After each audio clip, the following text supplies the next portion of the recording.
sunshine, summertime. Windows down, let the bassline bump. It goes on and on. Party people, they be making it hot. It's sunshine, summertime. Windows down, let the bassline bump. It goes on and on. Party people, they be making it hot.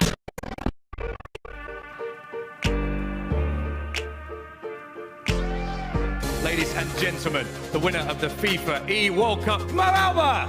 This moment is what every FIFA competitor dreams of. The most coveted trophy in FIFA esports and everything that comes with it.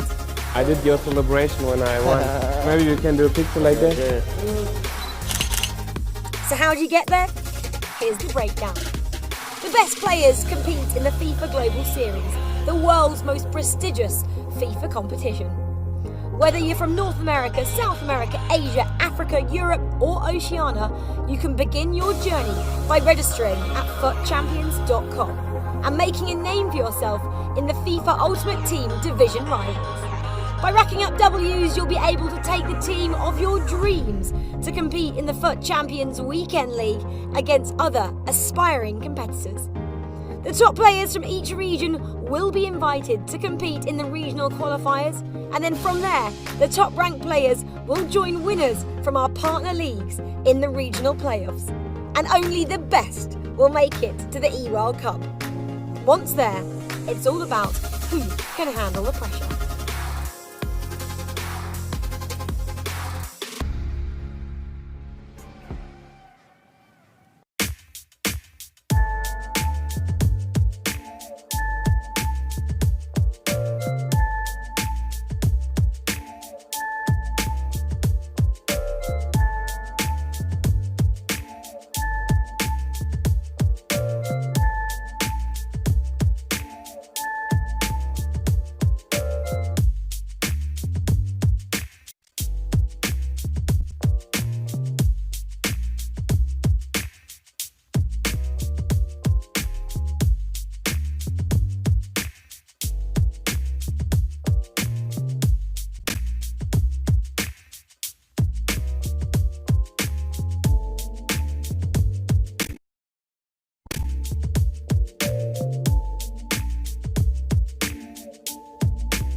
During the FIFA 21 Global Series, you have complete control of your viewership rewards. For the first time, you will receive guaranteed rewards for watching the best FIFA players in the world compete at the highest level. Simply link your Twitch and EA accounts, watch at least an hour of FIFA 21 Global Series competitions live on Twitch on select weekends, and you will receive one FIFA Global Series swap token per weekend. Tokens may take up to 7 days to appear in your account. These tokens are redeemable in repeatable SBCs in FIFA Ultimate Team, with some great pack rewards up for grabs. The more tokens you earn by watching on more eligible weekends, the more flexibility you will have to decide which rewards to get. Don't miss out. Link your accounts, watch the FIFA 21 Global Series and redeem your rewards.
During the FIFA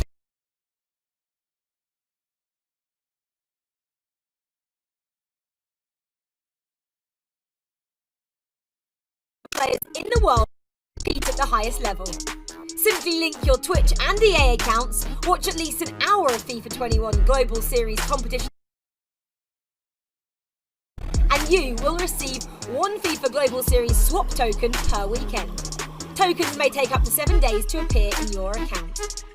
These tokens are redeemable in repeatable SBCs in FIFA Ultimate Team, with some great pack rewards up for grabs. The more tokens you earn by watching on more eligible weekends, the more flexibility you will have to decide which rewards to get. Don't miss out. Link your accounts, watch the FIFA 21 Global Series, and redeem your rewards.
What is up, everyone, and welcome to the second European qualifier of this FIFA Global Series season. I'm Jimmy Conrad alongside the usual suspects, Spencer Owen and Mike LaBelle. We are absolutely buzzing to see some top-notch FIFA today, amongst some players both familiar and new who are looking to compete for a trophy, some cold, hard cash, and the chance to take another step to qualifying for the FIFA E World Cup. Now, before we move forward, though, I want to say something to Spencer, because the last time we did one of these, he wasn't a dad, and now he is. Congratulations on the new baby, Spen. Thank you very much, mate. Yeah, busy few weeks to start off 2021, but enjoying it, joining the dad club that I know you're already a member of, Jim. So thank you very much. Okay, and then Mike, I know you're not a part of the dad club yet, but I'm sure you'll get there at some point. How are you doing? I am doing wonderful. I'm trying to progress and becoming a future father, but it has not happened just yet. But I'll let you guys keep that title. Spen's now texting me at 3 or 4 in the morning, so I'm guessing that's part of the daddy lifestyle. It really is. Sleep is optional with regard to that. All right, enough of the dad talk. Let's get into the brackets. Let's see who is playing. Big names. I think one in particular that you'd be familiar with is Dolan Mike. He won FUT Champions Cup 3 in FIFA 19. That's when he burst onto the scene. So I'm very excited to see if anybody else is going to burst on the scene in this one. We got Colin taking on Nisat, Greasy Mino taking on Musty, another German. The Germans love playing FIFA. Very good. But there's a Swede also that Dolan Mike will be facing, 16-year-old Optale. So that should be a very good match as well. Now, I'm going to start with you, Mike. No, excuse me. Actually, let's get into the squad rules, because there is a lot of stuff we need to unpack with regard to how we're playing, how these teams are going to be set up. And Spencer, I'm going to let you take it away. Thank you very much, Jim. Yes, obviously there's squad restrictions in place, which mean you can't just use whatever team you want and the best players at your disposal. It's all about trying to find an even field for all the players. So these are the rules. Up to one icon with an overall rating of 89 or higher.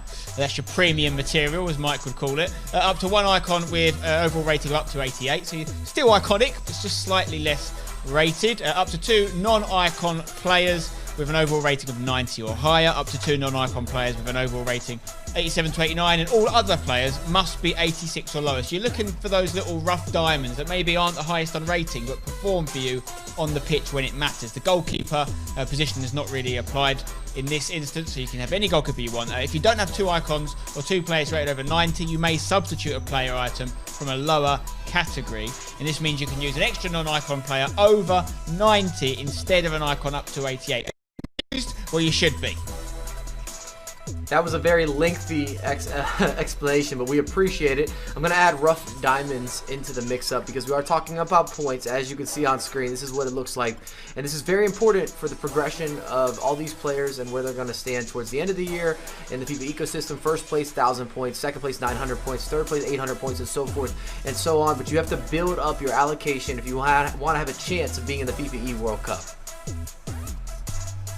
Of course, it's not just about points, it's also about the moolah, as we call it in the industry. $15,000 going to the winner on the Xbox side today, $10,000 for second place, and it obviously goes down from there. $7,000 for third place, $5,000 for fourth, and so on and so forth. If you finish between 9th to 12th, you've already got $1,000 secured. We're only seeing the top 6 competitors on each console this weekend. Which means, with the FIFA Global Series rankings, that Dolan Mike will take the #1 spot on the Xbox side of things. But he's going to want to get #1, obviously get the trophy. There's pride at stake as well. But he wants to create some distance. That way he can qualify for these bigger events, the playoffs and the E-World Cup, a little bit sooner. But now let's talk about players to watch. As you said, Spen, there's 6 players in this one. We saw the bracket already. Mike, I'm going to start with you, though. Who is your player to watch today? Well, because I know both of you guys are most likely to take players that are sitting undefeated, we're not going that route.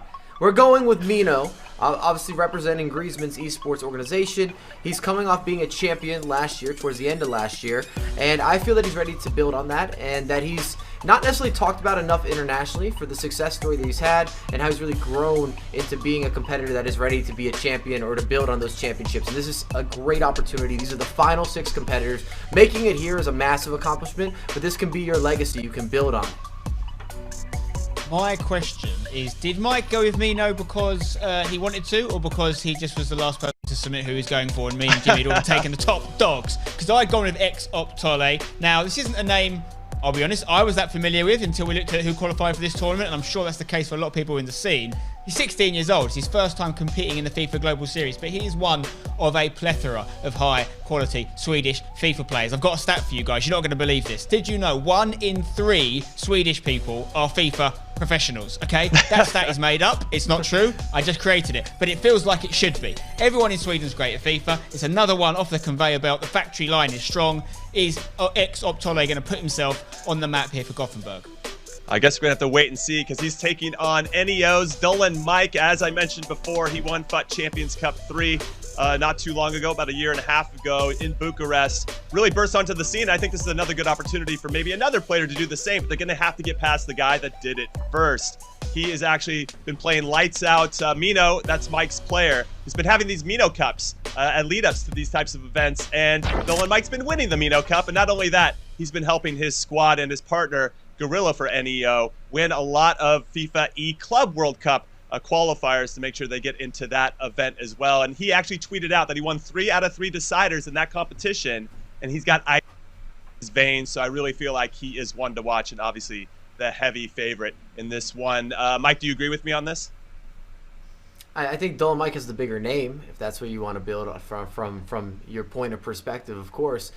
Being a champion, being young, being in the prime of his career, being motivated, and then maybe having the longest neck that we've seen there. I got to work on my posing. Look at that. I got a strong neck too, Mr. Dolan Mike, and unfortunately, he also has a much deeper voice than me as well. So he's just got me covered on all the bases. All right, so we've talked about the players that are going to be participating in this tournament. Let's talk about the team of the year, guys. This is a very big deal, one of the biggest days of the year in the FIFA space. And Spencer, I'm going to come to you. Are you happy with this team? Listen, when it comes to FIFA, these are the guys, obviously, that have had great years in real life, and now they're getting rewarded in game. So you're going to be happy looking at that front three, particularly, with people that are at your disposal. In terms of, obviously, we got to vote, right? The community gets to vote, which is great. I'll be honest, that wasn't my front three. I had Lewandowski in mind. Controversially, omitted Ronaldo as well as Messi, but I didn't have Mbappe in there either. However, FIFA aficionados are going to be very happy to see that Mbappe item, just like last year. Could Lewandowski have got a cheeky 99 rated? I would have liked to see it personally, reward him for that Champions League win. But listen, it's very similar to the team I did vote for, to be fair. Rewarding the Bundesliga players. A little bit of Premier League presence in there as well. You love to see it. Now, Mike, talk to me about what items that you think professionals are going to use. They can't use them for this tournament in particular, but for the next qualifiers, they can. Which items do you think they're going to be looking at the most to put into their teams? What starts with having to measure what's worth it in terms of squad rules. We don't know those squad rules. I don't have those details, but I'm assuming there's going to be a limit of how many Team of the Year players to go with icons that you could have in your starting 11. So now when you're looking at attackers, of course, Cristiano Ronaldo is going to be an upgrade. Mbappe is going to be an upgrade. So it might be worth having those players into your starting 11, but it gets very debatable in the midfield. I'm very interested in this Bruno Fernandes foot item. Outside of his penalty kicks, got to be 99s across the board. He should have a statistical allocation that makes him something very special, something unique, something gifted and talented in the midfield, and could be worth including in the competitive scene or giving up other positions in order to incorporate him into the squad. Defensively, I'd be very surprised because we already have so many defensive options that are viable that maybe don't take away a slot or a position. Because as I said, and I might be getting ahead of myself, I've got the assumption that there's going to be some level of squad rules. So there's going to be a give and there's going to be a take. No, 100%. I think they're probably, I don't know, my guess is it's just a couple. So we'll see how they sprinkle those into their team moving forward in these competitions. Now let's take a look at the tweets, because we have some comments from some of our competitors today about the team of the year. We're going to start with Nisat, who wrote, Neymar, heartbroken? Where is Neymar in this team? Maybe he'll be the 12th man, yet to be determined. But yes, definitely something we'll talk about here in a second. But I think Mino also had something to say.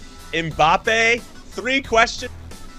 I think, and I'll probably agree with him a little bit here, I thought Messi deserved to be in the team. Now, maybe Mbappe's FUT item is a little bit better with regard to the meta and the gameplay, but still, how do you not have Messi in this? I don't even know. If you guys want to join the conversation on Twitter and let us know how you're feeling about the team of the year of this competition overall, make sure you hit us up at EA FIFA Esports and use the hashtag FGS21. All right, now I do want to talk about the snubs a little bit. Not only Messi in particular, Spencer, I'll start with you, but also Marquinhos. I thought he had a good season last year for PSG. Obviously, their season got cut short a little bit. Sergio Ramos is in there as well. Obviously, I love that guy. Even though he does dabble in the dark arts of defending, he is a winner, right? So I do respect what he brings to the table. I just thought maybe Marquinhos deserved a shout. Yeah, I think you've got a definite shout for a PSG presence. I mean, we've got Mbappe in there. You know, some people would have liked to see Neymar in there, but they had a great year. They got to the Champions League final. Marquinhos was very solid. That's a very competitive part of the pitch, though. You know, I didn't even have Van Dijk in my team, which is very controversial because he missed that last quarter of the year for injury. I went with something a little bit different. I actually put 2 left-backs in there because I don't think we should have to be held to the structure of the formation. If you look at the midfield, whilst it's the same 3 that I voted for, Kimmich, Bruno and De Bruyne is actually a very attacking midfield. I don't think we'd actually necessarily see them line up in real life as a midfield unless Kevin played a bit deeper. So I go off-piste a little bit. I had Robertson and Davies in my team. But for me, one name you haven't mentioned that was in my 11 is Erling Haaland. I want this man in there. He's one of the most exciting men in sports entertainment today. Yes, Dortmund didn't win anything major last year, but he's, what, a 12 months out of nowhere. Like, that's what I want to see in the team of the year, and I think he'll be in the future years for sure. That goes without saying. How about you, Mike? Any snubs that you're seeing there? Well, I won't always agree with Spencer. In fact, most of today we're probably going to disagree. But I also like the shout of including Robertson in the back line. I don't like the restriction of having to be with the classic 4 at the back. I didn't have Robertson in front of Davies, but I feel that he could position himself or reposition or make a case pretty easily to replace one of the center backs. Whether you wanted to go with somebody different than Ramos or Virgil van Dijk, I just rate Robertson. Maybe I have a bias there in terms of some of his usability and just the belief from what he did on the real pitch. And the big snub, and he wasn't even a nominee, I'm so confused, is Thomas Muller. I'm not saying that he would have made the starting 11. I don't think people would have voted for him in order to really give him that position. But the fact that he wasn't a nominee kind of hurts my heart a little bit. He's the guy that brings together Bayern Munich in many regards with facilitating the attack, making the big plays, having the experience, and just being that go-to player that's a true veteran. Wholeheartedly, Mike. I mean, he led the Bundesliga in assists. They won the treble. Give this guy some love. I know Zweback definitely agrees with us for all you Zwe fans out there. All right, let's talk about the rewards, everybody, for today. We want to make sure that we honor you guys for watching. So anyone who watches 1+ hour this weekend live on Twitch with a linked EA and Twitch account will also receive some TIFO, everybody. Some sweet, sweet TIFO from Tundra, #UnitedFutWiz, and Focus Clan, amongst other rewards that could be coming your way. So make sure you do that, and thank you guys for watching. Okay, when we come back, we're going to have our first match between Bundled Colin and Nam Nisa. It's going to be a good one between the 39th ranked Colin and the 15th ranked Nisa. Don't go anywhere. This one is going to be a cracking affair.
FIFA 21 Global Series European qualifiers are brought to you in part by Turtle Beach.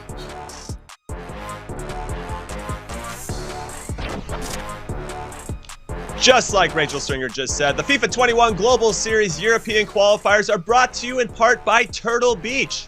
So make sure you follow @Turtle Beach on Twitter and stay tuned for a unique hashtag that you can tweet so that you have the chance to win a Stealth 600 Gen 2 headset. All right, everybody, welcome back to the second European qualifier of this very special FIFA Global Series season. I'm Jimmy Conrad alongside Spencer Owen and Mike LaBelle. And guys, we have our first match coming up, Colin versus Nisat. Let's talk a little bit about this. Spencer, I'm going to come to you. What do we know about Colin and what makes him special? How did he get into this top 6? Okay, so first thing you need to know about Colin is he spells Colin with 2 L's. Reminds me of Dennis Bergkamp with the 2 N's, okay? It's very important you don't spell that wrong. He's part of Team Bundled, okay, which is first of all great advertisement for him, because we know Team Bundled are very good at identifying young talent, one of the best spaces or teams in the scene for that. So they're obviously backing him. 18 years young, just recently signed with Bundled, has to be said. It's his first time in a European qualifier. But you asked, what did he have to do to get into this top 6? And let me tell you, this is tough. You know, more than 600 people came through those qualifications or started those qualifications, yet to be verified in the first place, which means 27 wins or more on a weekend league just to get in there. So you've knocked out, what is it, 650 odd people to get here. And I want to make that very clear. If any one player struggles today or tomorrow, these guys have made it very deep and they're still top players, and Bundled Colin is definitely one of them. In his opposition, we have Nisat, who is also a youngster, 18 years old, coming from Israel. We've seen him break into the scene, but this is the biggest moment of his career up to this point. As Spencer said earlier, we're talking about a rough diamond. Well, maybe he's ready to become that precious metal. He's got that premium quality FIFA capabilities, and this is the biggest time. You can go from being a guy that's qualified to get your top 6 players in Europe to then making the claim saying, I'm the best. And it's good for your partnerships, your organizations, and your personal legacy. I just think back when we look at Tex, we look at MS Desari. Those guys broke into the scene when they had that time of winning a tournament or a regional, and then all of a sudden they became this player that we had this expectation for. Same with Dolan Mike. Dolan Mike wouldn't be the household name that he is if he didn't have a FUT Champions Cup victory. He's the youngest competitor to ever do that, and that is a claim that we still talk about right now, even though he's been in the scene for multiple years up to this point. It sounds crazy because he's 18 years old. Okay, Mike, I'm coming right back to you then. What's your quick prediction for this first match of the day? Well, I can't talk about Nisat like that and not go with him. I think that he's got a lot to prove here, and that he's gonna make some noise. He's gonna disrupt the bracket. I've got Nisat with a victory. Okay, how about you, Sven? Who are you going with? Well, Colin's name is spelt with 2 L's. He's got to play 2 games. But let's hope he doesn't get 2 L's. I'm going to back him to win this because Bundled know what they're doing. Let's go with Colin.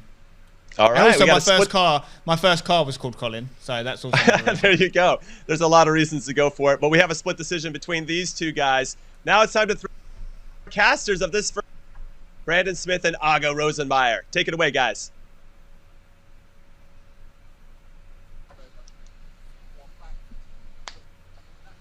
For esports action coming your way. I've got the pleasure of being joined next to the 2014 FIFA Interactive World Cup champion and current FIFA Esports Pro at Astralis. It's no one else other than August Rosenmeyer. Aggie, we did it in December. We saw new names and new champions appear. We're back for January, and it's the same again. You know, with this new restrictions and this new way of qualifying this year, we're seeing so many new names come up that we've never seen before. Yeah, definitely, Brandon. I mean, the format is tough and it challenges you. So it's nice to have some new players. The new generation is coming, and we can see it's young players, super talented, and doesn't feel the pressure. It seems like they don't bother too much. They like the pressure. They are performing instantly, and I'm really looking forward to see this match because I don't know much about these 2 players, but what they've shown so far in the qualifiers has been amazing. Yeah, they've been amazing, haven't they? And congratulations to them to even making this broadcast stage. Speaking of restrictions, there are restrictions for these teams. Let's have a look at the teams that are being used today. Let's kick it off with Bundled Colin's team to see how he is lining up for tonight's competition. Aggie, talk me through this team because, as you know, there's a number of restrictions in it, and I'm sure, hopefully, when that full team of the year drops, we'll see a different restriction when new names can appear. Talk to me through this team. What do you like? What don't you like? And I mean, it's a great team, isn't it? Yeah, it's a pretty standard build team in terms of like with the restrictions for and now. I like the way he linked Cristiano Ronaldo with Cuadrado and obviously having Bruno Fernandes linked with Rashford. So not too many surprises here. That Walker centre-back card is extremely good as well. I have him myself. I actually thought that we were going to see a lot of 5-3-2 formations in this weekend, but it doesn't look like it's going to be a 5 at the back formation. So I'm curious to see what we're going to see.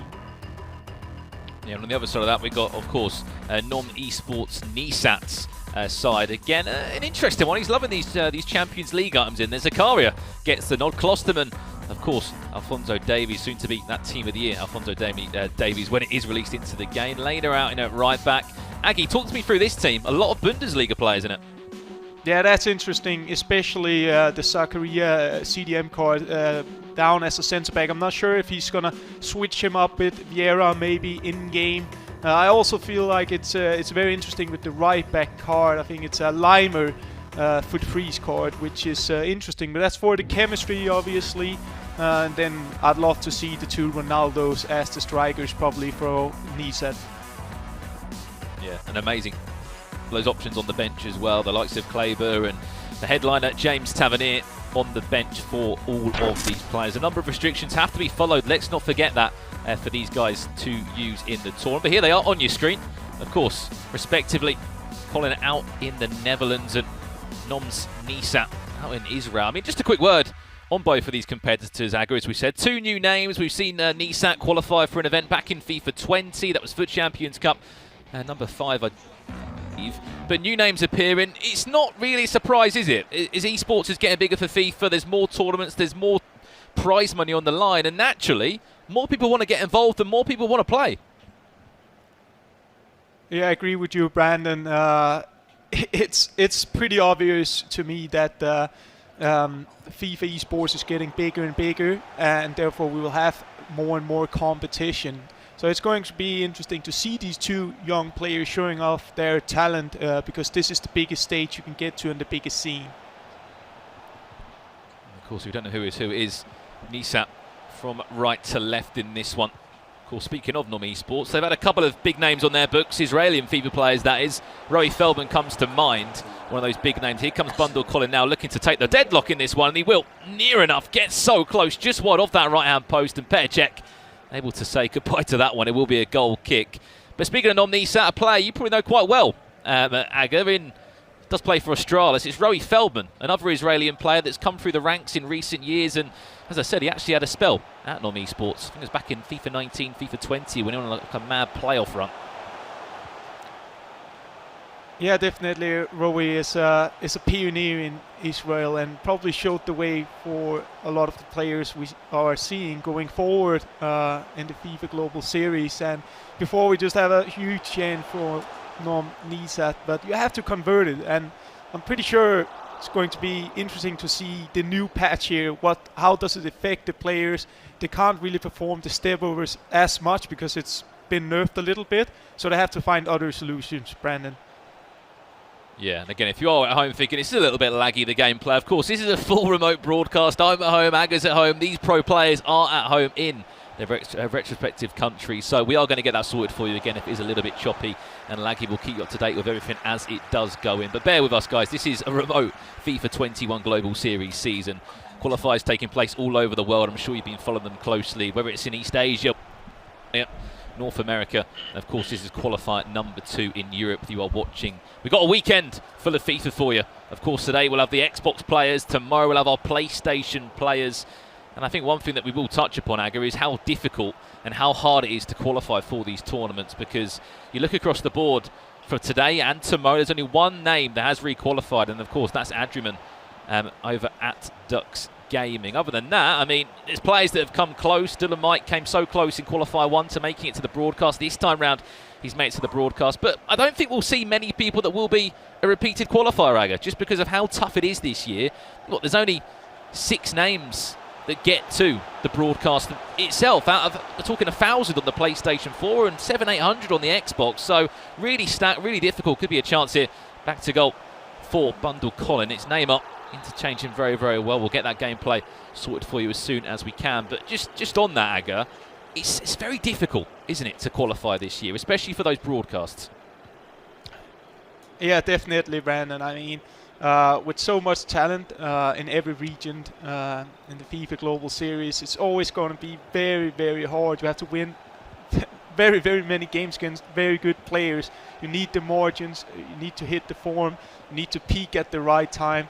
And these guys have done it, and now they're coming to this stage here where, yeah, they need to find an extra gear, because there are 5 other competitors here who've done the same as them, pretty much.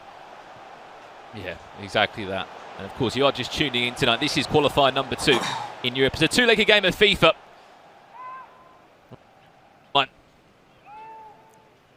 It will decide, of course, who books a place in the tournament. We must also touch upon that this is a loser matchup, so whoever loses this, unfortunately, will be out of the broadcast and out of qualifier number 2 here. Remember, they won't be going home empty-handed. They will take home some prize money, some Global Series ranking points. Could be a chance back to goal here for Colin. Well defended at the back. As I said, we will get that gameplay sorted for you as best we can. Fully remote broadcast. Of course, players playing out in the Netherlands and in Israel. Looking across the board at some of our other competitors in here tonight. We've got Greasy, Mino, GS Musty of FC St. Pauli from Germany. And going across the board there, even more names, making this a stacked roster. Dula Mike of Germany. And, of course, Team Neo, someone that's been at a FIFA World Cup Grand Final in the past. He'll be in action a little bit later. Ex-Optole from Sweden and Gothenburg. Another name coming through Scandinavia. I'll get Aga's thoughts on that a little bit later on in the broadcast. 35 minutes gone in. Still 0-0 and still waiting to find the ultimate breakthrough. You'll see one of these two take the lead. At the moment, not too much to call about. Bundle Colin trying to knock on that door of non-Nisat. Can he try and find a way through that CDM partnership of Bruno Fernandes and Vieira? Speaking of Bruno Fernandes, what is it about Bruno Fernandes this year, Aggie, that makes him a viable CDM? Because it seems like pros love to use him in that sort of defensive midfield area. Yeah, Bruno is a very good box-to-box player, and he has the agility, he has the weak foot, he has the skill move, he has the passing display, and at the same time he has the stamina. And most importantly, I think, is that he links to Cristiano Ronaldo and to Premier League players, which is essential because you want Cristiano Ronaldo in your team, regardless of who your midfield is. And the majority of the players like to play with Vieira as the defensive midfielder, and then you need perhaps a partner to him who offers a bit more going forward. And Bruno is the perfect match there. And for now, both players have been knocking on the door. Nearly a breakthrough though, wasn't it? Petr Cech had to go down to ground. A minute left plus additional time in front of us. 0-0 between these two in our first game of the day. One of our loser bracket matches. You lose this, you will be out of the competition. Speaking of Nom-Nisa, I'll have a look at his run in a minute in the tournament he's had. He's had an unbelievable run, that loser bracket. There you go, half time between these two. 0-0 is the scoreline, Aga. Nothing really to talk about as such. A 0-0 scoreline. A couple of chances either end, but both players just trying to feel each other out at the moment, so it seems. Yeah, I think Nom-Nisa would be a little bit annoyed about he didn't convert that first chance. That was a 100% clear chance. He had to score in that and take the lead. But otherwise than that, I feel like Colin started to work his way into the game and took the advantage pretty much. Was knocking on the door most of the times. Had the possession, it seemed. So, yeah, pretty tight match. Not much to separate from these two players right now. Nothing to separate these two at the moment. As we jump back into the second half, we will get that gameplay issue sorted for you guys as soon as we can. Of course, fully remote broadcast this year and for the season in the Global Series. We've been doing so well to get tournaments out to you guys week after week across all of the world, in all our regions. They are part of the Global Series this year. It's all about getting to the playoffs, whether it's in East Asia, whether it's out in Oceania, North America, Europe, South America, the list goes on. Get to the playoffs and then look towards a grand final spot. These players that are in the top 6 have guaranteed themselves some huge and, more importantly, vital Global Series ranking points. So look across the board here. You look at Nisat, 15th he sits in the Global Series rankings. I know we're a little bit early into the season, but a rough prediction from you, Aga. How many points would you say is safe for a Global Series spot? I know what's his qualifier number 2. We've still got qualifier 3, 4 and 5 to come up in front of us. We know leagues are really important this year as well in terms of giving spots out, whether that's E-Superliga, E-Premier League, the list goes on. Just a rough number, Aggie, you think off the top of your head that could be enough for a Global Series playoff spot? I think it's very hard to predict. I would say around 1,000 points should secure you for sure. I think Nom-Nisa, regardless of how it goes for him today, I think he will be fine for the playoffs. Yeah, it's looking good for him no matter what, and consistency is rewarding. And yeah, we'll see that for Nisa. Perhaps he can do something here. We have a chance to get the ball around the corner of Mbappe. Klosterman at the back for him. An interesting Bundesliga backline for Nom Nisan. It isn't just Nom Nisan making noise out in Israel at the moment. There's another man that deserves a little mention. That'll be Yuval Belli, currently 8th series rankings from Israel. Lovely chance. This could be that game. It will be for Nom Nisan.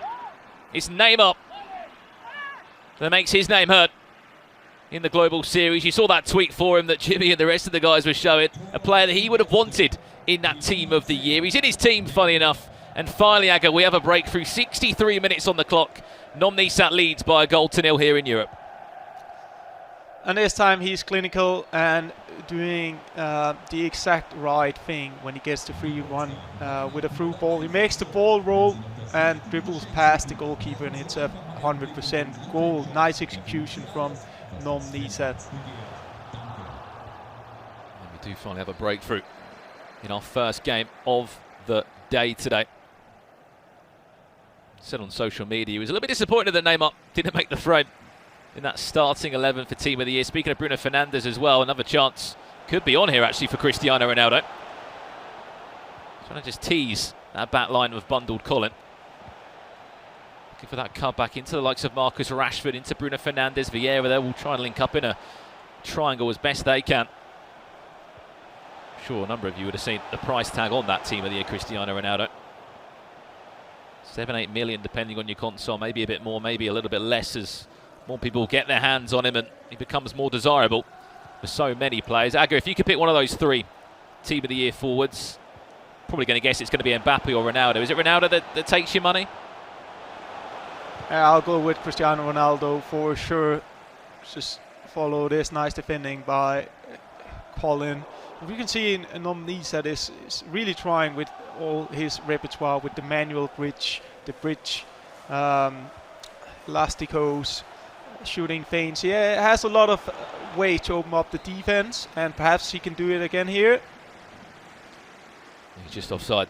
A little bit too keen there. Linesman caught in 15 minutes before the end of our first leg here. 2-legged game of FIFA.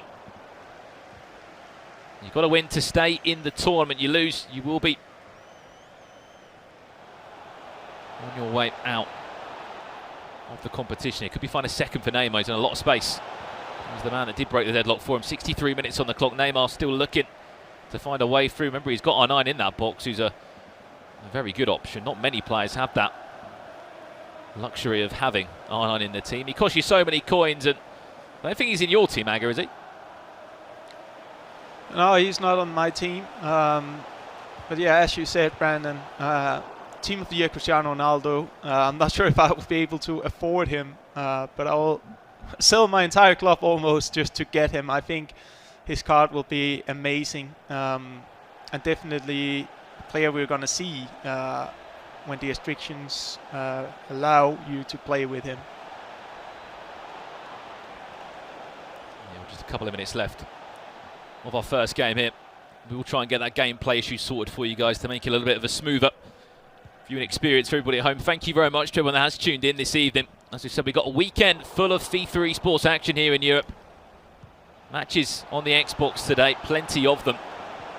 And we'll jumping over to the PlayStation tomorrow. 5 minutes left. Is he going to be onside, Neymar? No, he has just been about onside. Into R9. It's got to be 2. It will be 2 for Nom Nisan. The Israeli and FIFA pros hit the ground running on FIFA 21. 2 goals to the good with 4 minutes left in this game, and a 2-goal cushion in your first game on your first ever broadcast for this year. It's got to give you some serious confidence, Aga. Yeah, that's a big boost for Nisan, just to get that one more goal, taking off a bit of the pressure. And I like the way he's been very good at finding Neymar on the wing and then cut it in. And this time he actually succeeds with it and finds R9, and it's a free goal, and maybe he'll get one more now. He could maybe get one more if Ronaldo can find a way past. One Quadrado at the back there. It's R9. Can he call? And still is just about in possession. Added time to follow just a minute. And I think that will do us for leg number 1. Back to the drawing board for bundled Colin, unfortunately. He's going to be 2 goals down. Long ball forward. He's going to get, for a split second, he's going to just get Manuel Neuer out of position. The ball goes out of play, and that will be leg 1 concluded here in our first game of the day. Again, we do apologise for that slightly laggy feed. We will get that sorted for you. Remember, everyone is at home this this year in the Global Series broadcast. So do bear with us when we stamp that issue out. But that's leg 1 concluded of your loser quarter-final. Nom Nisat leads by 2-0, and Aga is someone that's been in competitions and someone that has been to big matches. I'll come back and get your thoughts on that in just a second. Something else that I need to get your attention on, everybody at home, is the Madden NFL 21 Championship Series. It kicks off back again on the 28th and the 29th of January this month. And of course, the Madden NFL 20 final 32 NFC division finals will be underway. Watch the final 32 Madden competitors repping their teams in the biggest Madden tournament of the year, competing for a share of $750,000, ladies and gentlemen. Coverage begins at 5 p.m. Eastern Standard Time. And if you do fancy some Madden action, head over to Twitch TV/EA Madden NFL, or you can go over to YouTube and type in Madden Competitive Gaming to catch that one go underway. Of course, a big tournament there, $700. But Aga, just to get your thoughts on that leg 1, as I was saying, you've been to competitions, you've been to E-World Cup finals in your time as well, and hopefully maybe a couple more in the future. 2-0 in a 2-legged game, how big is that for you? First game on the broadcast for the competitive year, that's got to give you some confidence, hasn't it? Yeah, definitely. I think it gave Nisat a big relief to just get that extra goal.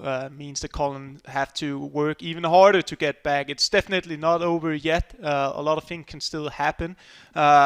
But it's a punch in the stomach for Colin to concede a late one, to make the job even harder for him in order to make this comeback. I'll say Nom Nisat was very good at isolating Neymar on the wing, and then it became a bit of a guessing game. Will he cut back, or will he try to find R9 inside the box? And he succeeded with that, so Colin have to be more aware with his manual controlling of his wing backs. Yeah, it was an interesting game, to be honest. There was 2 goals in it. We know that his love for Neymar is quite big. We saw it on social media. He wanted him in that team of the year, and of course, it was the other Brazilian that scored that second goal. It was R9 Ronaldo, 94 R9 Ronaldo. Just something about him, isn't there, Aga? When we are used to commentating and going to those Foot Champions Cups in person, where you can use those EA Sports esports accounts, where you can have any icon at any level, the prime icon moments, the primes. He's always in everyone's team because he's such a valuable asset to any team. He scores so many goals, positioning's brilliant. The 5-star weak foot, as we know, is you can't really put a price on that. And as we saw for the first time tonight, he's back on the score sheet, R9. He's just so good. Yeah, you can always rely on him to score goals. If it's left foot or right foot, it doesn't really matter. He has the 5-star weak foot, he has the 5-star skill move. He's also strong, he's quick, he turns pretty fast. I'll see a lot of players also use Pele. I think we'll see him, the 95 Pele as well. But with the restrictions, it's always going to be interesting which player they prefer. And for Nom Nisat, R9 is doing the job. Yeah, he certainly is. A 2-goal cushion before we jump into that second leg as soon as it is ready. What's got to change for Colin? Though, Aga, first ever major EA Sports event we've seen him at. 18 years of age from the Netherlands. Of course, signed for Bundled Esports. What a pickup. Once again, they have got there. They've got another pro in action tomorrow as well. What's he got to do? Is it a case of changing anything before coming into this second leg, or keep it the same and score an early goal? Because an early goal is going to be huge for him. I think he needs to trust his game style still a bit. It looked like he played the 4-4-2, which Nom Nisat also did, or the 4-2-2. And he needs to trust that. That's what brought him here. That was his game style, so he shouldn't change that. It's not like he's behind with a lot of goals. So I would say he needs to trust his own abilities and his plan A. And if it doesn't work, obviously you have to change some things up. Maybe switch to a narrow diamond or a more aggressive formation. But he needs to be aware, first and foremost, not to concede anymore. Because I feel like Nom Nisat quite convincingly was able to isolate Neymar on the wing and cut in, and you cannot allow him to do that in the second match if you want to win. Yeah, and of course, remember, if he scores one more goal, Nom Nisat, that's a 3-goal cushion. And yeah, that wouldn't be a pretty sight. But let's turn our attention to the Team of the Year. I'm sure everyone has got an opinion on that still. It was released yesterday, the 11 players, but only the 3 strikers or the 3 forwards. Their ratings were revealed. Aga, we spoke about this. Cristiano Ronaldo is your man in the team, but on Team of the Year, are you happy with it overall? Or is there anyone that you thought maybe could have been in that team that you voted for in your personal selection? Yeah, I would say I have to back Jimmy up here with, if I had to watch, as a football fan, I'd love to see Messi on the team, perhaps instead of Mbappe. But FIFA-wise, I'm very happy that Mbappe is there. Otherwise, a Neymar Team of the Year would also be very spicy. But to be honest, I would love to have all three players. But if I had to go with one, I'll go with Cristiano Ronaldo. You just know what you get, and that's goal, strength, presence. But Mbappe, I wouldn't mind either. And Lewandowski, a bit hard to link. But I'll still gladly take him if I could pack him, but I won't, unfortunately. I'm sure there's a couple of people out there in the community as well that have been saying that Mbappe's dyed his hair for Team of the Year. I don't know if that is the case, but Mbappe also in Team of the Year. Robert Lewandowski scored so many goals in the year of 2020. And if you did pack one of these players, you were lucky enough to pack one, of course, give us a tweet at EA FIFA Esports, hashtag FGS21, or maybe you got a favourite in today's tournament. I just want to have a word with you, Aga, on the sort of storylines that we're seeing this weekend. Is that there's a lot of new names coming through in the competitive scene, a lot of young names coming from the competitive scene. What changes? Because this year, everyone's from home, as we know. No one's going to those LAN events as before, where it is a different environment. How different is it playing from home for so much money and in front of so many eyes? It's a different world, to be honest. I mean, it's definitely, I feel like, helpful for a lot of players because you will feel the pressure a bit more playing at LAN events, at live events. But also now you can see now things are going to be decisive. We're here at the broadcast, and eventually it feels in some ways like a LAN event because the focus is on them only now. They need to perform now, and that's where like experience comes, and that's why it's going to be interesting to see the more routine players as Mino and Dolan Mike, who've been here many times before, against the new generation with the aspiring players who doesn't seem afraid or feel like they're under pressure. So yeah, I'm looking forward to see how Colin reacts to this, and at the same time also how Nisat is going to try to keep the lead and stay composed and calm. Well, there you go. You can see it on your screen. We have some nice, crisp gameplay for you in this second leg. If you have just tuned in, make sure you stay tuned in. We are underway for this second leg now. It is Nom Nisat from left to right with a 2-goal advantage in this game. Bundled Colin needs to find 2 goals if he wants to even take this to an extra time scenario, or if he wants to score more than that and go the full way to turn the match around here. An early goal is everything, as Aga's said, and of course I'll fully agree with him on it. Has to score an early goal to give himself any chance back in this game. Both teams very, very different. On the side of Nom Nisat, it's a Bundesliga back four, and of course, and the goalkeeper Emmanuel Doyer there. Not your usual defensive line. No Varane, no Mendy. I'm sure a couple of people out there will be happy to see. There is a goal back, though, for Bundled Colin. So I believe he has just turned to celebrate that as we just jumped into his game feed.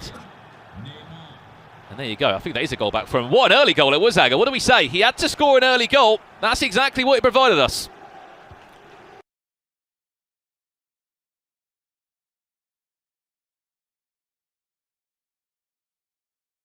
With his right back, which means that Colin can play it in central. He finds his striker and he scores. So the ideal start for Colin, and now we really have a match. Yeah, perfect start for Colin after, of course, conceding 2 goals in leg number 1. It was so important for him to get himself a way back into this tie. Now Nom Nisat looking to reply straight away. It's Arno Ronaldo dancing in and around the box. A couple of ball rolls, step overs, everything's coming out from Ronaldo Nazario, still in possession. Look how good that close control dribbling is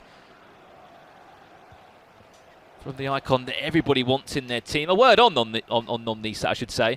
Had an unbelievable run in the loser bracket to get to this stage. I mean, look at the names he beat, Aga. We spoke about this before the broadcast started. He played against Olli Liitso, massive name in the scene. Of course, still getting to that stage, any of the competitors is a huge achievement. It's a 4-2 win against Olli Liitso in the losers round 1. Losers round 2 went up against Benny CR7, who had some unbelievable pack luck yesterday. Not a team of the year for him, but an icon to his name. Does go down to ground their name. Our referee, we're playing on. I think we are. Yes, he is. The referee says no, that will not be a penalty. Back to goal. Could be a chance, and then we'll carry on with that story from Nom Nisat. Ronaldo dancing in the box. Zakaria, if you just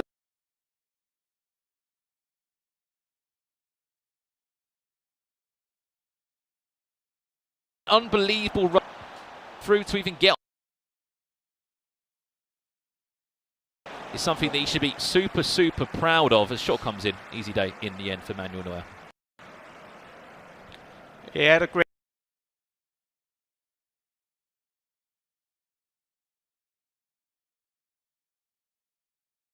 had a blast of a start here and is pushing on, and I must say I really enjoy watching that Zakaria card as the centre back. He's done brilliant so far. Fast guy, strong guy, good interceptions. Yeah, really interesting to see this Bundesliga back line. Yeah, and usually a very, very decent CDM, let alone centre-back, as many FIFA pros chop and change. They put players in their own positions. They are the ones that get to decide at the end because they've tried and they've tested all these players in so many different possessions. But it just seems like Colin has started this game as a completely different player. He has been on top, no doubt about it. Just trying to find a way through this set back line. Cristiano now, a lovely bridge touch. Oh, it's an even better finish from the Israeli and from Nom Esports. The bridge touch made the goal, and the finish was even better from Cristiano Ronaldo. Game back on Aga, and a 2-goal advantage back in the favour of Nom Nisat. It was very, very good response from Nisat after Colin really started out dominating this game. And we see the bridge, how good it is when you execute it right. It goes from 0 to 100 in a few seconds, and it's an easy goal for him after he performed the bridge so well. And Colin just need to pause it up and perhaps make some small changes, because now he has to chase even more again. And as long as the result is as it is, it's going to be tough for him. He need an extra goal to put some pressure on Nisat and make him feel the nerves. Yeah, most definitely indeed. It's a really important goal, one that I'm sure will be overlooked by many. To get yourself back into that tie of a 2-goal cushion just gives you a little bit of breathing space, a little bit of room to relax into the match. And as we said, that man has had ice in his veins. He has not been able to lose a game in the loser bracket. Many people have went through that winners bracket side, including Colin, I should say. Got to the winners semi-final, had that second chance in him. That is the benefit on the winners side of the bracket. You do sort of get a second chance from dropping down to that loser bracket. He never had a second chance, and he's had to win and win and win and win. And right now, it looks like he's going to continue that run again. Of course, whoever wins this game will then go into that loser final to wait for either Mino or Musti. They're from Germany, and of course, FC St. Pauli, another German player coming through the scenes. 9 minutes before the break here in our second leg. Aggregate scoreline 3-1. Nom Esports' very own Nisat 14 leads by 3-1. A really important goal from Ronaldo. The bridge touch made it, and Ronaldo let rip into that top left-hand corner. An unbelievable finish. Neymar trying to break down the defence in the end of Varane, and Varane able to get rid of it in the end. But that bridge touch, Aga, very, very effective this year. Many pros obviously using it, and you can understand why. Definitely, there are different methods of doing this bridge. There's the manual bridge where you just push it a little bit forward and you get the acceleration, and then you have just the normal bridge, I'd like to call it, as we saw from Nisat before, which is also super overpowered, and feels like it's the since the new patch came out, came a few days ago, some of these guys obviously had to just follow this. Very close to become a goal here, but if I just continue, we have like a new different ways of getting into to the goal chances since the step overs have been nerfed. So you need to find some other ways, which is the bridge. And yeah, as we can see, it's the half time now. Yeah, and as the game, of course, will go through different patches over the year, Aga. It's all about adapting as a FIFA player. We often see it in many Global Series seasons, whether it's been FIFA 20, FIFA 19, FIFA 18 in the past. People peak at different times as they get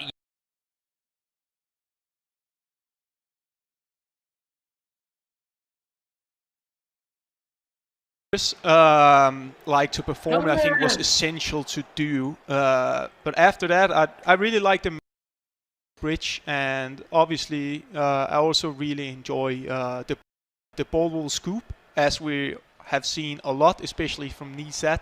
And then the reverse elastico, I feel like is one of the best skill moves this year, especially in the box. Super hard to defend. Yeah, such a really important skill move. If you can do it right and get the timing on it as well. Can be really, really important. 1-1 the scoreline in this game, but a 2-goal cushion at the moment is the difference between these two. You lose this, you go home, you're out of qualifier number 2. And it will be back to the drawing board for qualifier number 3. If it's your first time watching a Global Series broadcast, it's all about getting yourself to the playoffs. Those playoffs will take place sort of May, June time. There's 5 qualifiers on the build-up to those playoffs. It's all about getting yourself in there. Ronaldo is just dancing his way through the defence, and what a finish from Nomnisa to stay that composed, and just the combinations. There's a hill-to-hill in there, a couple of step-overs. Fantastic composure in the final third, and that's a 3-goal cushion, August Rosemeyer. Surely we're seeing someone book their place into the loser final right now. Yeah, that could be the game there from Nisat. It's an amazing goal, combining different skill moves and stay composed and make Colin commit, and Colin is definitely committing now. He has to go all-out attack, as we can see. It looked like a 3-4-2-1 formation, which means that he has to put everything forward. And I like this, that he's taking consequences early now, because it really doesn't matter if he concedes more goals now. It's just about trying to get back into the game. So if he loses with 3 goals or with 6, he just have to try to get back. It's one of those, me and Richard always talk about normally in commentary. It's one of those, you either sit back and say, you know what, I'll lose this game. If I score a goal, I score a goal and nothing more. Or you go for the game. You've got this far in the tournament. You've made it to your first ever broadcast. Yes, you're down by 3 goals, but it's a case of go for a 3 at the back. Get that depth up. Get that constant pressure up. What, you got 30 in-game minutes left. Yes, your players are probably going to tire and your stamina is going to fall quite heavily, but you've got to go for it. The question is, has bundled Colin got enough left in the tank to go for this game? A couple of changes for either of these two. We'll report on them as we see them on the screen. But Nomnisat making his organisation and his country proud. A brilliant start for him after an unbelievable run in this loser bracket. And he's not done yet. Bundled Colin needs a goal now. Lovely idea around the corner. Back to Cristiano Ronaldo. Just got a foot. Did Klosterman. Really good tackle.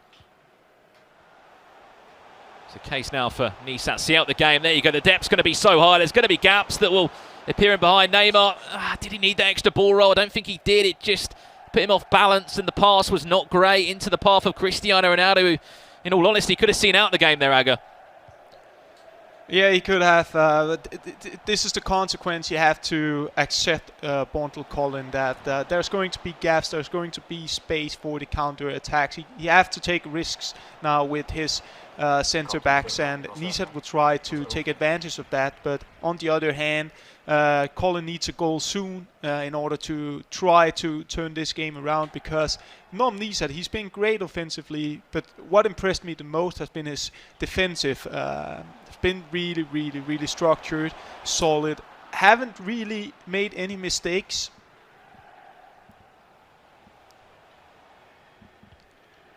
To sort of, take a pinch of the mindset of a current pro player in yourself, Aga. When you get to these situations, whether it be a FUT Champions game or a qualifying match, you got a 3-goal cushion.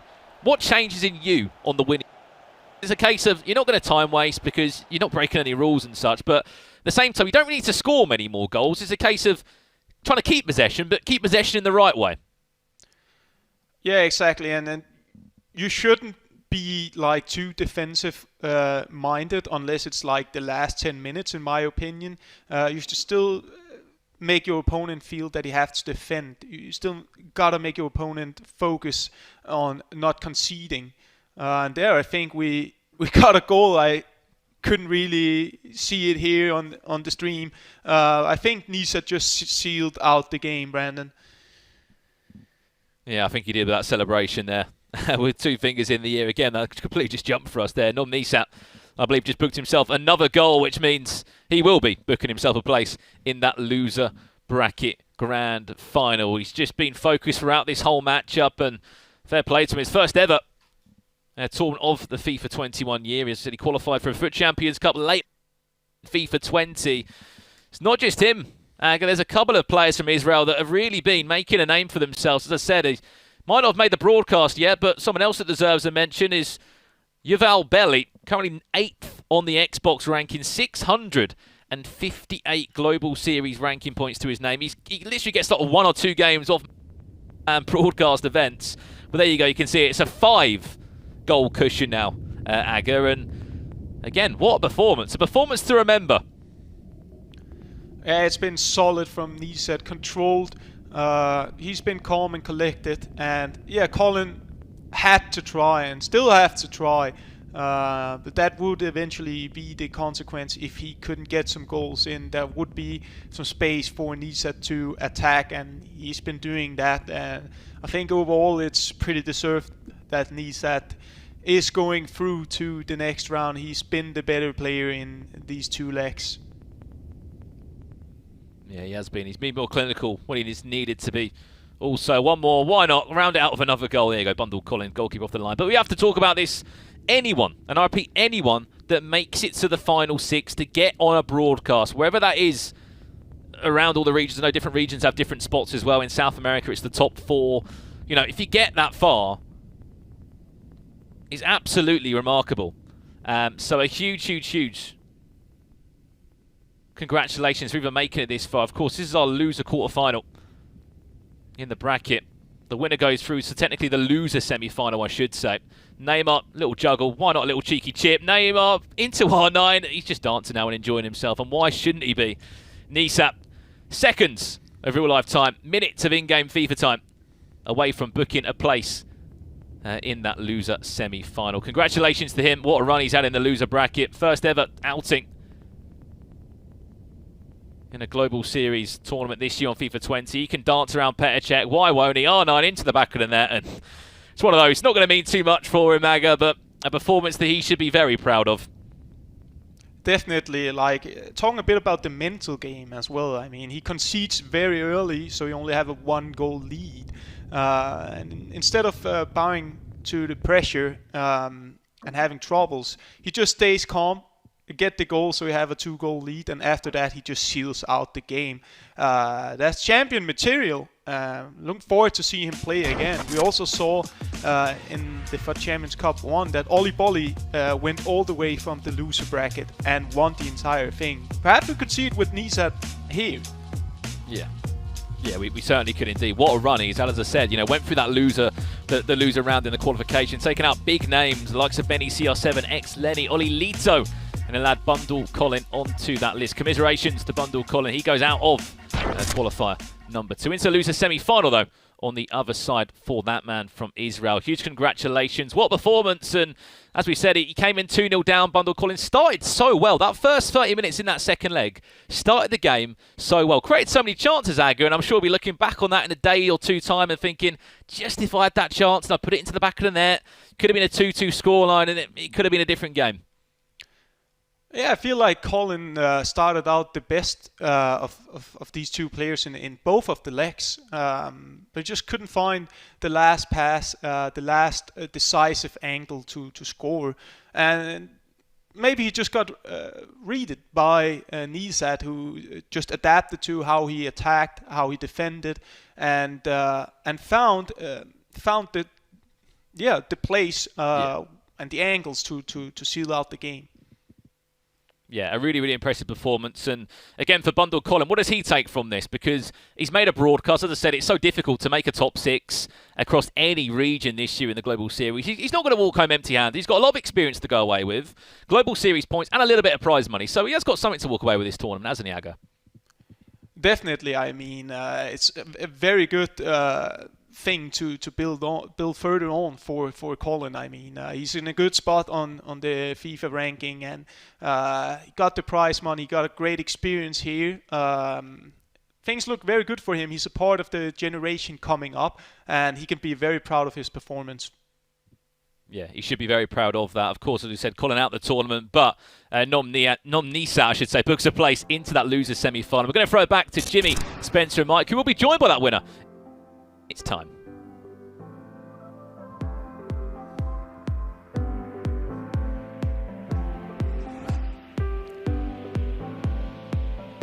Still very entertaining and still very impressive from Nisat. We can take a look there at the bracket. We got a good look at that, and now being joined by Spencer and Mike. Just before we bring him on as an interview, Spen, what's your quick sum up of that performance? Well, I mean, apart from the few moments at the start of the second leg the guys were alluding to there, he was pretty in control. Once he got those important goals in that second leg, and the one where he took it back to the halfway line was just sort of toying with Colin there. He showed a little bit of composure because he wasn't that far ahead when he did that. He backed himself, and I'm looking forward to seeing how he can go in the rest of this tournament. Well, unfortunately for you and your prediction, Colin with the 2 L's got his second L. He's now eliminated. Let's bring in Nisat, the man that sent him home. My friend, congratulations on the big win. Tell us a little bit about your preparation. How did you get ready for this big match?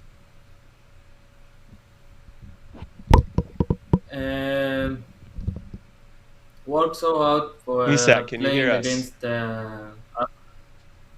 He's got cooler yes. headphones than me. That's all. I'm going to start there. You know, he scored a goal and he did the celebration where he put his fingers in his ears. I think it's because he can't hear us. Well, Mike, while he were trying to get his audio together, what was your sum up of the performance? Well, my recap is that this man is ready. And not because of anything with predictions, but just the mix and match of what you got to see in that gameplay. From the composure, as Spencer was saying, to know to resurface, to recycle, to handling big-time scenarios, being clinical, having the skill moves, being very confident with the players that he has on his squad as well. When you see people including different formations and tactics, you have to be able to adapt and be able to pivot as well as being able to control these games. And he didn't look like a different player today than what's got him to this point. Because remember, these qualifiers, we're talking over 1,000 people take part. It is a real grind to get to this point where you're in the final 6. But a lot of people get a little more nervous when they do get to those broadcasted matchups, or in many cases during regular times it would be a LAN environment, and that's where we feel a lot of the stars come through. And right now, this man looks ready. That's my recap from that game. Everything looked good. Balance was there. Well, I'm going to come back to you, Mike, because I don't know if we have Nisat's audio. We do not, unfortunately. But because you backed him to win this, what did you see over these 2 legs that maybe gave you confidence that he could go on to win this tournament? Not just this match, but the whole tournament. Having complete, I guess a complete package with your FIFA gameplay is really important. You can't be a one-trick pony. You have to be able to not only have the intricacies going forward and understanding the meta, you have to have defensive structure, you have to have midfield support, and I felt that he had a lot of that in terms of what's on the virtual pitch with his gameplay. Maybe more importantly was his mentality, such as what Spencer touched on. It was impressive. You heard August talking about it as well. He said, wow, this guy also looks ready. He said it in August's words, not mine. But he was saying that he was impressed. He looks forward to watching him play again. And that's because you know that you're watching something. If he can replicate what we saw in the opening game, he'll be competitive in every match. And you have a chance to continually win. And from what we've seen in previous events, it's better to go through the loser's bracket. The winner's bracket is overrated. Nobody seems to be winning from the winner's bracket. Everybody comes up through the loser's bracket and gets a win. So you no longer want to be there. Face the adversity. Grind your way out. Wow, it looked like we struck a chord there, Spencer. Let's take a look at these highlights and talk us through it just to show us what Nisat did well. Yeah, of course. I mean, there's obviously previous with the losers bracket thing, but also, you know, the fact that the patch has come in, it's interesting to see how people can adapt, and maybe more games is better. But you can see here, this is from the second leg, and it was actually Colin who took a lead here. We thought maybe Thunder Colin can get back in this.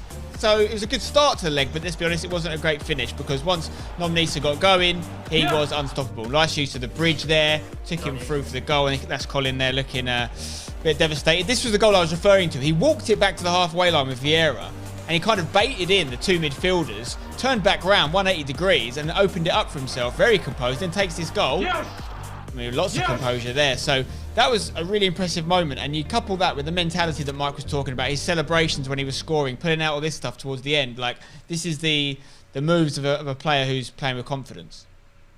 All right, well, that was a comprehensive performance of the first match of the day, Nisat. But we have another one coming up. It's the 2Ms. Mino taking on Musty. Make sure you guys do not go anywhere. This is going to be a tasty affair with one of the best, I think, in this competition, Mino. Don't go anywhere.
During the FIFA 21 Global Series, you have complete control of your viewership rewards. For the first time, you will receive guaranteed rewards for watching the best FIFA players in the world compete at the highest level. Simply link your Twitch and EA accounts, watch at least an hour of FIFA 21 Global Series competitions live on Twitch on select weekends, and you will receive one FIFA Global Series swap token per weekend. Tokens may take up to 7 days to appear in your account. These tokens are redeemable in repeatable SBCs in FIFA Ultimate Team, with some great pack rewards up for grabs. The more tokens you earn by watching on more eligible weekends, the more flexibility you will have to decide which rewards to get. Don't miss out. Link your accounts, watch the FIFA 21 Global Series, and redeem your rewards.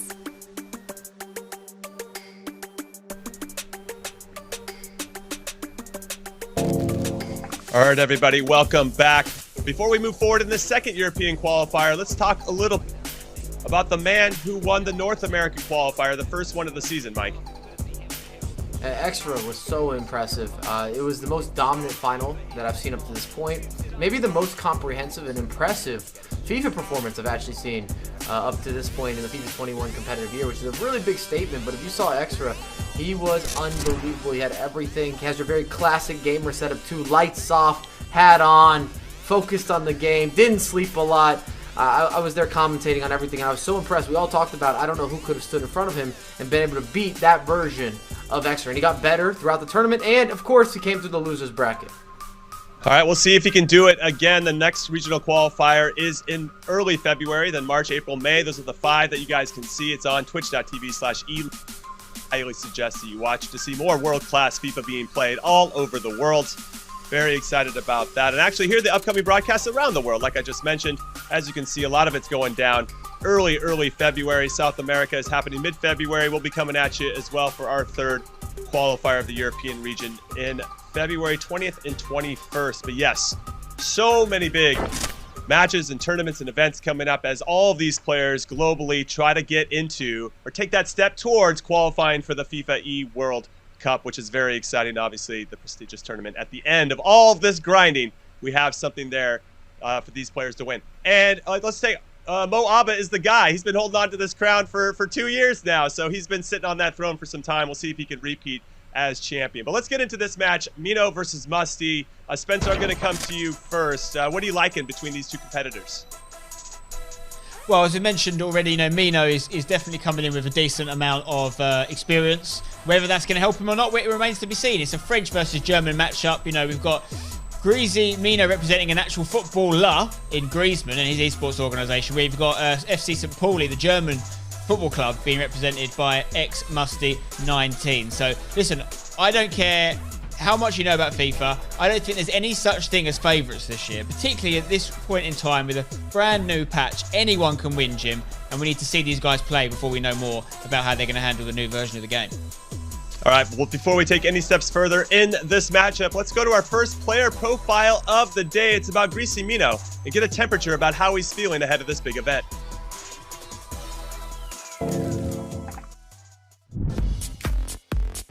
Alors contre MS de Sari, c'était vraiment très compliqué parce que je menais à chaque fois dans le match. Je menais 3-2 du pied gauche, je me retourne sur mon pied droit et à ce moment-là je tire et je marque le but du 4-2. C'était l'un de mes moments préférés depuis que je fais des tournois FIFA. Sauf que contre MS de Sari, il faut rester à 100% du début à la fin et malheureusement je me suis relâché quelques minutes et ça a suffi à MS de Sari pour égaliser et pour gagner le match.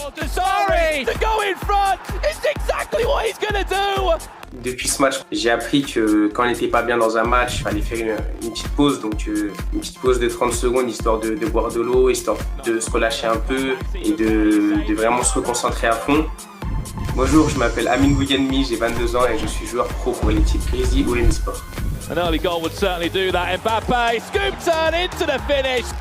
Donc on a pas mal de pression avant le tournoi, mais il faut essayer de rester calme. Je fais rien du tout avant les tournois. Je sors un peu m'aérer avant le tournoi pour vraiment penser à autre chose. C'est Mino qui devient donc le nouveau champion de France 6 Ligue 1. Et tout est à base de confiance. J'étais vraiment confiant sur ce tournoi. Je me sentais invincible et c'est ça, je pense, qui m'a donné de la réussite pour remporter le tournoi. Alors du coup, je préfère quand je joue offline, quand pas mal de personnes me regardent, parce que ça met encore plus de pression et du coup, quand tu gagnes, tu es vraiment content et au moins tu peux célébrer à fond.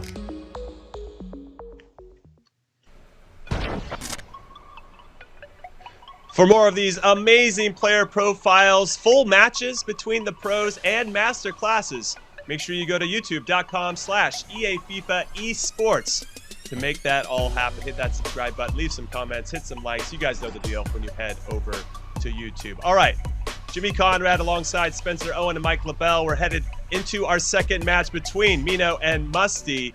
Now, Mike, I'm going to come to you first because Musty, we haven't talked about him a lot. We just saw a player profile from Mino. But you can't sleep on Germans, and Musty's German in these competitions. Who do you like in this one as you break it down? You definitely should not sleep on Germans. We've seen that proven, even if they're not well known. I mean, Dolan Mike comes from that era or category of being someone that we didn't have any storylines or narratives behind, and he was able to win an event. We also saw earlier this year, we saw Lefty in an all-German affair in the previous event up against Kokorai. So those are two different guys, that youngsters that we didn't know a lot about, but they developed talent. I would say if out of all the nations, Germany has the most prominent quantity in terms of the talent pool that is competitive.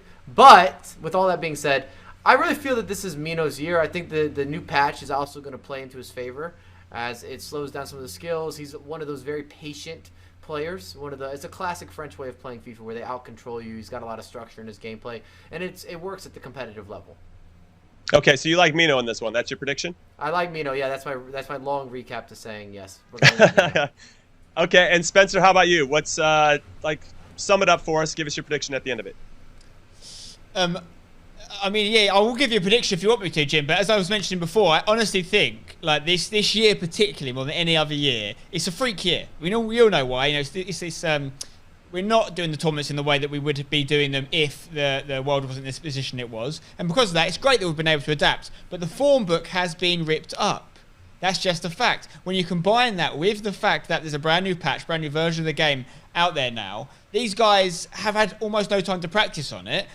I don't care what you've won in the past. I respect Mino, and I think what that stuff does is it means you're going to have a good mentality. That's all it can really mean at this point in time. With regards to the gameplay, it is absolutely a blank canvas. So a great chance for an underdog, if you really are an underdog, if you've got to the final six, to come through and win. So you're asking me for a prediction anyway. I'll give you Mino, okay? You happy? I am happy. I appreciate that. I think Mino is going to do the business as well. But the game still has to be played about what happens on paper. Go out there and play it. So best of luck to Musty as well. Now I'm going to throw it over to the call of this game. Richard Buckley and Ryan Pessoa. Take it away, fellas. Great to see you. Thank you very much, Jimmy. Great to see you as well, my friend. Mike and Spencer looking dapper as always on the desk. Thrilled to be here for the FIFA 21 European Qualifier number 2. Not only joined by myself, Richard Buckley, but pro player, analyst, commentator, content creator, anything Ryan Pessoa cannot do. How are you doing, Ryan? I'm great, and I appreciate the introduction. I'm looking forward to see who's going to reign champion in this event. Yeah, I mean, we're looking at the sort of bracket. We've seen how that first game went, a super decisive victory for Nisat. Coming into this game, do you see it potentially swinging that way again with one player really sort of just dominating their opponent, or do you see it being more of a tighter contested affair? I think it'll be a little bit closer. I agree with what Spencer said. It's a new patch and people are sort of trying to adapt to it. It's early days still. And I've also played Musty this year. I haven't played Mino, but I know Mino's a fantastic player. And Musty's fantastic. And I know that he sort of was one of the, in my opinion anyway, one of the best players with stepovers. So without it, it's going to be interesting to see how well he does. Yeah, it'd be very interesting to see the gameplay, how they've adapted their styles as well. Something we can look at right away is the squads of the two competitors that will be competing in this losers quarterfinal. First up, Mino. Let's have a quick look at the squad, Ryan. We can see it on the screen there. Break it down for me. Where's he going right? Maybe where is he going wrong with this team? Yeah, first things first, you can see he's been lucky with his rewards. He's got an informed Ronaldo. It's not the second, but any informed Ronaldo that's untradeable, you'll be happy to take. He's also got R9, and I know that from Mino with his tweets. He's been sort of petering between. He doesn't know whether he likes R9, whether he likes Pele. So I know that, well, for me personally, R9 is the better choice. But it's sort of a basic squad. You see Kyle Walker, Varane, Mbappe, Renato Sanchez, Vieira, Rashford as well, who is fantastic with his 88 version. And it's a very solid team all around. Yeah, that's Mino's team. On the other side of that, we're going to have a look at Musty's team. And we talk about R9 and Pele. We've seen the other Brazilian icon used right here, right? Yep, exactly. And it's sort of a very similar squad in a sense. It's just a little bit cheaper because Pele is slightly cheaper than R9. And he also doesn't have the record breaker Mbappe. But he does have Theo Hernandez and also Tavernier, I think is how it's pronounced. He, in my opinion anyway, is probably the best right back that's available or was available in the game. And Theo Hernandez, I'm not a fan of him at left back, if I'm honest, but in centre back, I feel like he's one of the best centre backs. I feel like full backs this year you can use in centre back, and they are fantastic, like Kleber and like Kyle Walker in form. Well, I mean, the first thing that I've sort of picked up on there with the squads, Ryan, he was using Varane and Theo Hernandez, and with the restrictions, they're two of sort of the 87 to 89 players. You wouldn't typically use defenders in that category of players. You'd have maybe an 89 Bruno or a Neymar instead, and you'd tinker with your restrictions a little bit more. But using sort of your marquee players in defence, different way of doing it. Yeah, he must be comfortable offensively. I know Mino is a fantastic player with his build-up play, and same with Musty as well. But I'd say, personally, I wouldn't go down that route. But there's a reason that they're here. They've done it on merit, and their squads have worked and got them to this position. So they clearly know better than I do anyway. Here we go then, losers quarter-final. Who's going to be taking on Nom Nisat in the losers semi-final?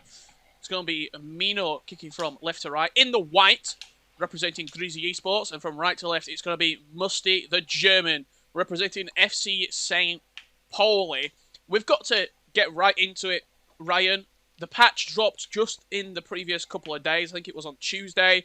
The players qualified for this latter stage of the event, of this qualifier, on a different patch.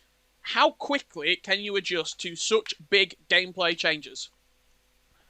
I think it's kind of difficult. I've been seeing on social media that a lot of players who were perhaps doing fantastically well before the patch are sort of struggling now in terms of build-up play and just creating that chance on the edge of the box, because the stepovers were sort of like, there were people stepovering in their own half with their centre-backs, with their full-backs. It was sort of a thing where it got built into their gameplay, their fundamentals of how they build up their attack. So having it out of the game and having to adapt to, I guess, playing without it is going to take some time. Cracking charge from Ferland Mendy there to turn over the ball in the midfield. He went to build up with R9 and CR7. On the other side of this, that Ferland Mendy, who was in midfield, now vacant from the left-back area, and plenty of room for Rashford to play a ball into the box on Musty. It's Pele. One more pass to Mbappe out wide, looking for the cutback, but João Cancelo stands strong. Good chance there early doors. We see quite an end-to-end game. Yeah, it was a fantastic chance. He was very patient there. I thought Mino done well not to dive in specifically with his defender there, with Varane, I believe. He was controlling. He sort of jockeyed back a bit and hoped that he would intercept it. And Musty done very well there to attack, in all honesty. And as I said, I feel like this will be a tightly contested affair. I don't see it going as one-sided as the Nisat game. Renato Sanchez just holding the ball on the edge of the box, waiting for a defensive line, a defensive area to open up. But the defensive Renato Sanchez doing very well there, just to track back. Free kick, 26 metres out. Couple of bodies over the ball. He does decide to run over it with R9. It's going to be a little pass into R9. Potential penalty. You never know when two players collide like that in the box, but Musty defends well and will keep possession from the defensive free kick. Yeah, if that was Bruno Fernandes, I'm sure the whistle would have blown there for a penalty, but it's a choice there for Musty, for Mino, where he takes the free kick differently than I do it. I never usually make players run over the ball. I sort of, if it's in an area where I can take it direct, in all honesty, I'm going for it. It might not be the smartest choice. That's a fantastic ball over the top there, but it was well defended by Kyle Walker. Yeah, he just got onto it there. Info Kyle Walker at centre-back. He's been a staple in these squads with the current restrictions. He just fits into that under 86 category. Probably the best 86 rated centre-back on the game, icons included. And also gives you such good links. You've got João Cancelo, you've got Rashford if you want to play him on 7 chemistry as a midfielder. He's played his way into the team and now can't be moved out. Ronaldo inside the box looking to turn first time. That's where, I know we talk about this a lot, Ryan, that's where you would have seen a step over. Past the man into the area. Exactly. Ronaldo now. That was offensively for Musty. Complete end-to-end game, and it's Cristiano Ronaldo. What a game, by the way. Yeah, that was a great attack there from Mino, I was going to say. But Musty, they're using the L1, R1 boost to push it onto Ronaldo's foot, fire it across goal and give him the 1-0 lead. And we saw Mino up one end with Ronaldo. It was his R9 trying to sort of turn on an angle that wasn't really there to shoot on.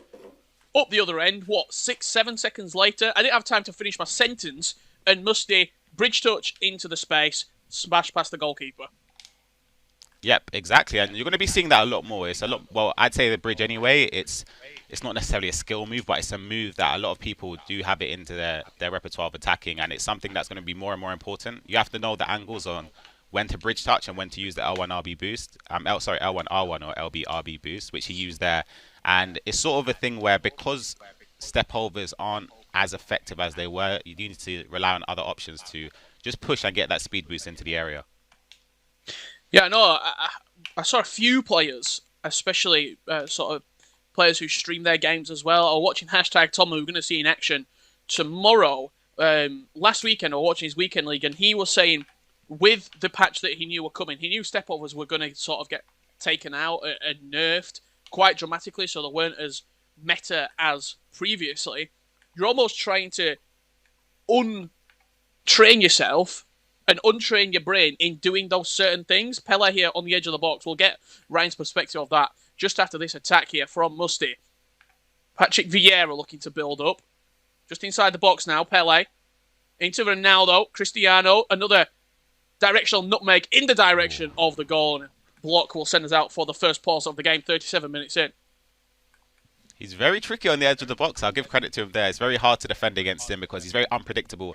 And you can see that he knows all the angles to I guess, utilize the bridge and the L1, R1 boost. But as you were saying, trying to sort of unlearn something that's become sort of fundamental to your build-up play is difficult. Obviously, it's not been a hugely sustained period of time where people have been step overing. It's been a couple of months. But I remember on FIFA 19 with the La Croqueta, using it genuinely for the whole year, and then going on to FIFA 20 when it wasn't as effective. It took ages to try to just get it out of your game.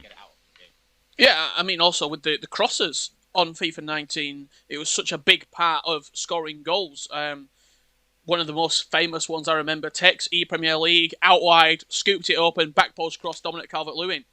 When you go from year to year and you're on a yearly cycle, one thing in FIFA 19, time finishing crosses, is completely sort of unusable in FIFA 20. R9 now, on the edge of the box. Great dribbling from Mino and smashes it in the near post. That is beautiful. The dribbling there with R9 and CR7 as well, just to pass it into him, is phenomenal. And that'll give him a boost of confidence because you can see it from the other attacks that he's generated in this first half. His left stick dribbling has been phenomenal. Just looking at a couple of Musty's previous results in this qualifier, up to where we are being broadcast right now. He beat Natsu 7-2 in the final qualification round. He beat Roken 8-1 the game before that, and then beat Sakul 4-3. So he's been scoring a lot of goals, has Musty, in the qualifiers up to date. Mino was in the winners bracket. He was in the winners bracket semi-finals.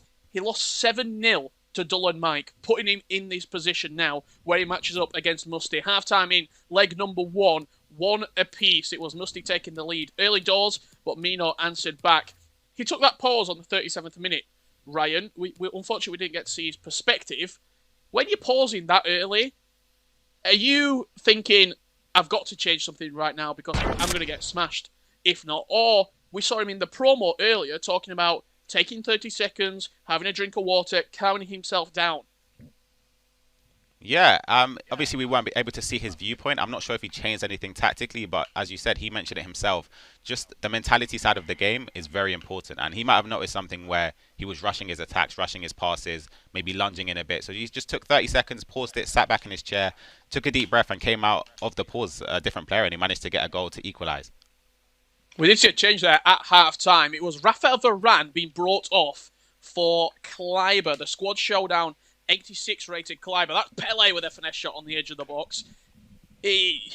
Talk to me about that. Varane getting brought off. The road to the final, Varane, arguably one of the best centre-backs on FIFA, and Kleiber is brought on as you see him getting up there above Ronaldo to win the header. Honestly, I feel so sorry for the people that didn't complete the SBC. Like, I honestly apologise because I'm not even joking. This guy, Kleiber, is the best centre-back I have used this year. Like, Kyle Walker's incredible. Centre-back, I promise you. Obviously, he comes out as a right-back card and it's kind of hard to link. You can link him to Robin, but he isn't that good for competitive level because of the weak foot, or to perhaps Ruud Gullit, or maybe just even on 8 chemistry, you could sub him on. But he's just like a physical specimen. It's hard to get the ball around him. He's rapid as well. His dribbling, his passing. I feel like he's a step ahead of Kyle Walker, but it's just really hard to link him, which is why you see players sub him on. Let's see if he can defend this attack alongside Kyle Walker. Played onto the edge for Vieira. Mino into Ronaldo. Turns Renato Sanchez like he's not even there and slots it into the bottom corner. Beautiful goal. And you see with the fake shot as well, that's a trademark Mino thing. He puts it into the striker. A fake shot or a scoop, either way. Gets onto the left foot and smashes it to give him the 2-1 lead. Certainly that pause has helped him drastically. We thought he could have been on the other end of a beating here before this game did start. Paused it and now coming out second half flying. Ball's just got a little bit scrappy there. Mino does pick it up. R9 Ronaldo. Out wide for Mbappe. Now you've got the lead. Potentially the game could be there for the taking. Pass looking for Cristiano Ronaldo, but Renato Sanchez does cut it out. And it finds its way to Patrick Vieira. Yeah, we've still got quite a long way to go in this game. There's still 20-odd minutes, so it would be sort of foolish for him to try and reserve the lead. However, I've seen with Mino, he's very calm, he's composed. Obviously, he almost gave the ball away there, but he knows when or the moment in time where he needs to resort to game management, when he should keep the ball. And obviously, when you're in a leading position in a game which has such high importance, you sort of don't want to give away the lead foolishly, perhaps do a loss of possession. But he's doing well here. And another fake shot, which I mentioned, which is his trademark, to Ronaldo, who smashes it home to give him the 2-goal advantage. What a finish from Ronaldo. You spoke it into existence, Ryan. The fake shot, so Mino-esque on the edge of the box and just smashed in to the back of the net. We saw the pause there from Musty. It looks like Hirving Lozano is going to be making an entrance onto the pitch. Absolute pace demon, Hirving Lozano. You played much with Lozano this year? I played against him quite a lot, and I could do with that Kleiber right now. Yeah, Lozano's one of my go-to super subs. I only have the 85 version because I have him from the Foot Champions Red Picks, but I should probably buy the 86. But yeah, the 85 has just done. He's done enough for me off the bench. As you said, he's a speed demon. He's good just to get in behind the defense when they're starting to tire out at the latter stages of the game. But Mino will be having a lot of confidence, and it's funny to see how Ronaldo 93 is scoring those goals relatively easily on his left foot. I'd hate to see what the Team of the Year version will do. Yeah, absolutely. A pretty hefty price tag on that Team of the Year. We'll talk about Team of the Year in the foreseeable games coming up. Pele looking to burst away from Rafael Varane. Does get away from him. Beautiful bit of goalkeeper movement there from Mino. Results in a corner. It's going to be Pele over it. Played short into Kylian Mbappe. Back to Pele. This short corner technique. Just trying to find a gap, but there's so many white shirts seemingly blocking all the passing lanes into the treasure chest. That is the penalty box. Patrick Vieira now. Into Cristiano Ronaldo. Beautiful passing to Lozano. Just does enough to get a body in the way. Plays back to the goalkeeper, showing his composure, and decides to play long in the end. Inches away, and you can see there with the goal kick. That's sort of a good way just to get it out of defense. You can just loft it to your striker in the middle. However, you have to be confident though with the way you aim your header because of the manual headers, but it's very effective when you do have the likes of R9 occasionally, depending who he's up against, and of course CR7, probably the best player on the game in the air. Pele in around the box. Goalkeeper movement on that occasion wasn't good enough. Musty took his time, kept his composure. That's the key word in this game. I feel like we're talking about composure in the final third. Great finish from Musty, and what a losers bracket quarter-final we have got set up here. Definitely, I'll be honest, I thought he sort of messed up the chance there, but it was initially anyway good goalkeeper movement from Mino with, I believe it is Courtois, but Musty done incredibly well. He bided his time, waited, twisted and turned with Pele, and it's brought him back into the game. Looking to get a double in quick succession is Musty to level up this game going into the second leg. Hervin Lozano linking up with Patrick Vieira, now in more of an advanced role in that 4-4-2. Pele with the bridge touch, smashed in the near post. Ryan Pessoa, what a goal from Pele. Incredible with the bridge. As I mentioned, Musty he's been practicing with the L1, R1 and the bridge. I spoke about it. It's very similar to his first goal, obviously on a different side of the pitch, but he made sure, he sort of backed up Mino where he was twisting and turning. Mino didn't know whether he should go to him to tackle, because the moment you do that, you sort of have to be aware he could bridge you, and that's what he done, and it gave him a chance, and Pele smashes it in. Competition only just starting here as well. So many more games going to be taking place. We've got a winners bracket grand final coming up between Dolomite and Optello. Renato Sanchez looking to regain the lead for Musty. It's been a back and forth affair all game long. Kylian Mbappe, final chance of the game. We're about to tick into the 90th minute. And the referee is going to give us one allocated added minute. Sanchez gets dispossessed, and I think, unless the ball goes forward, the referee will blow up. He's letting this attack play out. Cristiano Ronaldo, a couple of step-overs. About 4 days ago, he probably would have had a goal from that. Yeah. Not now. And that will do us for the game. Yeah. Yep, exactly. He had a chance there at the dying moments. And as you said, if that was a week ago, that's a goal because of the step-overs would have boosted past the defender. But he done well there to reduce the deficit so that on equal terms going into the final game. 3 apiece after leg number 1 here in the losers quarter-final. It's just heating up in the second leg. Another thing that's heating up is the Apex Legends Global Series Winter Circuit Showcase. It's bringing all the best players in the region as they go head-to-head to compete for their share of a $750,000 prize pool. This is the Europe and North America online tournament. Coverage starts Sunday, January 31st at 9:45 AM Pacific Standard Time. Stay tuned to twitch.tv/playapex to catch all of the action. Just having a look back, Brian, at that first leg between Musty and Mino. Musty went 1-0 up, and then Mino sort of got back into the game. He goes 3-1 up, and we're thinking, okay, Mino, that experience that he's got might start to prevail here.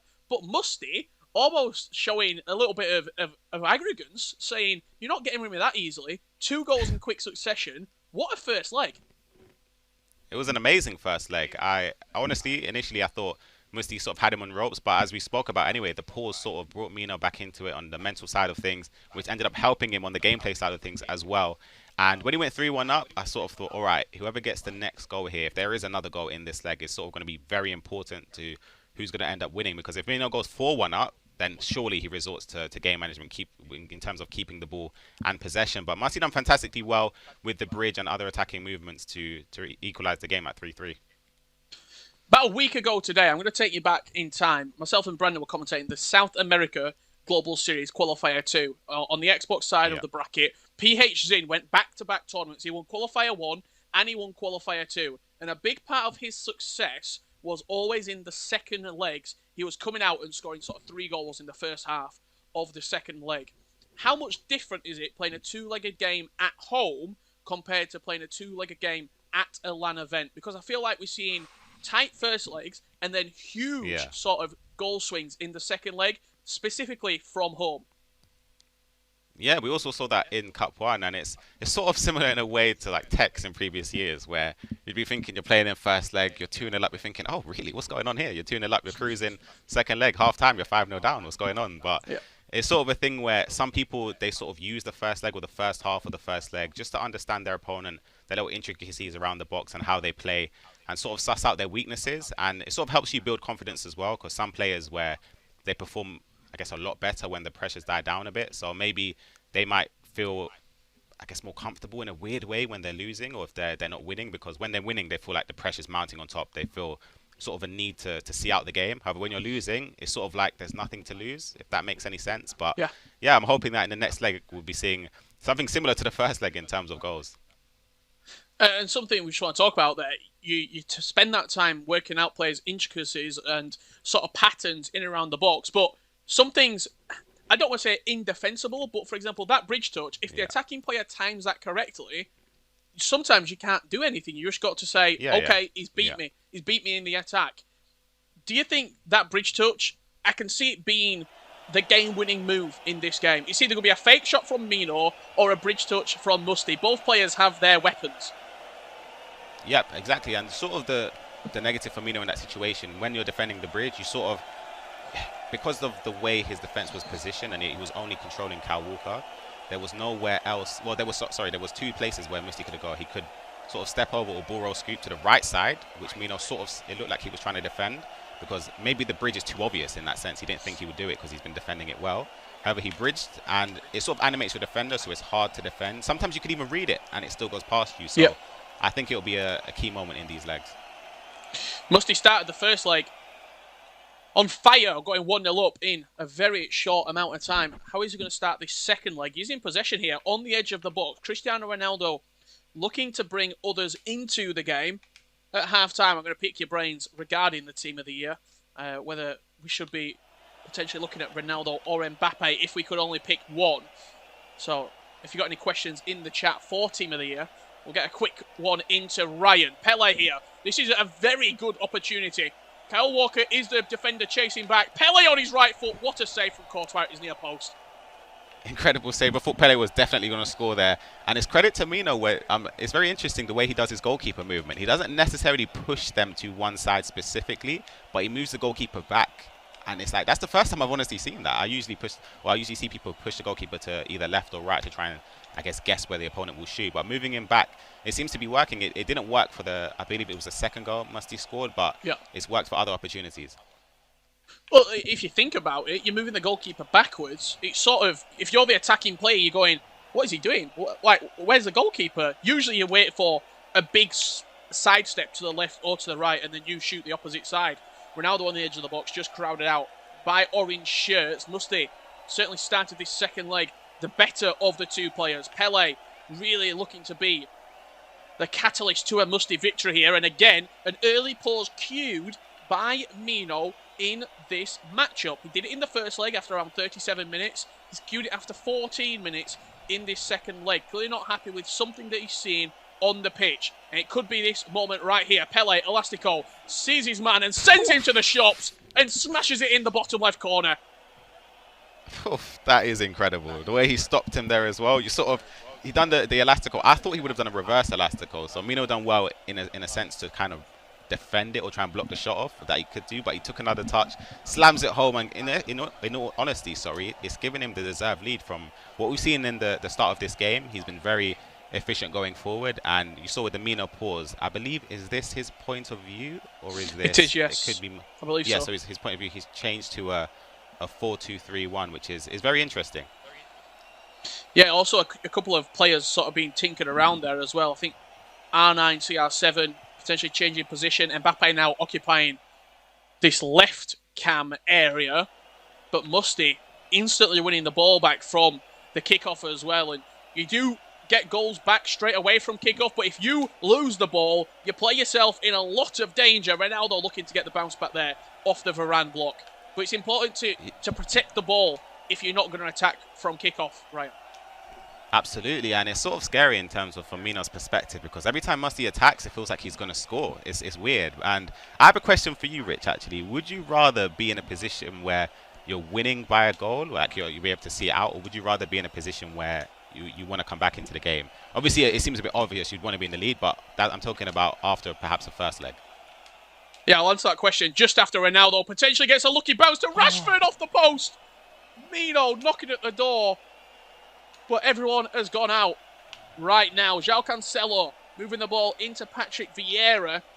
I think for me, I would rather be the player chasing the game with the sort of press tools you've got at your disposal.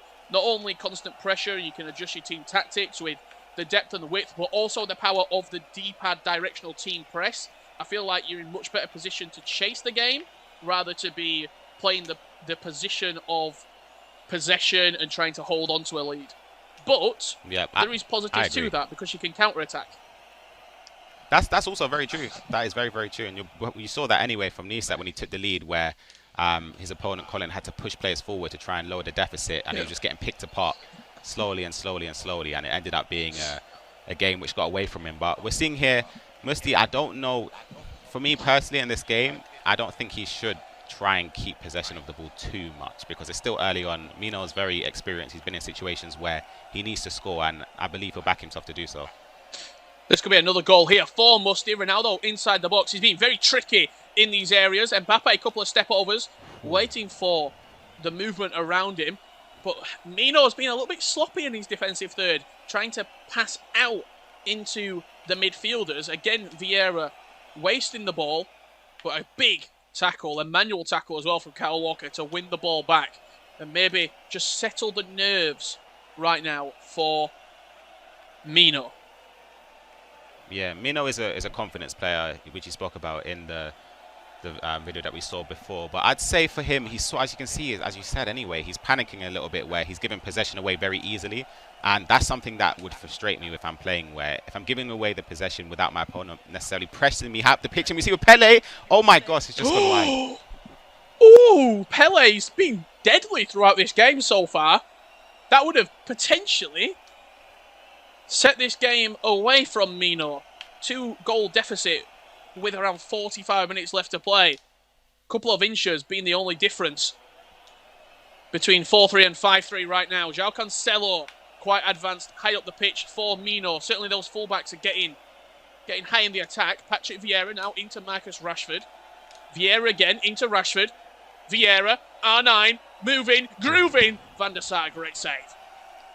Again, you see the fake shot, and it goes back to, it was a chance. It was a good chance. It's not necessarily a 100% goal-scoring opportunity. Perhaps in hindsight, he could have taken another touch. But that Pele chance, though, that's what I'm talking about with R9 versus Pele. R9 scores that because of the 5-star weak foot. But Pele, it's really hard to say because would R9 necessarily be in that position because Pele's agility and his nimbleness sort of made that chance. So it's a difficult one. So you're basically saying just by teaming the SCR7 because yeah, it feels exactly. like a sort of 5-star weak foot and his agility and ball control gets him in those areas. Or somebody like, I mean, we're thinking hypothetically, if Neymar was to get the 12th man, I think he would go into a lot of these teams right now. As we see, losers quarterfinal, halftime in leg number 2. 45 minutes left to play here, and it's Musti leading 4-3 against the Frenchman Mino, representing Greasy Esports. But just as we were saying, as we're getting into this second half, Ryan, a Neymar sort of special foot item, team of the year, he'd probably go to number 1 in a lot of people's sort of wish list in terms of the pros as well.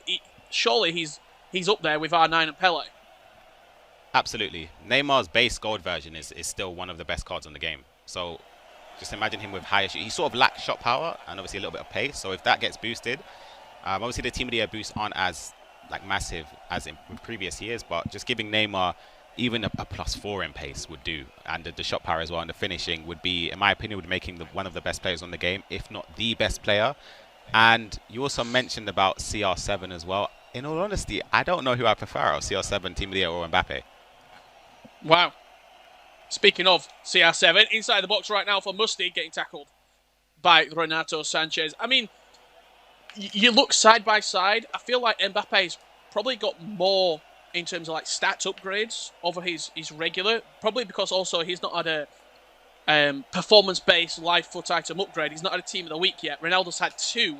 So there's less to upgrade on Ronaldo. The price difference as well is about, what, 2 million coins, I think, on the PlayStation. About $1.5 million on the Xbox right now in terms of Team of the Year CR7 to Team of the Year Mbappe. I'm intrigued to see who the pros are going to be using. We heard Mike LaBelle talk about it earlier in the show. I think you're going to see a sway towards Ronaldo because he is Mr. Reliable. But I wouldn't be surprised to see Mbappe feature as well.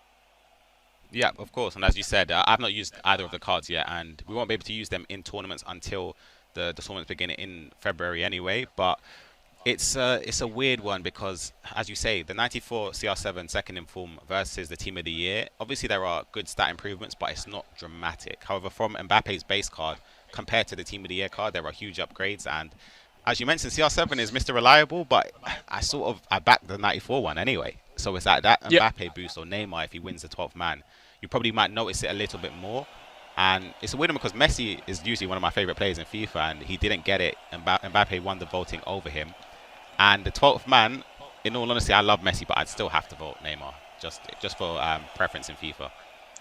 Well, I just looked towards the chat and I saw a huge army of Messi fans coming in saying Messi for 12th man. So we'll just have to wait and see when that is announced. 55 minutes gone here in the second leg. Musty looking to get another goal to cement his place in the losers semi-final, but a great save from Thibaut Courtois.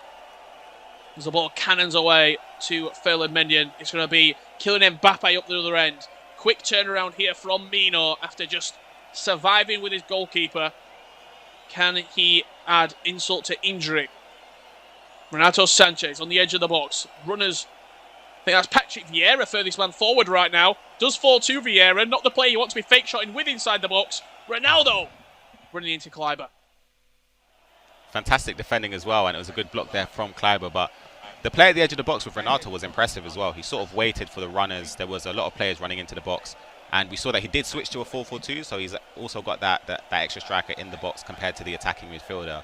And he'll be hoping that he'll be able to get some more chances because 30 minutes to go roughly is still enough time, but it's going to be quite difficult.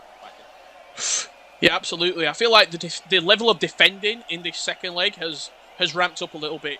As crazy as that sounds, you'd expect the defending to get worse as the nerves build, the tension builds, but I think you're just playing more instinctive. You're not thinking as much. You're just playing FIFA, and that's when people play their best, when it is instinctive, sort of gut feeling FIFA.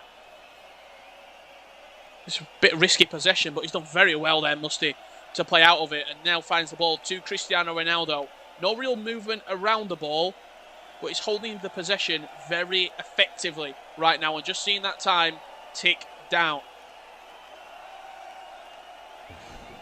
I thought he had a chance there, to be honest, with Pele through, but it gives away possession, and it gives Mino a chance anyway to push some players forward, because on the balance of things, I'd say Musty deserves to be winning, but both of these players technically have had chances where they could have deserved to score. That Pele chance and also the CR7 one for Mino, which hit the post, was also a gut-wrenching chance, but there's still time. 20 minutes. I think now is about the time where he could get a chance at CR7, and it's what a tackle. Ooh, what a tackle that is. And then we talked about the composure. To play that pass out, you're on the back foot, your body is turned away from goal. You know how risky those passes can be, and he still played it out, Musty. And this could potentially be the counter-attack that he was looking for. I just see Cristiano Ronaldo picking up the ball there, making the run off of it as well, into space. End-to-end FIFA, final 15 minutes here. It's going to be a grandstand finish in the losers quarter-final. Who's going to be going out of qualifier number 2 here in Europe? The most competitive region in the world. These are top 6 players on the Xbox. And we're whittling it down to 5. I should say 4, actually. Chance on the edge of the box. Ronaldo. Into Renato Sanchez. Back into R9. Ronaldo Nazario inside the box. And another clutch tackle from Kleiber. Tyler, I told you the best centre-back on the game. What a tackle there. And there's 10 minutes to go here. Mino needs to push some players forward. It's going to be difficult to get the ball off of him. Musti, for the last 15 or 20, when he's had possession, has done very, very well in terms of keeping it. He's been disciplined, but now he knows that there's 10 minutes separating him from advancing into the next round and earning a lot of prize money and also points, which are vital in achieving playoffs this year, which is very important. So I know if I'm in this situation as he's doing there, I'll just be keeping the ball and waiting for my opponent to press me. Yeah, Mino has to be the aggressor right now in the final 7 minutes. Musti more than happy to just hold the ball, keep standing on it, waiting for gaps to open up, but he could have played himself into a cul-de-sac there with Renato Sanchez. Does extremely well to get out of it. Pele, directional nutmeg, looking for the ball roll scoop into the area. Pele still wins the ball. Everything falling Musti's way right now. Bridge touch into the box. Great tackle from Mino. And the Frenchman will come forward yet again. James Tavernier scoops that out. Mino keeps it in. I didn't know if he might have let that go out for the throwing to get his paws in. Yeah. Does elect to keep it in play. I was thinking that as well. We saw that Pele lost the ball there, but he slides in with a Cannavaro-esque tackle. That could be the game. Possession and Musti here. Yeah, this is it, I think. Mbappe's going to go for the corner flag, surely. Vieira's won it back, though. Mbappe left a little bit on Patrick Vieira, and one added minute. Mino, it has to go right now. That's cynical. An awful tackle from Cliver. It's cynical. Not even a booking, I don't think. Yeah, craziness. That is what you call taking one for the team. Completely put a stop on the counter-attack. Everything is going down to one right now. Drop back. Nobody get forward, basically, for Musti. Mino has one last roll of the dice. He needs to see a snake eyes if he is open to take this to extra time. There's 20 seconds left. Do you even have time to play this short? If you go forward, maybe. But this would kill me, I'll be honest, because it's like you don't want to play it short and then the whistle blows because you're thinking, damn, what could have happened? I think you just have to select CR7 or something and just try and make a run to the header and just hope. Yeah, you just have to hope, because if you play it short here, I don't know. So you see, we're watching Musti's POV right now. Got Pele just in front of the man if he does elect to play it short. Vieira over it. That time's ticking down. Yeah, what's he doing? He has digged it into the box. It's going to head away, and that's game. It took a little bit too long. Yeah. Commiserations to Mino, and congratulations to Musti. It didn't take long with the free kick. Maybe you thought it was Musti's because he was taking ages to pass it, but it was unfortunate. But I'd say on the balance of thing, it was deserved for Musti. Great performance from Musti. The German goes through to the losers bracket semi-final, where he will be playing against the Israeli Nom Nisa, and you could say one of the favourites in this qualifier number 2 in Mino gets eliminated. Aga, Mike LaBelle, Spencer, they all talked about it earlier. This emergence of the new generation of FIFA esport players, Ryan Pessoa, and we've got another one right here in Musti. Yep, massive congratulations. You see how much it means to him with the outpouring emotion, and he's got a tough task as well against Nisat, who is also a fantastic player. And as I mentioned, I played against Musti before, and I said he was a fantastic player pre-patch, and he also showed how good he is offensively in creating so many goal-scoring opportunities and chances after the patch as well. So it's a huge congratulations to him. Final thoughts from you, Ryan, before we jump back over to Jimmy, Spencer and Mike. Just looking, the first leg, goals galore. The second leg, I think only 1-0. Why was that? Why was the second leg so tight and tentative? Is it because they found each other out? Of course, that's the element as well of just understanding your opponent a little bit more based off of the first leg. But also, they were unlucky in terms of chances where Pele could have scored as well to make it. It would have been, well, it was after the Renato chance from Mino where it hit the post. So there were chances on either end. It could have been more. But as I mentioned, I'd say it was a deserved victory. Yeah, fantastic performance from Musti, the German. A real sort of, you would say, breakout performance. One of his first times being on a broadcast in front of 70, 80,000 live people right now. A huge win for Musti in sort of the grand scheme of his FIFA esports career. And looking now into the future, again, we've sort of got two young stallions, shall we say, fighting off against each other in Nisat and Musti in order who's going to be going through to the losers bracket final. Yeah, and I think we have... I think Dallin Mike, weirdly enough, right? Well, I think he was the youngest ever for Champions Cup winner. He might be the oldest person left in the competition, which is kind of weird to say because of how young he is. But I know Optole as well. I believe he could be 16. The young man from Sweden who's also in the upper bracket. We've got Nisa who's 18 and Musti as well, who's also very young. So as you said, the emergence of the new players are showing why they're here and why they deserve to be here. Yeah, we saw.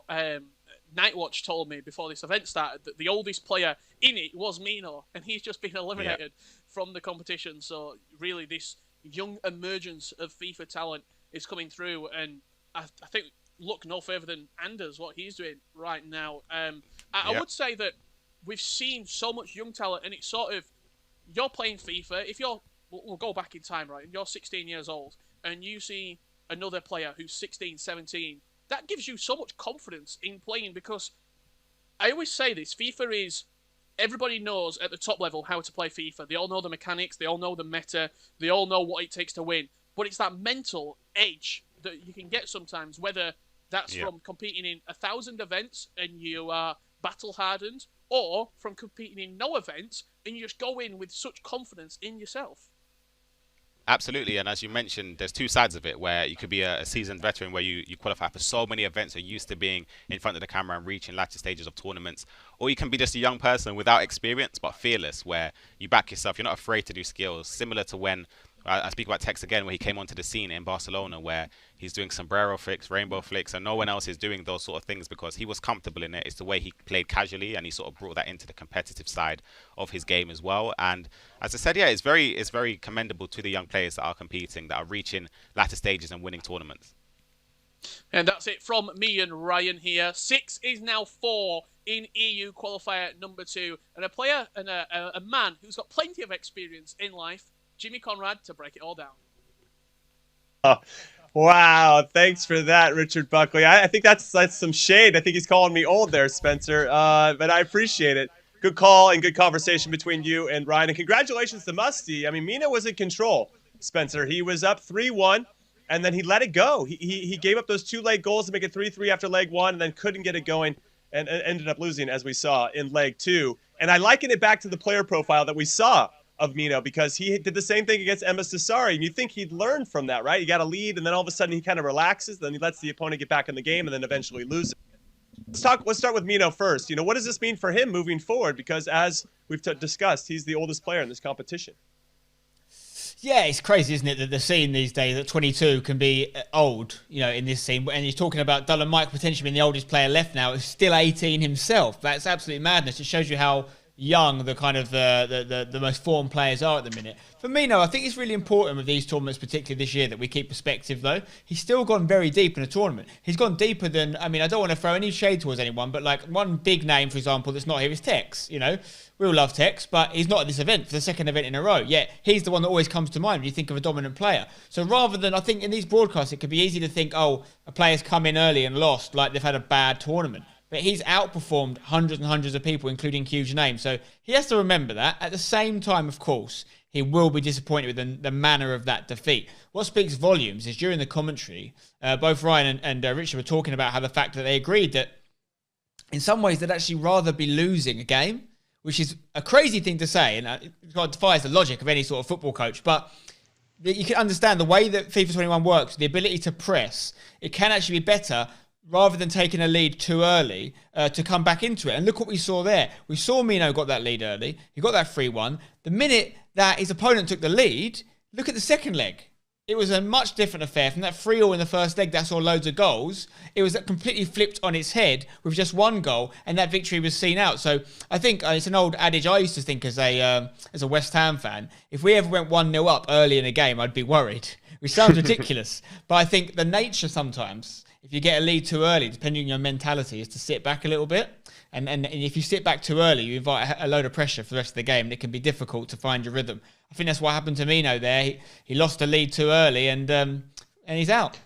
Yeah, he couldn't regain his form. Let's take a look now at the highlights, though, to give some visuals to what you're going to do it with Mike LaBelle. Mike, talk us through these highlights and what we saw, what Musty did well to come back and get this victory.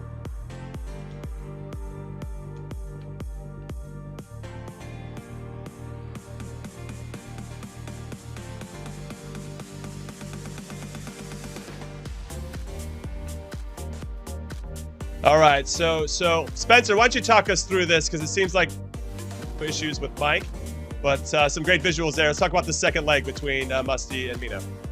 Yes, this is where Musty really came into his own. Obviously, it was the one important goal he gets here. Great bit of footwork with Pele in the box. And you can see on his face, particularly when the game ended, he seemed very relieved. It was one of those games, that first leg, as we saw a minute ago, was goals everywhere. And Mino was trying to get his way back into it. But there is the celebration for Musty. And it shows you what it means to him. I mean, these lads coming onto the scene now that are quite young.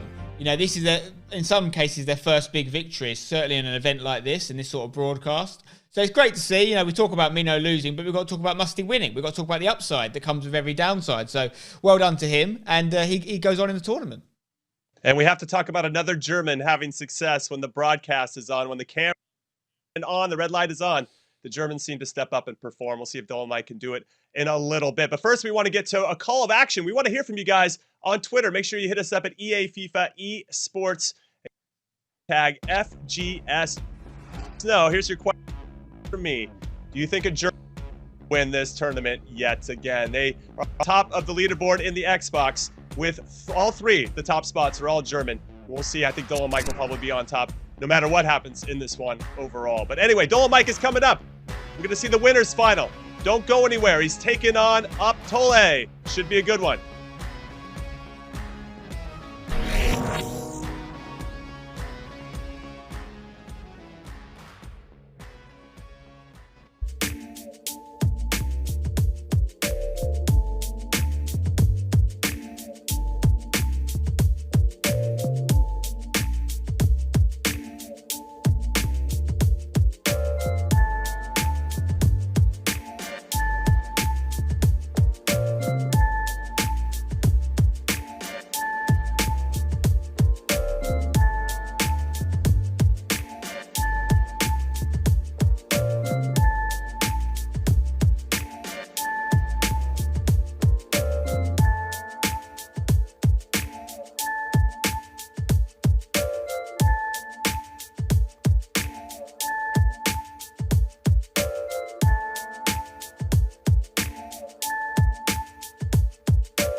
Welcome back to the second European qualifier of the season.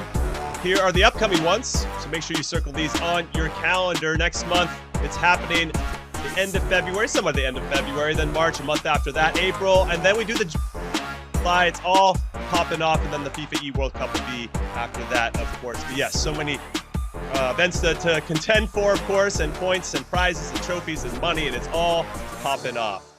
Everybody, I'm Jimmy Conrad alongside Spencer Owen, Mike LaBelle. He needed to take a break a little bit. We're going to give him a rest. I think he wanted to go do some push-ups, fix his hair. I don't know, whatever Mike LaBelle likes to do in his free time. But he'll be joining us again very soon. So, Spen, we've seen two fantastic matches so far. Two players that are coming really out of nowhere to surprise some people. Do you think that trend will continue before we get into this big winners final between Optale and Nolan Mike?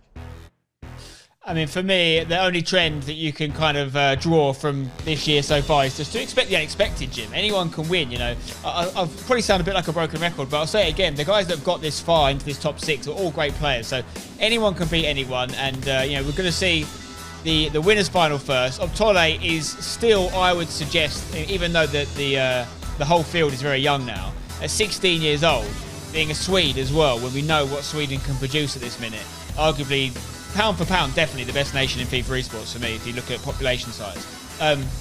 He's got a lot of weight on his shoulders now for a young lad in his first competitive event. Sure, there's no pressure on him per se.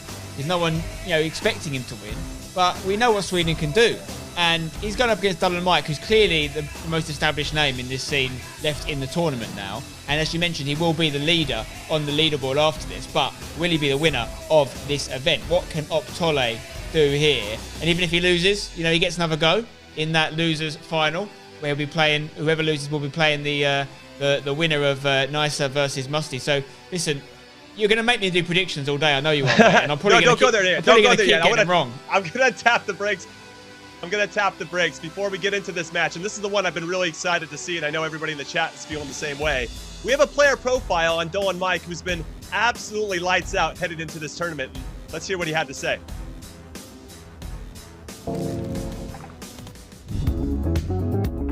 When I played against Tex at my first ever tournament, I was extremely nervous, especially knowing that I think around 100,000 people were watching, and as well most of my mates were watching. During FIFA 18, we were always in Discord like watching the games, and a year later I was competing at one of those events. At one time I was 3-1 up in the 80th minute in the first leg, and I was already thinking about how I'm going to win this tournament. Like mentally I was completely not on the pitch. In the end I lost the first game 3-4, so I conceded 3 goals in 10 minutes, and that kind of told me to never lose focus in the game. And it is Tex who takes the lead here over Dolan Mike. My name is Dylan Neuhausen, I'm 18 years old, I play for Neo, and I go as Dolan Mike. This is the first time Dolan Mike has gotten to the 3rd day of a tournament. When I finally won against Gorilla to make it the first knockout round I won ever, in my head I was like, yeah, this is pretty much already enough. I can just now play without any pressure. Another young superstar. This is Dolan Mike's moment. To be honest, I haven't had that much fun since that version of FIFA 19. But look at this Ronaldo, and that is a beautiful goal. Until this version of FIFA 21. It suits my playstyle really well. I think that one could be the nail in the coffin for Dylan Mike. After losing close games, a few hours afterwards, I'm still completely done with the game. I don't want to touch it, I don't want to see anything about it. And I've now learned to focus my mind on the things that I have achieved instead of the things you could have achieved. I think that's kind of the start to getting the good mindset back and getting back into the game. We have our youngest ever FUT Cup champion. I have a lot of fun at the moment competing. It's probably the most fun I've had. Okay, for more player profiles just like this, and masterclasses and full matches between the top pros in the world, make sure you go to youtube.com/EA FIFA Esports to make it all happen. All right, everybody. Jimmy Conrad alongside Spencer Owen, and Mike LaBelle is back looking fresh and sharp. Mike, I'm going to come to you first. We got the winners final now. Give me some predictions and what you think is going to happen that's going to lead to the prediction that you're making. I don't feel comfortable going against Dolan Mike, even more so after hearing him talk about how he's been working on his mentality.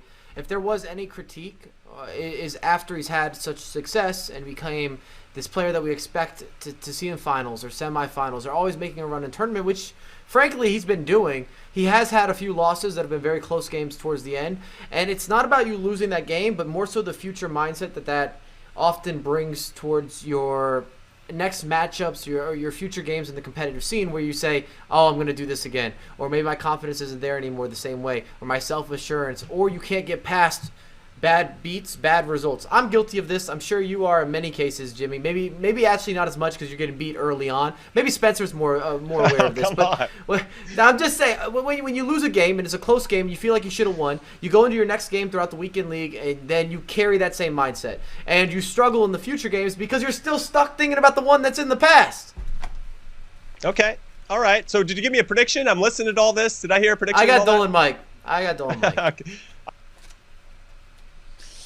Yeah, I mean, I'd love to tip the 16-year-old from Sweden. And let's remember, it wasn't long ago that Dolan Mike was a 16-year-old from Germany, when none of us were tipping him. And he went on and won that whole thing. And then he talked. And we were like, are you sure you're 16? You sound like you're 37. But he was 16 years old. He just has a very deep voice. Can the kind of student become the teacher, if you like, or the teacher become the student? I don't know which one it would be. The point is Dolan Mike kind of against an earlier version of himself. I feel like I'd be going against the kind of traditional wisdom if I don't predict Dolan Mike, but then I'll be really annoyed with myself if the 16-year-old wins. So you know what? Just so I can go against Mike and just so I can continue this run of getting every prediction wrong so far, I'm going with the Swede. Well, you said earlier before the break that Sweden is probably pound for pound the best FIFA country right now, producing the best players. I think Germany wants a word, and it's going to start with Dolan Mike. I think he's going to do the business as well. Now, we're going to stop talking. We're going to throw it over to our casters who have the call of this big match, the one we've been waiting for. It's Brandon Smith and Aga Rosenmeyer. Take it away, guys. Thank you very much, Jim. And yeah, this is the one we've been waiting for. It's two players that have gone unbeaten in qualifier number 2. They meet in the winners' final, and as always, I've got the absolute legend guiding me through this one, August Rosenmeyer. Aggie, this is a big game. As I said, two players that have gone unbeaten. The question is, who's got that extra 10% in them to book a place in the grand final? Yeah, it's going to be a very interesting matchup. Dolan Mike looking really in form, winning everything he touches right now, it seems, and also have that extra experience. He's been here before, but on the other hand, I watched Tolle play. He was streaming his way to this top 6, and he was playing amazing. He didn't rely too much on the step overs. He was just a really solid defensive player. Could play balanced. Didn't really use the step overs that much. So I'm really looking forward to see these two guys play. Well, you've spoken about Optole, Aga. Let's have a look at the team that he is using in this tournament. As I said, 16 years of age, playing his FIFA at Gothenburg, partnered with a very familiar name from Sweden, Zime. He partnered with him and, of course, the manager there, Gigi Frole, as well. He's been looking after both of those players. Another team in Sweden that are really invested into esports. This is the team that Optole is using. And clearly, Aga, it's been working very well for him. As you said, he may not play the meta as such. And looking at his team, of course, a lot of players in it that many are using that usual partnership between Mendy and Varane. But any sort of thoughts on that team, Aga? I think again we see like the usual suspects kind of. I like the Tavernier as the right back, a very powerful player, can go forward, can also defend.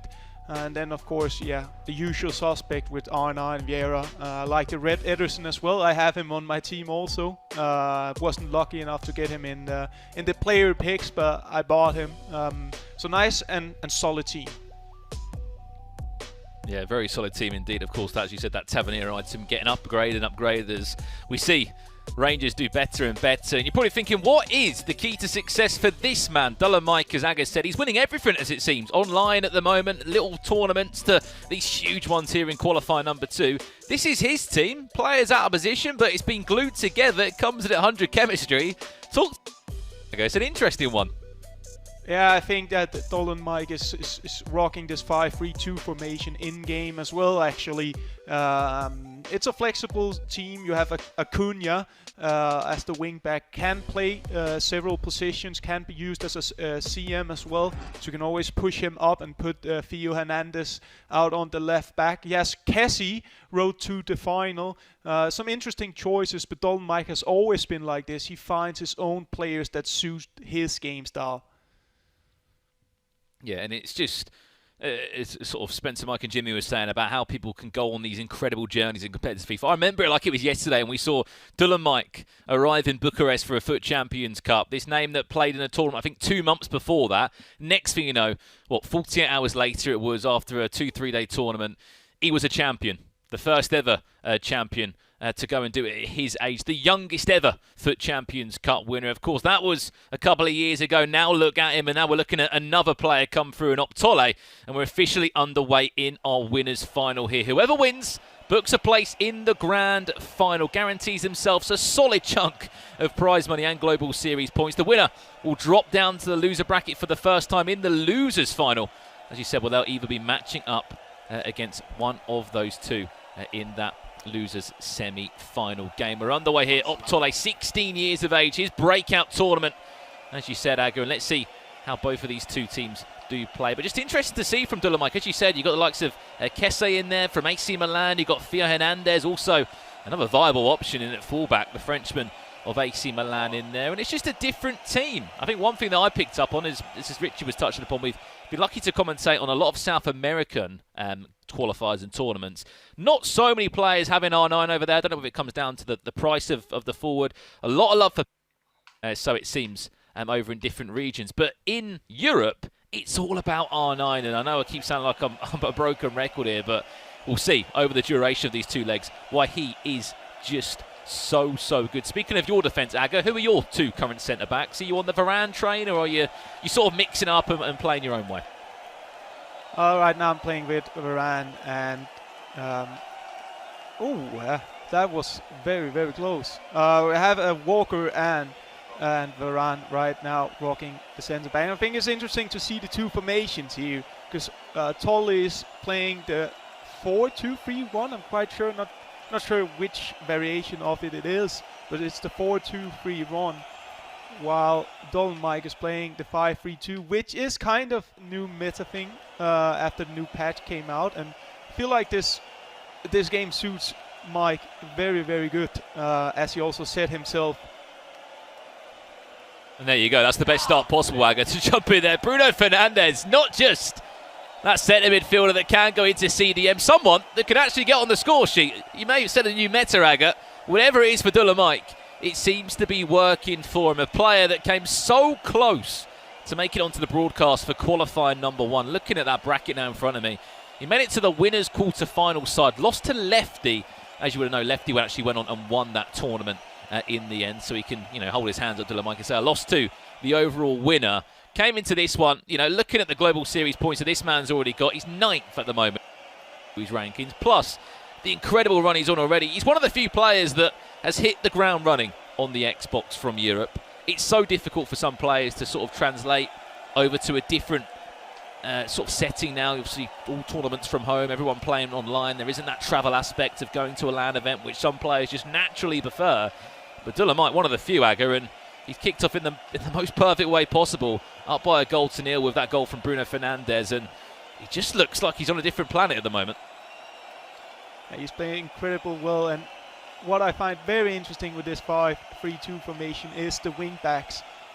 When he attacks, he only have 3 defenders, and the wing backs is offering him the width. Just follow this. Nice defend by Tolle. When he defends, it's with 5 players at the back, so it's a very flexible formation and very tough to break down. And Tolle needs to be extremely creative, because as we've been saying, Dolan Mike got the confidence and the momentum right now. Yeah, and just to give a bit of context to people at home, Aga, there's been a number of patches in the game, as we know, but we'll talk about in just a second. Acuna making his darting run, as you said, that 5 at the back. You can get your full-backs forward, and we could have a 2-goal cushion here, which we will do, from Pele for Dolan Mike. A brilliant start for him. And just as I said, Aga, give people a bit of context home. Why are we seeing Dolan Mike move into this new formation? Yes, there's an overload, so it seems, with the left wing back and the right wing back. But what is it about this 5-3-2 that he's using? And again, it's working very well for him. Well, first and foremost, it's very solid in defense. It's so hard when you have 3 centre-backs covering the gaps. You can't really do the through balls. You need to work very hard to break it down. And when you have the ball, it's actually pretty good offensive-wise. And you definitely see Bruno Fernandes for Dolan Mike play a huge part in both goals here when he comes with the second run kind of into the box and offers new opportunities for Dolan Mike. So it's really a good formation when you attack, but also when you defend. Yeah, super interesting formation. And we see a lot of pros actually using this formation now because it suits the meta. Since this new meta, as we're seeing, and just a quick word on that midfield 3. Kessie, as you said, Europa League item. Vieira and Bruno Fernandes in there. Player of the month, Bruno Fernandes, as we know, got himself a Team of the Year item. We don't know what rating that will be, how it will look, but I can assure you, within the restrictions, if that does change, he will be one of those players that some pros might just move into their squads. A very viable player. So a lot of people online saying, why Bruno Fernandes in CDM? Why is he being moved into that sort of area? Just a very balanced midfielder, Aga, a player that can offer you a lot going forward and a lot defensively. Definitely, especially offensively, I feel like he's perfect to have on the centre mid, and I'm really looking forward to see his stats on the Team of the Year card. As we can see, Dolan Mike is rocking the Player of the Month, Bruno Fernandes, and he actually ditched Neymar and Mbappe. Then he runs two very strong, solid defensively midfielders in Kessie and Vieira, and then he has Bruno Fernandes as some kind of number 10, you can say here, who has the freedom to go forward. And that just gives the extra possibilities and opportunities for Dolan Mike when he attacks. And also you can see it's very good to keep possession with. You always have passing options because you have the wing-backs creating the width, but you also have the free centre mids who can combine together. Yeah, as you see Bruno Fernandes there, you hit the nail on the head there, Aga. With that midfield three, you've got such a good balance there of, you know, two out-and-out CDMs if you wanted. Bruno Fernandes to add you that little bit of magic in the final third. A quick word on his organisation for Dolomite. Team Neo, of course, teaming up with another former world champion, someone that actually made qualifier #1 in Gorilla. Those two conference champions in the FIFA E Club World Cup just a couple of days ago. So a lot of success from everywhere and every single angle, which is really sort of working out for Dylan's favour at the moment. A teammate that's been performing superbly well in Gorilla.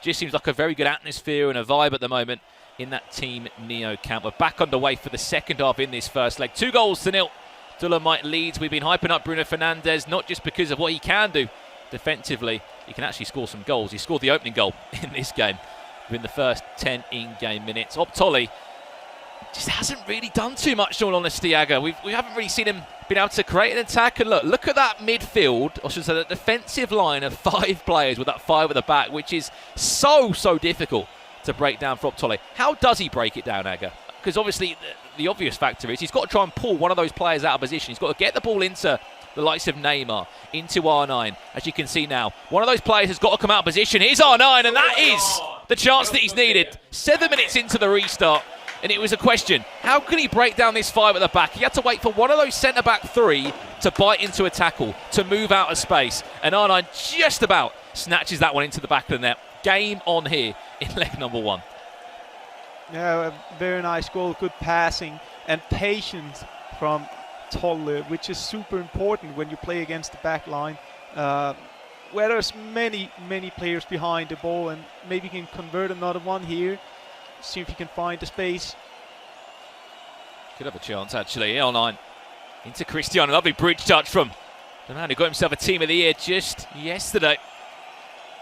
Comes to nothing in the end, and a chance to play it from the back. But this is better from Optole. He knows that goal would have given him some confidence. But when you play against the 5 at the back, Aga, I mean, what are you looking at doing? You've got to pull someone out of that defensive 3, I should say. Like here, you see in the 3 of them. Try and pull them out. Try and disrupt their shape as you'd like. R9 does eventually get the ball back. He'll try and play that into Neymar. Is he onside? He is. What a turnaround from Optole. You can see Gigi Froley. He's over the moon with that. A brilliant turnaround. He was 2-0 down, and it's like every time I ask you, Aga, how you break the 5 at the back down, he goes and scores. Doesn't need your answer. Well, I don't have to say it. He shows it. And what a goal. It's the McGeady spin cancelled, and then a pass that, yeah, plays it 100% into a chance he has to convert, and he does. And he gets the ball back instantly here. And Dolomite need to get back in the game now, refocus, maybe take a break and make some subs, because Tolle is playing amazing right now, and he started to adapt now to this formation, because there will be good things with any formation, but there will also be bad things with any formations, and it seems like Tolle is starting to figure it out. Oh wow, could be in for another one. Ronaldo goes on his own. Edwin van der Sar has to make that save, and you can see there a pause coming in from Dolomite. He's not happy with something in this back line. It's got to change. We are looking at the POV of Optole. It's a 4-2-3-1 Adama Traore, the foot freeze Adama, will come on in CDM. That's the only change there. Oh no, there could be one more. Could be positional change as Rashford want to come off. It will be Davies that comes on. He goes into CDM, and Traore, as we know, is a right winger by trade. His foot freeze in a left back was a defender. He's putting him in a right wing. Why not? He's got pace and he can cause some issues. Yeah, it's a common choice to put Traore up there. I think if I have to rewatch the goals he conceded, Dolan Mike, he gets caught a bit in not controlling his centre mids. So suddenly Tolle is isolated with his 3 centre backs, and there comes some good runs where he haven't manually activated his centre mids to come back and help and make sure that to close all angles. And therefore he got punished, but now he's on the ball and looking forward to do what he did in the first half. Yeah, to touch upon that, I think it's came to that a couple of times when he's had that 3 in the midfield, which have sort of been just run past as they weren't there, sort of thing.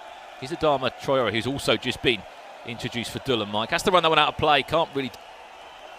Ederson will resume play from a goal kick. Will happily play that one short. But yeah, just as you were saying, he gets the ball and then he's up against that sort of defensive three, those three centre-backs. And it's a difficult Dylan Mike because he doesn't want to disrupt that defensive line. But someone has to come out and press the ball. And as soon as one player comes out, whether it's Theo Hernandez or someone else in that back line, the gap, and as you can see how this game's completely turned on its head. Lovely little flick up there from Neymar. Doesn't come to anything. Just 16 minutes left in leg number 1. Theo Hernandez able to eventually get rid of that ball. And Dylan Mike looking to build back into the chance. But this second half's been all Optole. First half was all Dylan Mike. This second half's been all the Swede, Aga. He's been good at isolating his striker and cams with only Dylan Mike's 5-back line. As we see here, also in the build-up now for Tolle, he started to figure out that he can always switch the game over to wing-backs because Dylan Mike will always have his 5-back line. He will not be able to pressure that high with this formation, which means that Tolle can keep position quite easily on his own health and just be patient and build it up slowly until he feels like the moment is there. But the curse of the commentator here, Brandon, he gets the ball and it could be dangerous now. Yeah, could be very dangerous. James Tavernier whips it to the back post, and I think you've just cursed us all, Wagger. What a ball from James Tavernier there. That simple cross just whipped across to the back post. And Dylan Mike will take control in this game again. A sip of water for him to recompose himself and to ensure that he can see out this first leg. Cristiano Ronaldo in those sort of areas is always going to be causing problems. And a sort of half volley finds the back of the net and puts Dylan Mike back into the lead here. And that was a mistake from Tolle. He can't throw the ball away in that area. It gives space to Dylan Mike, and he just converted with a R1 cross to the back post, and it's a goal. I would like to see Tolle make some small minor changes because things have worked out for him pretty well in the second half here.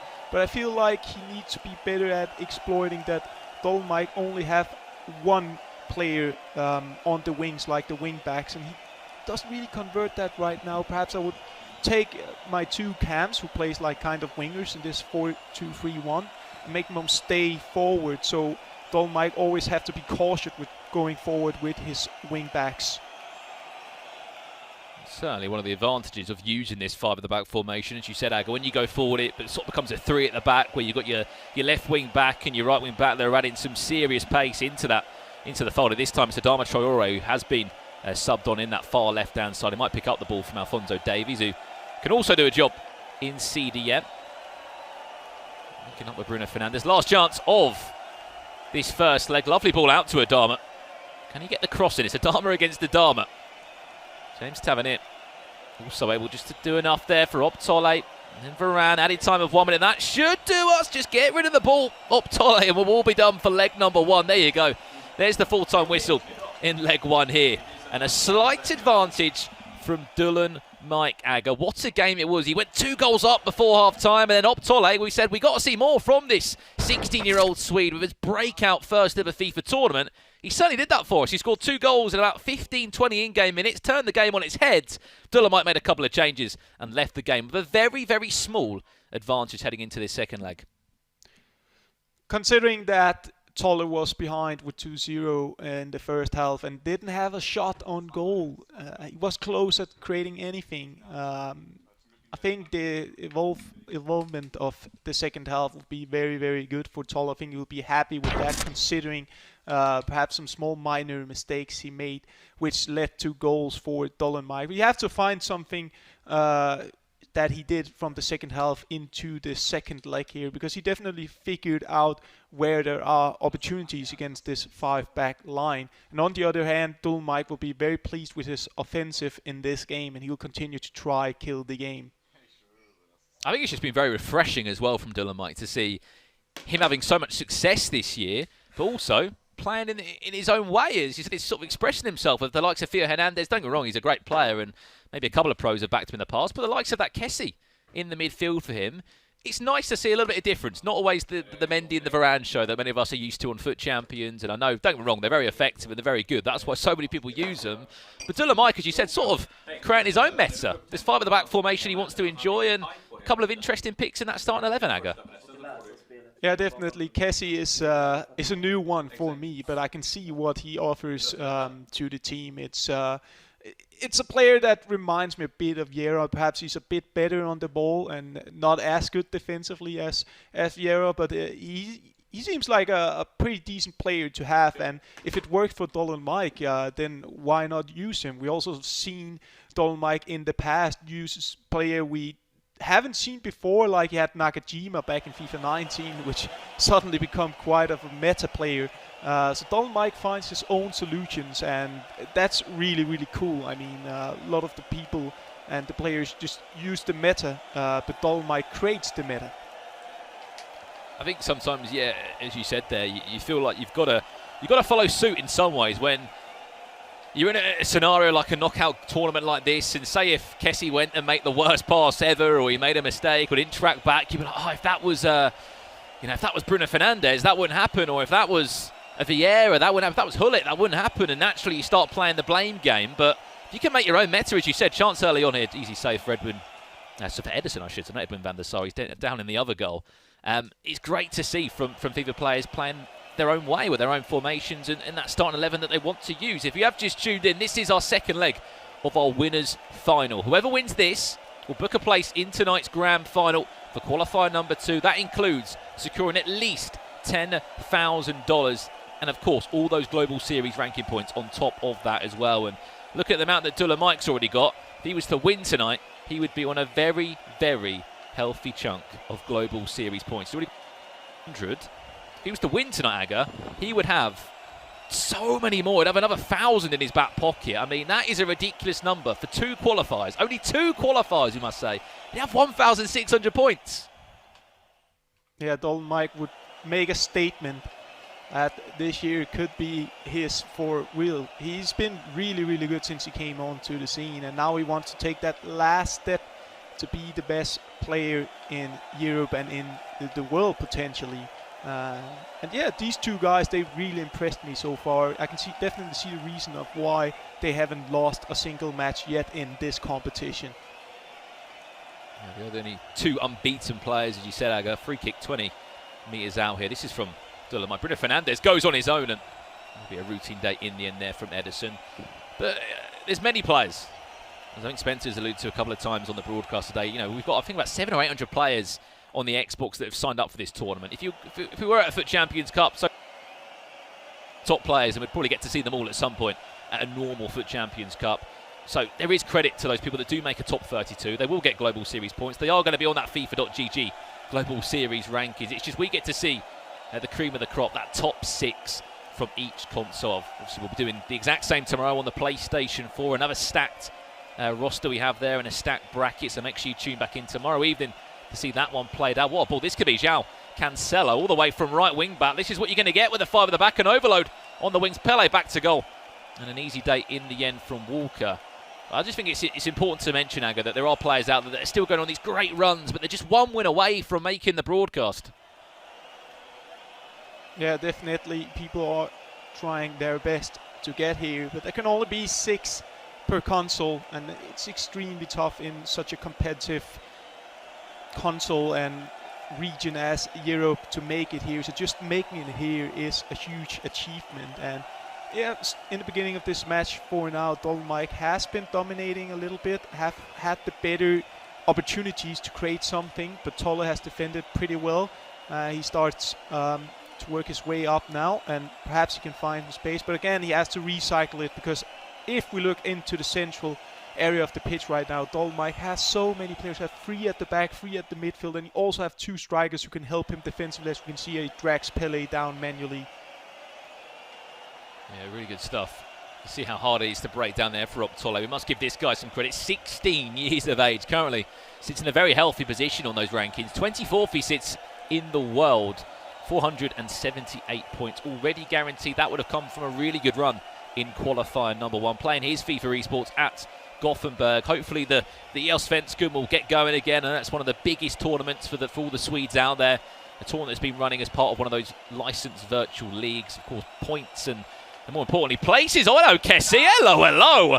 Maybe not just your box-to-box midfielder that can offer you something defensively. That's why he's in the team for Dolomite. And wow, he caught me off guard there, Aga. What a finish from the Ivory Coast centre midfielder into the top corner. And that's a 2-goal cushion for Dolomite. Yeah, that was nice free kick combo by Dolomite. He completely make Tolle distracted and think that he's going down the right side. But it's too easy for Dolomite to get this chance. Cannot not be aware of the central area of the pitch and in the box that way. I'll say it was a little bit mistake from Tolle there. Got distracted too easy, but nevertheless was a great combination of Dolomite. And now he can perhaps make it 5-2. Yeah, watch out for this cross. Remember, it's that full-back overload of that 5 of the back formation. Oh, that was a half volley. It was a half chance there for Pele.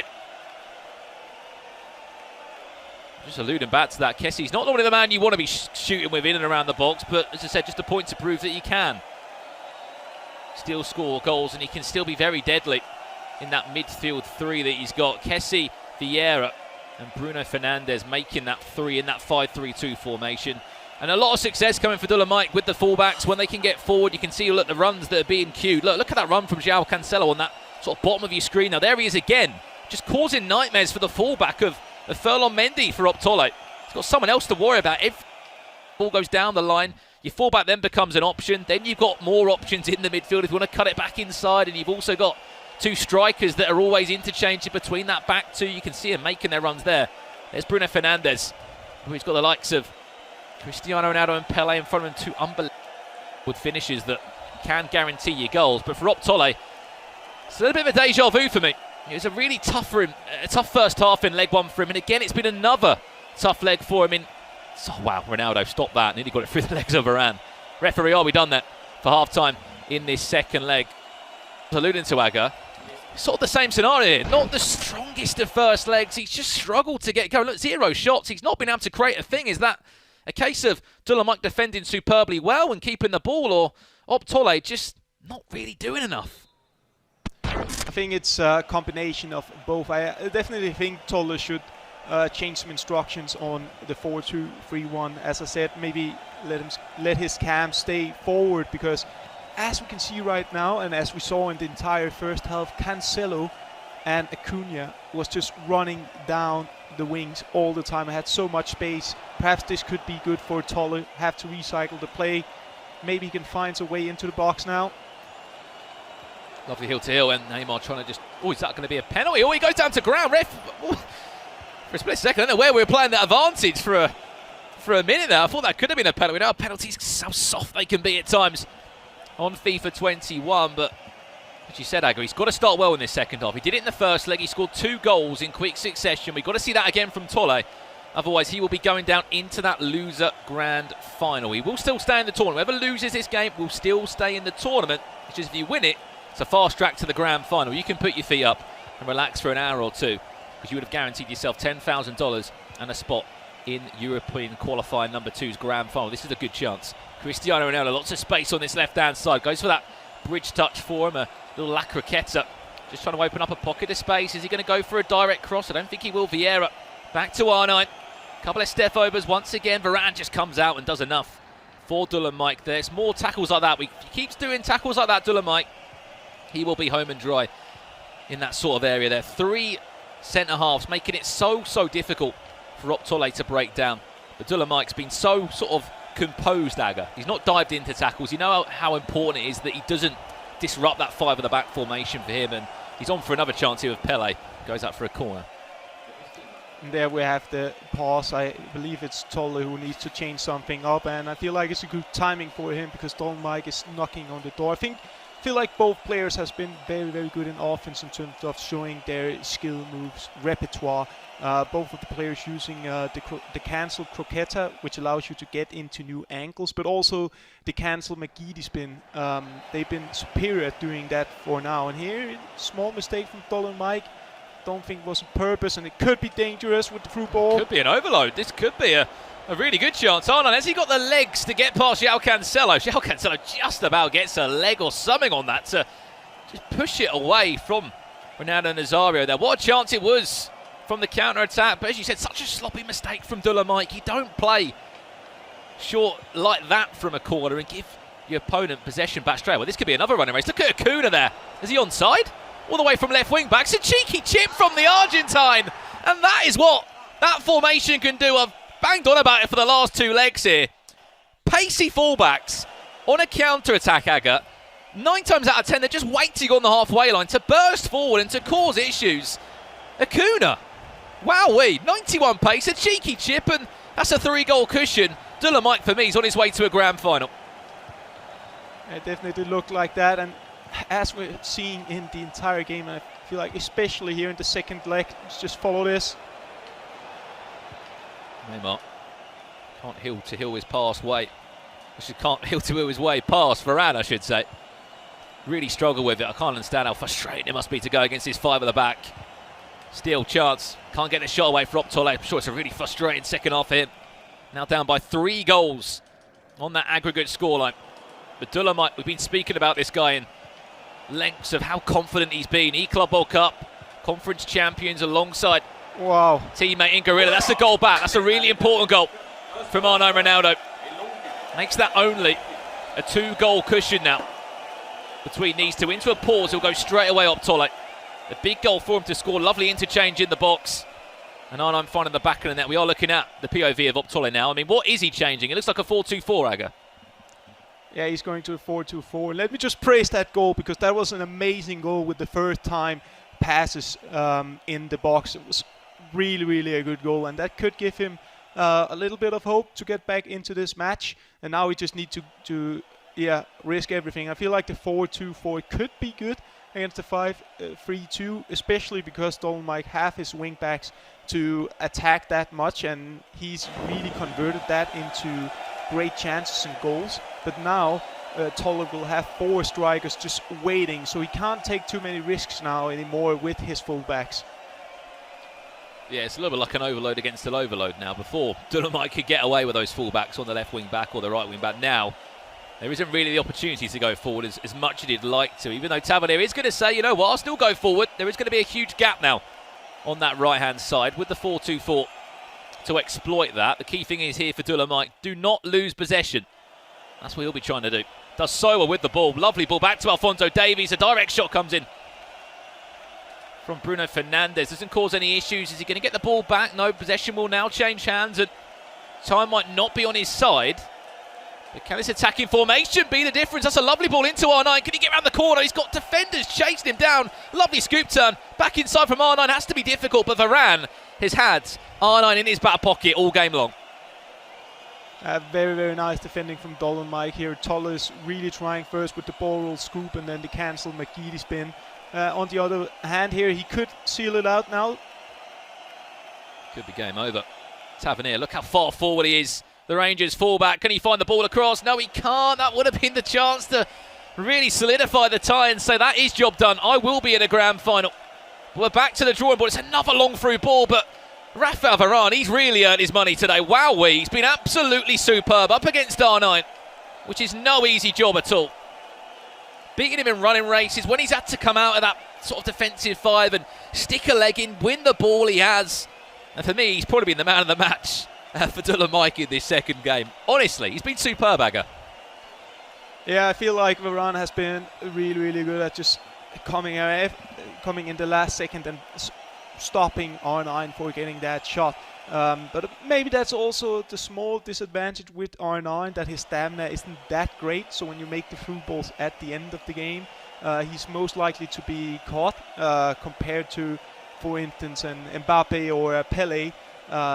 So yeah, very, very, very important play with around this game. But I also like to say that his wingbacks, Dolomite, have been superior. Now we see the constant pressure in the team press, and he will just try to keep the ball now, Dolomite. But the curse of the commentator, as usual.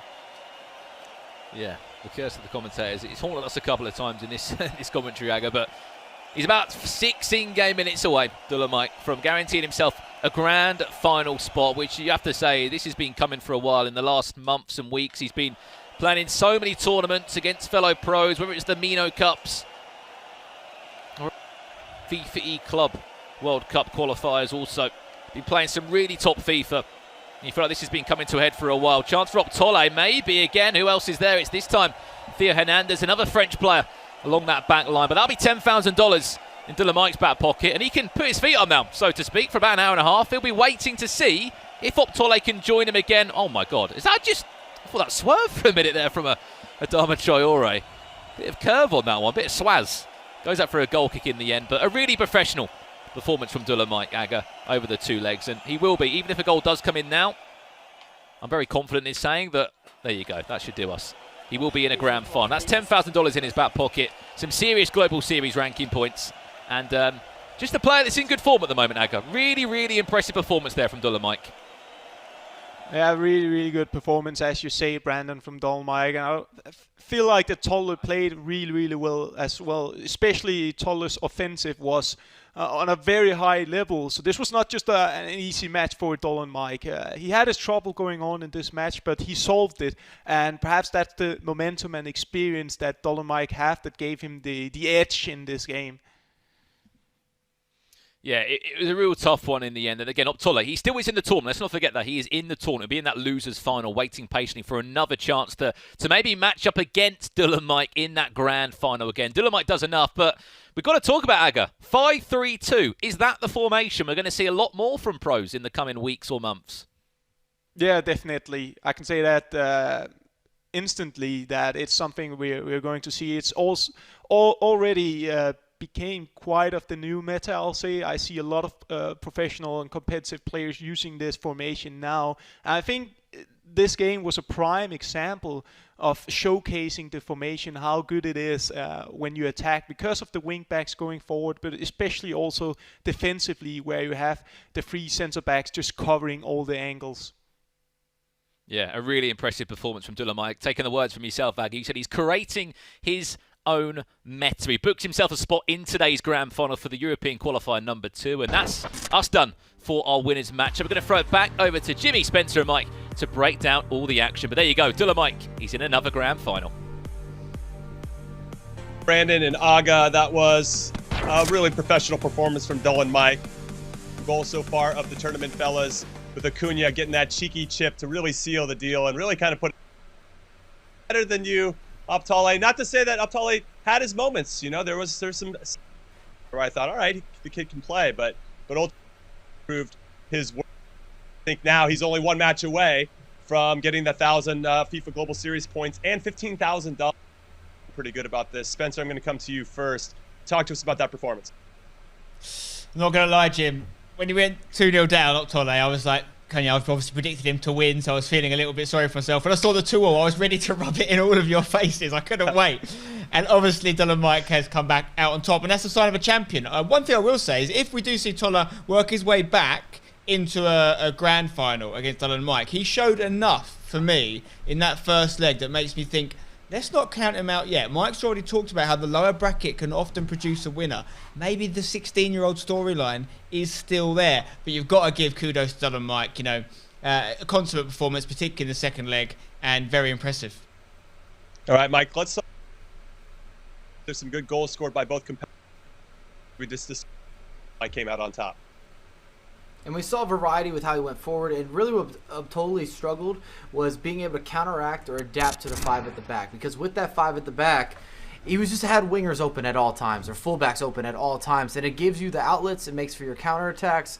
It creates angles that aren't necessary there. And then if you're not used to going up against that type of opposition, it makes it very difficult in order to kind of counteract what's happening on the virtual pitch. And Dylan Mike was able to get off to a good start and then carry that through as he's getting goals and generating opportunity on opportunity on opportunity. I don't think at any point any of us felt as if we were seeing a matchup where we didn't think Dylan Mike was going to win. Yes, Optole made the comeback, and he was getting himself back in the game, made it more respectable, and Spence started celebrating, which is something you never want on your side. If you see that in your room, get out of that room. Leave the room immediately if you see Spencer gloating.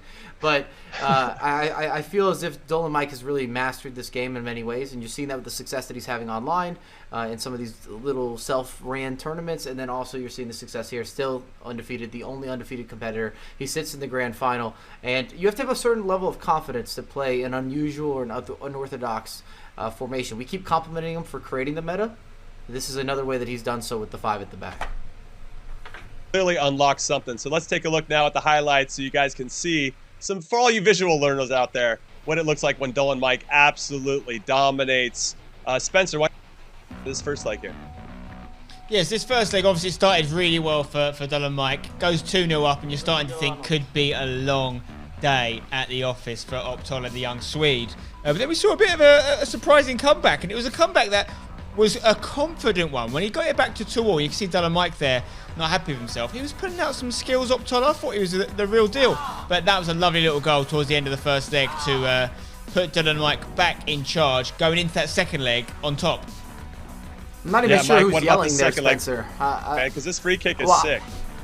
I love the extra players just kind of crowding the box, making it unusual, making it difficult to predict. And then Kessie, who's an unusual player to see used as well, which kind of reinforces our statement or the narrative with Dolan Mike using and also being able to put gameplay out there that's just a little bit different than some of the experiences we've seen at previous events, and having a success story with that. Same with his player selection.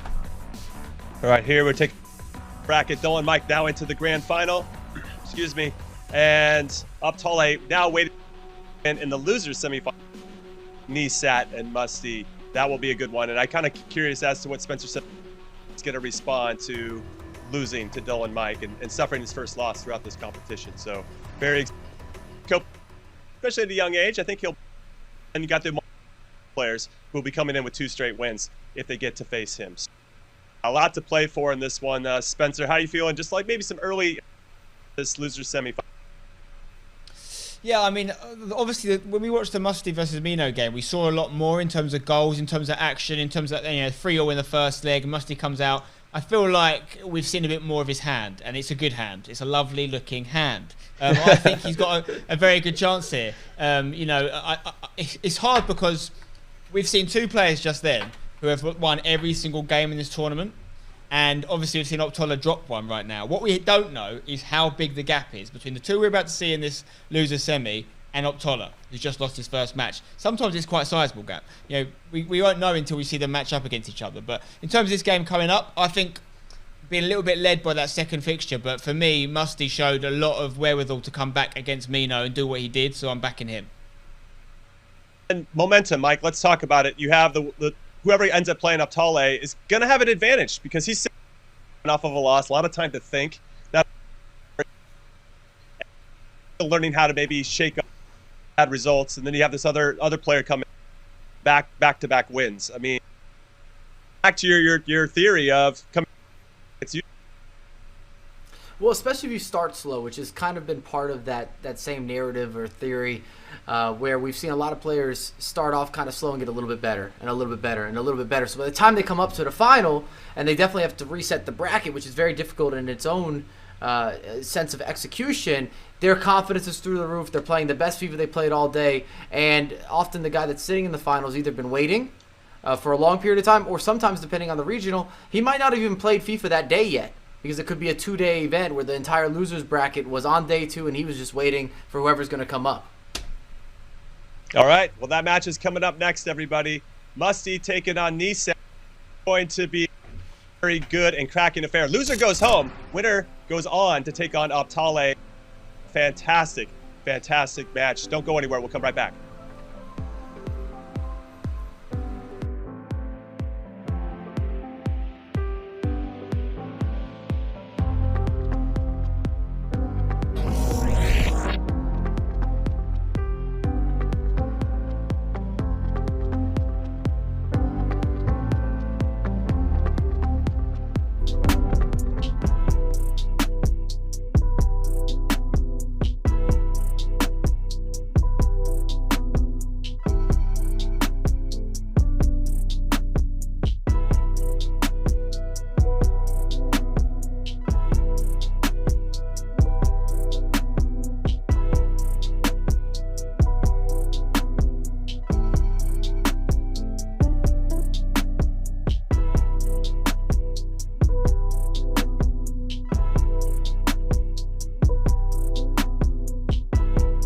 During the FIFA 21 Global Series, you have complete control of your viewership rewards. For the first time, you will receive guaranteed rewards for watching the best FIFA players in the world compete at the highest level. Simply link your Twitch and EA accounts, watch at least an hour of FIFA 21 Global Series competitions live on Twitch on select weekends, and you will receive one FIFA Global Series swap token per weekend. Tokens may take up to 7 days to appear in your account. These tokens are redeemable in repeatable SBCs in FIFA Ultimate Team, with some great pack rewards up for grabs. The more tokens you earn by watching on more eligible weekends, the more flexibility you will have to decide which rewards to get. Don't miss out. Link your accounts, watch the FIFA 21 Global Series, and redeem your rewards.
The FIFA 21 Global Series European qualifiers are brought to you in part by Turtle Beach.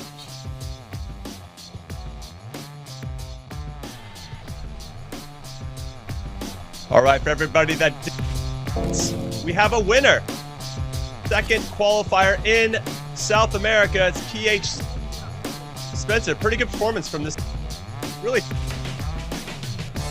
great hair as well, by the way. Absolutely loving that. Yeah, I mean, look at the score lines. This is what you get in South American flair, by the way.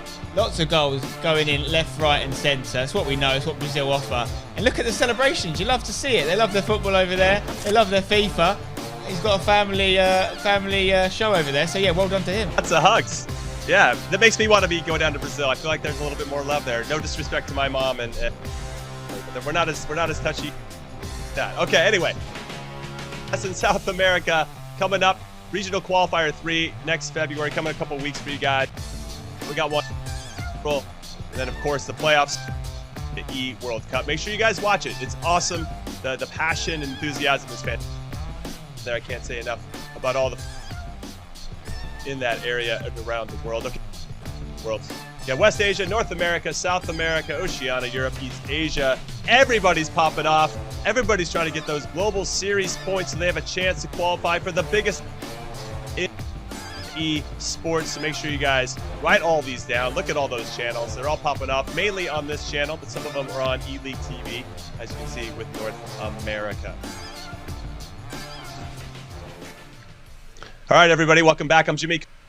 Spencer Owen and Mike LaBelle. Cracking tournament so far. Dolan Mike doing what Dolan Mike does, and that's dominating the field. He's waiting in the grand final to see who comes out of the losers bracket. Now, Mike, I'm going to come to you first.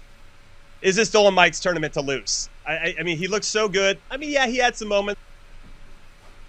Be back a little bit in how you really different with Dolan Mike's confidence, playing in a 5-3 where he's cracked the meta a little bit and playing just as we play right now.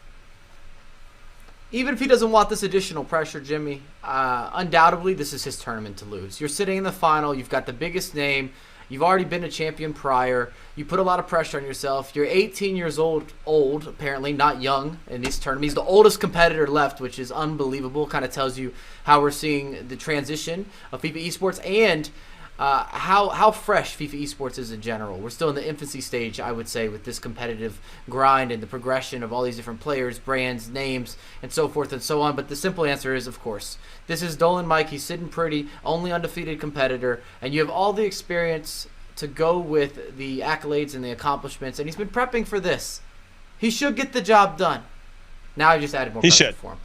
He should. No, I think enough at Champions Cup, and you're going to get the hype no matter what. That's part of it. Let's take a look now at the updated brackets for everybody that's just joining us to see what's happened matches so far and what we have left to do. Dolan Mike, as you can see, taking care of Abtale. He's yet to lose throughout this whole competition, even prior to being on broadcast.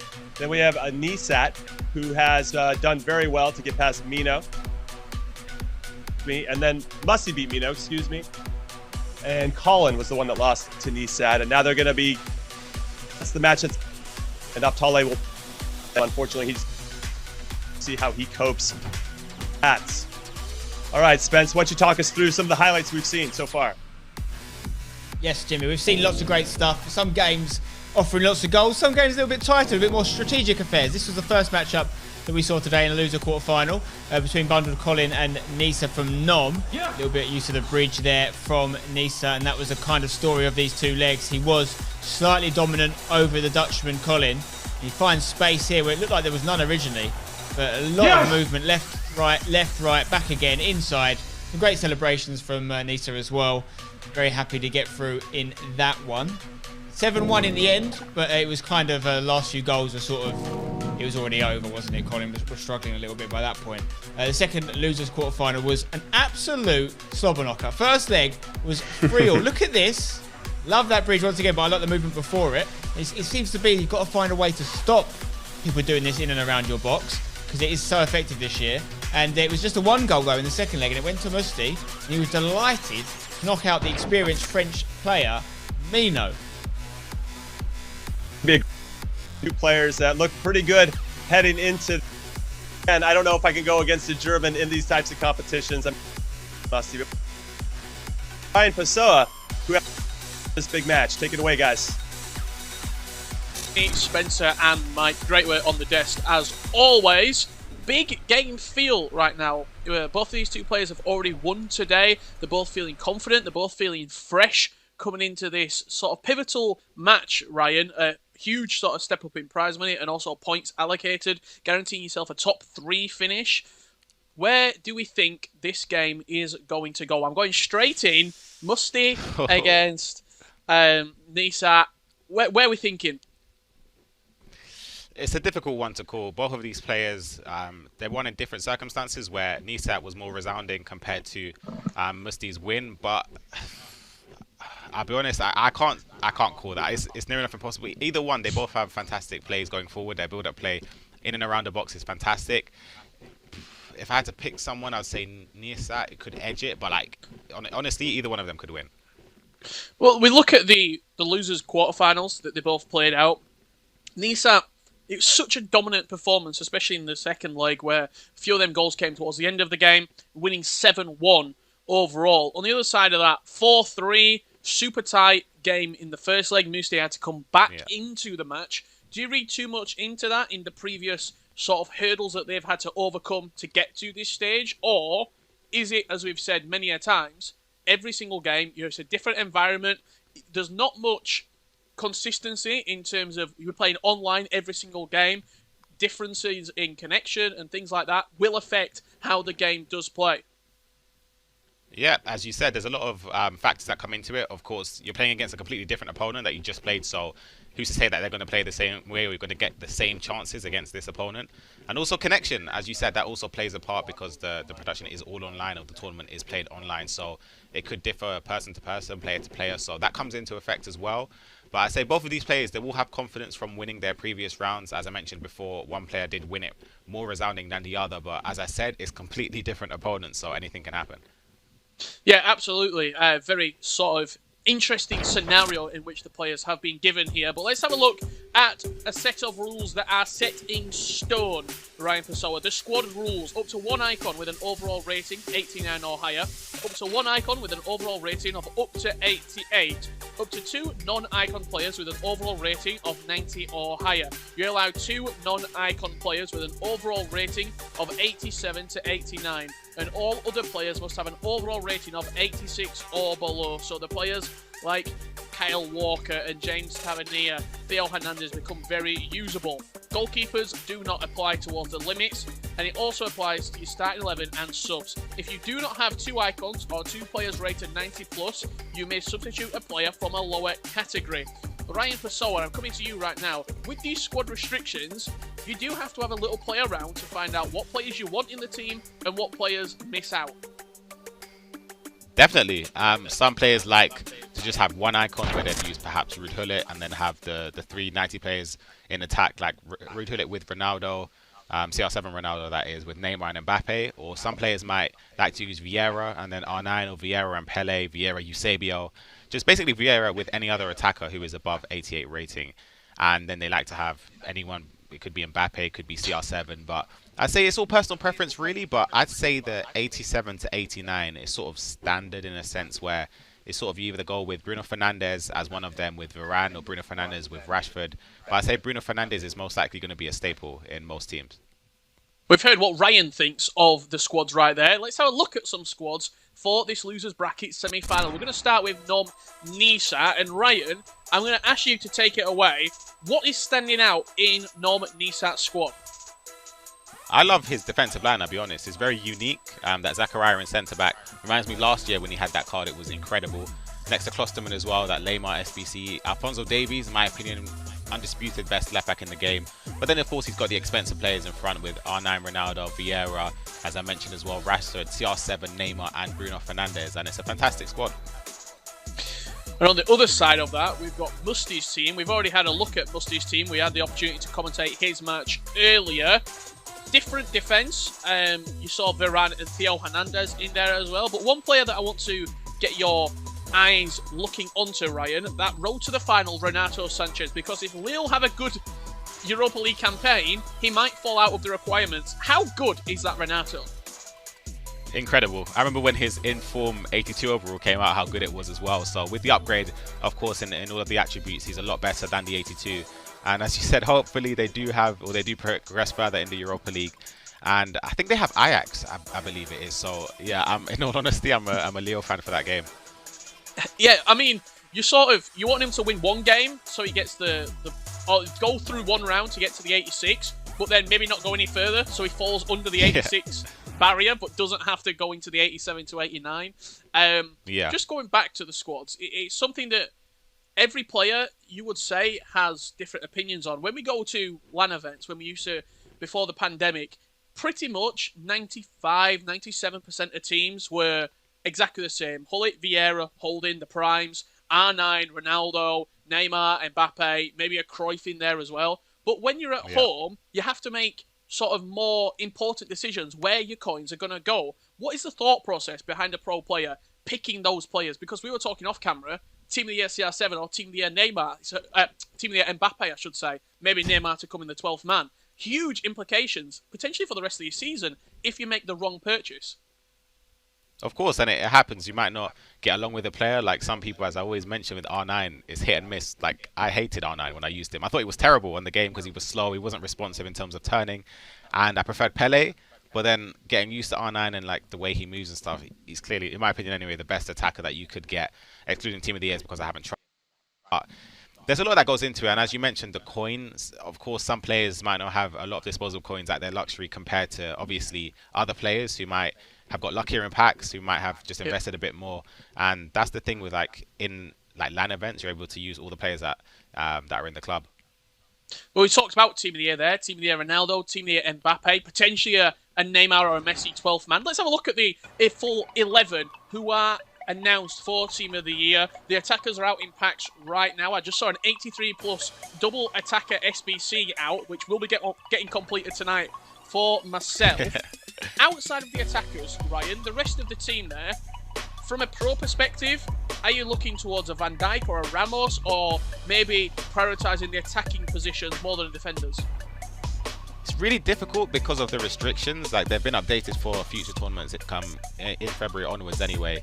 But for me, I would say, we haven't seen the stats yet, but Bruno Fernandes is incredible. I use his player of the month, the 92 version. He's amazing. Alphonso Davies as well, the 86 version is incredible. Like, you can play him anywhere. Even I play him in centre mid off the bench. He's so good. And Sergio Ramos and Van Dijk goes without saying how good they are on FIFA, and especially with the pace boost, hopefully it's a huge one. They will easily become the best two centre backs on the game.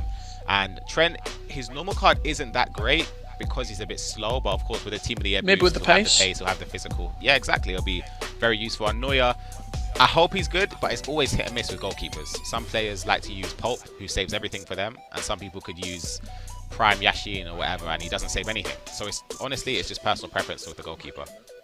Yeah, absolutely. I was fortunate enough to pack Team of the Year Alisson last year in one of the Premier League upgrade SBCs, and he stuck with me for the entire rest of the year there. Some people love Alisson, some people hated him. Yeah. I've seen people using every goalkeeper pretty much under the sun, trying to find out who is best. I know Schmeichel had a little bit of a resurgence recently. Yeah. I saw Stokes talking about Schmeichel. Van der Sar is always one that sort of, he's there or thereabouts, the 89 Van der Sar. Do you have a goalkeeper of choice? For me, it's Inform Edison. I'm gonna be honest. Just because it's like, of course, prior to the patch when team press was very effective and you get penned in a lot when you're in the lead, so you're under a lot of pressure. And I would sometimes, I used to use Yashin, and when I cleared the ball with him, it would go wayward. It would barely come off of the ground. He would just kick it. It'd be very inaccurate. But with Edison, if I charge it up, it goes to CR7's head. He heads it down. I'm sort of breaking the press very easily. But as you mentioned, Schmeichel as well. He's got his prime card. I know a lot of pros have spoken highly of him. And Van der Sar, some people use. I've also tried Petr Cech, his middle version, who was also good, but he did lack a trait, which is very important. Or he did have a trait, which was detrimental. I think it's cautious with crosses. So like someone crossed the ball and he's standing there. Doesn't come. So that means he can't be used. But he was a good shot stopper though. The game is going to get underway very, very soon. It's a perfect time to redeem your foot swaps as well. Team of the Year is out. There's all the information coming up from our very own Rachel Stringer.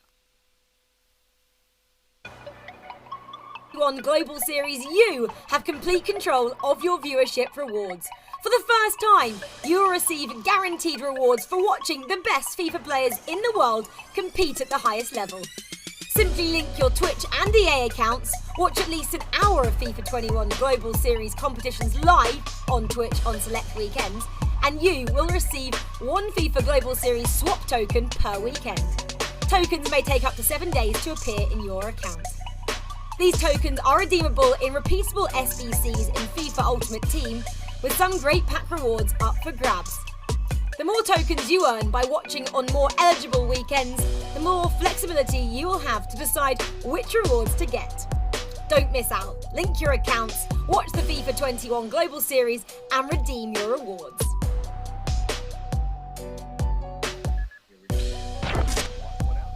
As well as the FIFA Global Series tokens, you can also get some great esports Tifos. Anyone who watches 1 hour on Twitch with a linked EA account will receive Tifos from Tundra, #United, Footwiz, and Focus Clan.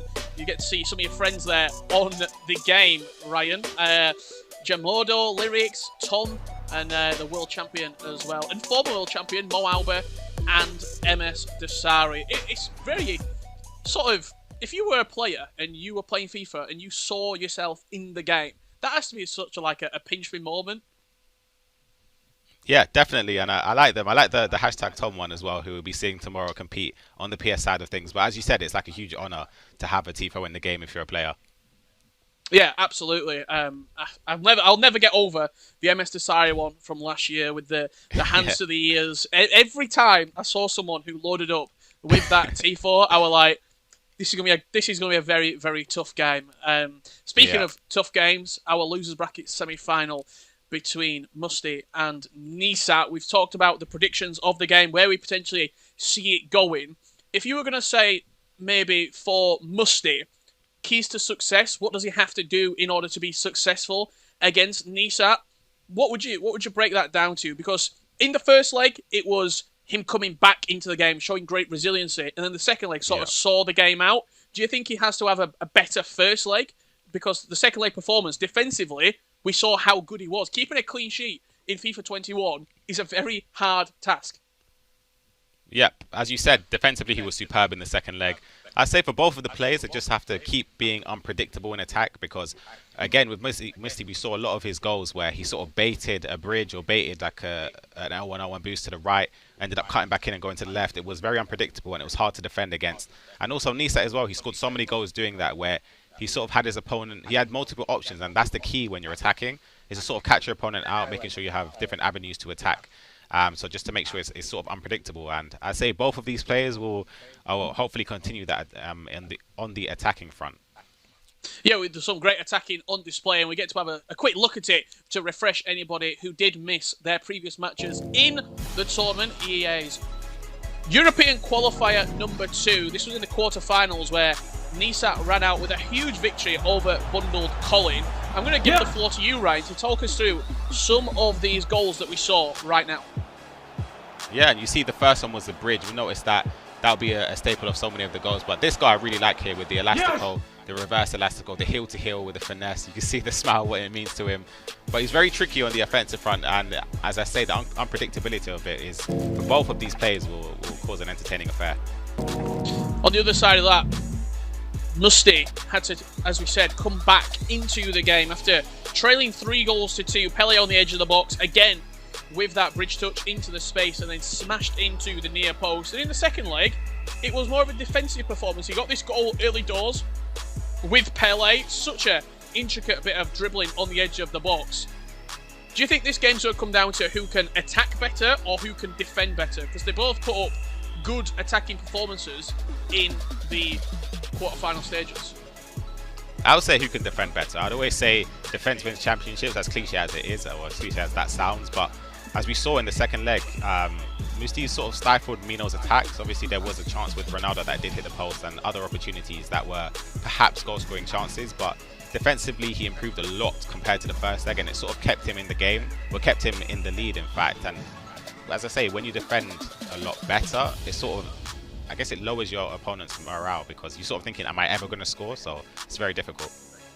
And all these players are trying to get a date with Dull & Mike in the grand final. Our very own Brandon Smith actually got to see that Dull & Mike performance. Brandon, looking back on that win that Dull & Mike had, you'd probably say the most comfortable in terms of it wasn't late goals, it was dominance for 2 full legs. How good is Dull & Mike? And surely he's the favourite from here on out now. I think there's just to sort of explain the scenario. It just feels like there's a lot of momentum around Dull & Mike at the moment with anything he's doing. I think he won a Mino Cup in the week. He's done really well in terms of the E-Club World Cup as well. He was a conference champion with Gorilla. I know Gorilla's been supporting him online. I saw him tweet his teammate just a couple of minutes ago saying, that is my teammate. And I don't know what you think about it, gents. A 5-3-2, it's just refreshing to see. I mean, Kessie's in the team. Theo Hernandez is in the team. It's just unlike a normal FIFA player. That's all I could... It's just unlike a normal FIFA player. Yeah, absolutely. And that 5-3-2, we're going to have a little look here of the highlights of that match. Ryan, you're the resident pro player here. Talk us through why this 5-3-2 was working so much over some of the great moments from Dull & Mike's performance. Yeah, the 5-3-2 is an effective formation. I'd say more so offensively because you have the wing players that are sort of on the byline or on the touchline anyway, so they offer that width. And I remember when I first told him how good it was Night Watch, in fact, where I remember the way he plays with it anyway, you have to involve your fullbacks because it sort of spreads the play out and then you can come back inside with the 3 centre midfielders. And you have a lot of options going forward with that. If you can trigger the runs, you get used to player locking and creative runs. And we see Dull & Mike here, he's mastered it. He's got the right personnel and he creates a lot of goal-scoring opportunities. And we saw this short free kick here. Pele into Kessie, the road to the final Europa League AC Milan midfielder. Typically, there's a few players in this team, Brandon, that you wouldn't normally see if we were at a LAN event right now. Acuna, Kessie, even Bruno Fernandes, they're all featuring for Dull & Mike and putting up some great numbers. Yeah, it's ridiculous. I think the only time I used Kessie was when in an AC Milan weekly challenge, like about 2 months ago. Other than that, he's nowhere near anyone's team, in all honesty. Question to you, Ryan. Who's the most unfamiliar name in your Ultimate Team, if you got one? Maybe on the bench or Resi somewhere? I'd say it's not really unfamiliar. Well, it technically is, but Kleber, I guess you wouldn't really see him. You haven't seen him starting. I start him and I move him into centre back and put Cancelo in right back. So he starts off an 8 chemistry. I'd say that's probably the most unfamiliar name I say in the team. But I didn't even make that myself. I sort of saw another opponent who I played against and I was like, who's a centre back? I couldn't get past. And I saw he was an SBC, completed him, and I haven't taken him out since. Got a question for you, Ryan, while we're waiting for this game to get underway. Dolomite said he was making his own meta. What's the difference between making the meta and playing your style of FIFA? Where's the difference between those two? Because we see people, for example, I'm just trying to think, Tex, who was super skill move heavy in FIFA 18, and then all of a sudden, everyone started doing skills.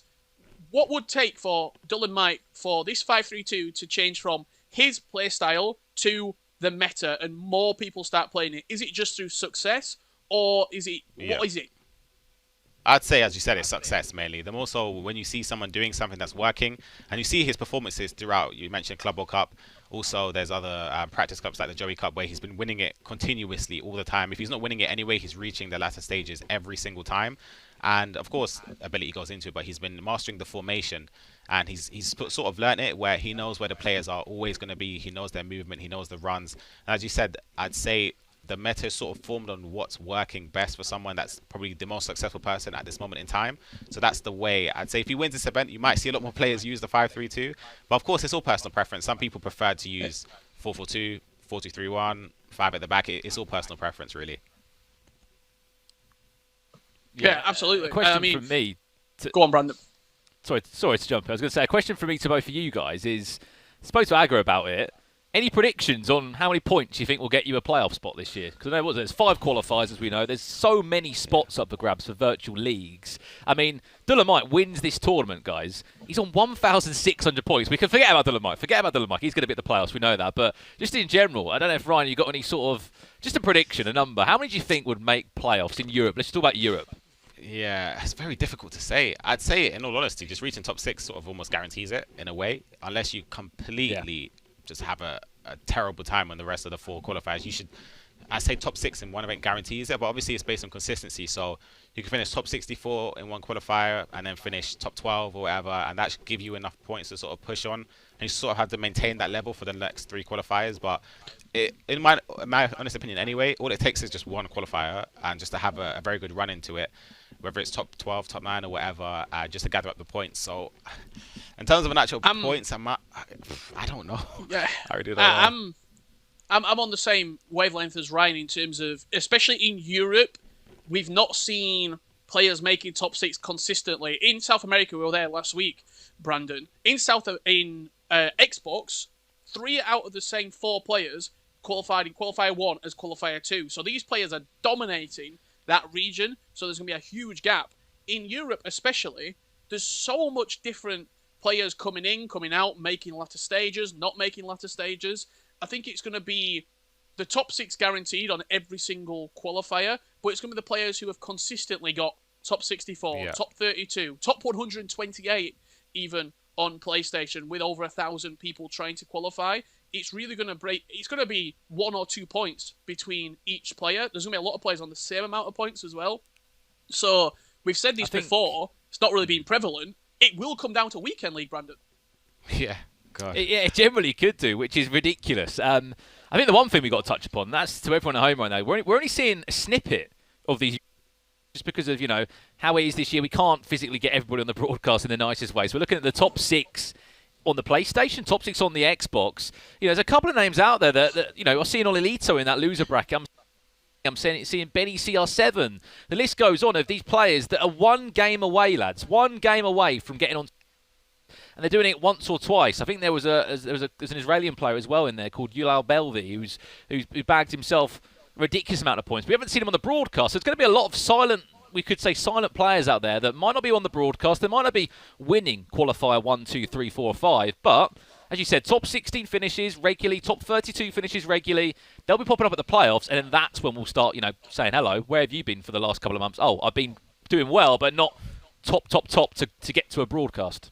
Yeah, absolutely. And with how the year has gone, with only sort of broadcasting the real latter stages of the qualifier, a lot of those players will have had great seasons in regular years when COVID wasn't a thing and we're not doing it this way where we're only broadcasting 6 players. I think Spencer was saying it earlier. Usually it's like 24, 32 players from Europe who make events and then go through the Swiss. They play against other regions. This is a much harder way of qualifying. Ryan, you've been in these qualifiers.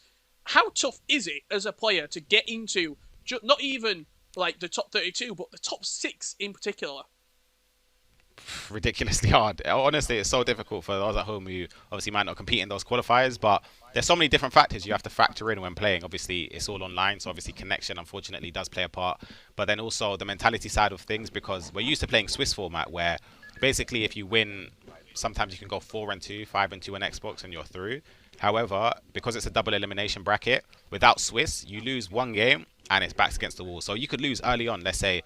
Of course, there are games in FIFA where you get unlucky. You might lose on penalties to a close game, and you lose maybe in the first or second round. You then have to win every single round there on out against top competitors in Europe. It could be upwards of 10+ rounds in a row. So that goes to show. I believe Gorilla done that in the previous tournament where he won around 10 loser bracket games in a 12, row. So it's 12. Yeah, it's like crazy, that. and that's Xbox. Now PlayStation, where they have 1,024 competitors, is crazy. And I think Adjaman qualified back-to-back. I could be wrong about that, but I'm pretty sure he did. Yeah, so that, honestly, to him, salute to him. That is crazy. Like, it's so hard to do. Yeah, you've been in the trenches grinding it out, Ryan, all for those prize money and points. Let's have a look at the points breakdown for the event today here in the European Qualifier number 2. 1,000 points, Brandon, for first place, 900 for second. Just for making it, you guarantee yourself 600 points out of 663 players who are competing here. Huge points up for grabs. Yeah, a ridiculous amount of points, Richard. I've got the Global Series rankings in front of me here. And again, if you get a chance, anyone at home that's watching right now, go on your web browser, wherever it is, FIFA.gg. That is your home of everything that's happening, that has happened this year on FIFA 21. It's all about getting to the playoffs. I see people asking, are playoffs online? Are they offline? It's going to be online playoffs across all these different regions: West Asia, South America, South Africa, Oceania, North America, Europe, and East Asia. And how you get there, here you ask, is by getting these points on your screen. 663 players, you touched upon, Richard, have been a part of this Xbox side. On the PlayStation tomorrow, there's 1,100. So there's so many people. If you can get into the, let alone forget the top 12, you can get into the top 32, the top 16, and do it 2 or 3 times over the year, you're going to get some serious points. And I'm sure, Ryan, you'll explain just on top of that how important these points are, even if you get them from Weekend League. Honestly, these extra 10, 20 points here and there are so important. I remember, like, the likes of Fabinho, was it about a year and a half ago? He got into the playoffs, last spot, from potentially a Weekend League that got him into it. Yep, and yeah, the Weekend League is so important. As you say, you have to get 29, minimum anyway, 29 or 30 wins for the month. You just have to achieve it one time to get the maximum points. I believe it's 30 for the month.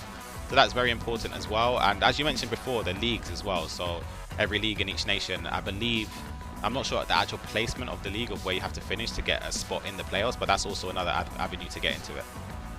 Yeah, absolutely. I think it's a spot per console, isn't it, Richard? Sorry to interrupt. As I said, speaking of what, E-Divisie is done, E-Super League is done, we've got E-Premier League happening, E-La Liga. So leagues are even more important, you would say, Rich. Yeah, 100%. Not only is there plenty of points up for grabs, but there's prize money as well on the line for these qualifiers. All over the world, plenty of money to be distributed to the competitors. First place today will be taking home $15,000. Dylan Mike already guaranteed himself $10,000. Third place, $7K. So the winner of this game is guaranteeing $7,000. You could say it's a $2,000 game of FIFA here in this losers bracket semi-final. 5th and 6th taking home $2,000 for just making the event. You're getting $2,000. 7th and 8th, $1,500, and 9 through 12 taking home $1,000, and plenty of pressure going along with the points and the prizes. But as you were saying about the domestic leagues, Brandon, so many different leagues taking place all over the world. Sometimes it's quite hard to keep up to date with what leagues are taking place, what leagues have taken place. But guaranteeing that spot early doors, we saw Tejado and Ajax Dani do it just in the new year. I think the 6th of January, they won the E-Divisie. They're set for the playoffs now for the rest of the season.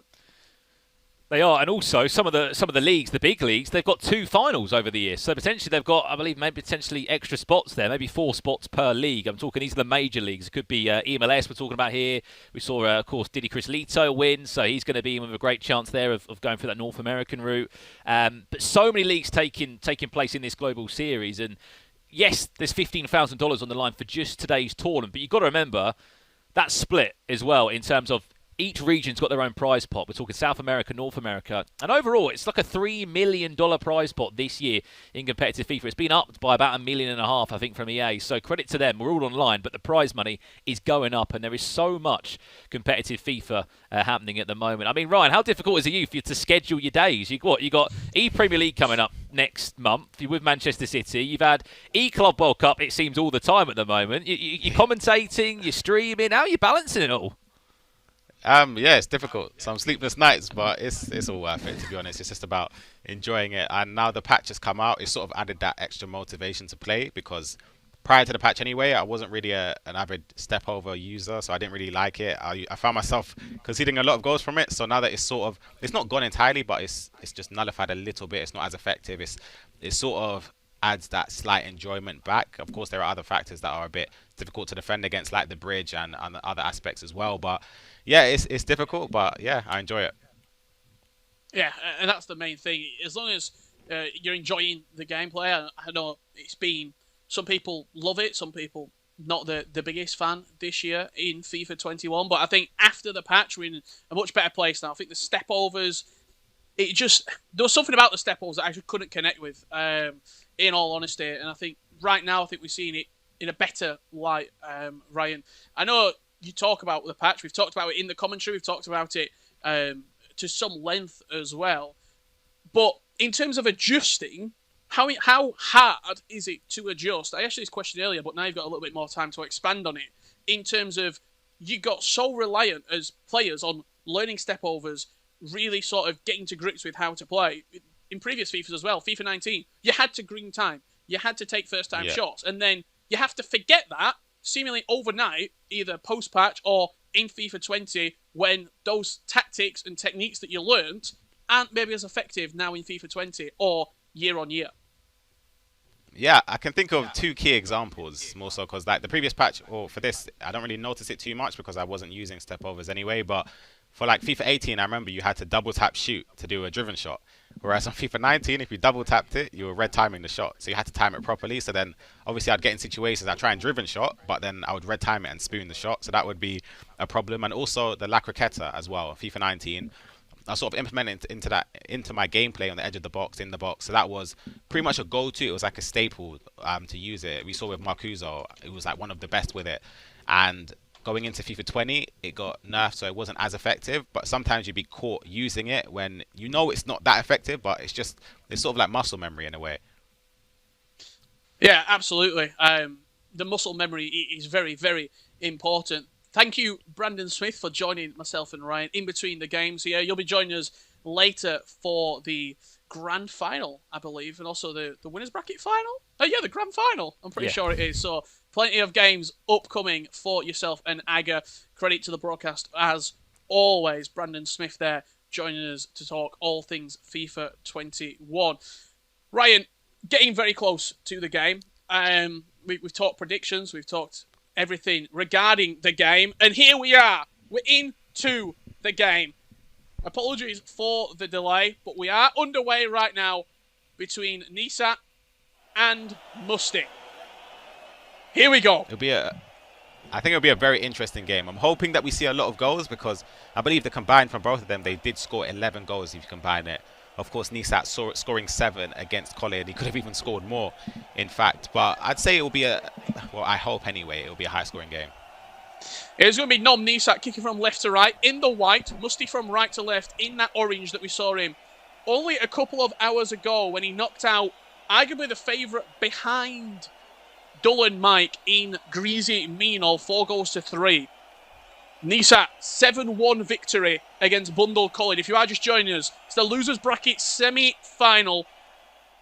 Joined by myself, Richard Buckley and Ryan Pessoa. EU qualifier number 2. Nisat looking to break the deadlock here. Does get a little bit lucky. Great tackle. that tackle's as good as a goal, because if he got a shot off there, it was most certainly going to end up hitting the back of the net. As you said, though, both of these players, for Musty, there'll be a lot of confidence, because you mentioned he beat Mino, who was regarded as, arguably, as you said, the second favourite, who is he's such a good player, and he was knocked out by 4-3. But we do have a chance here.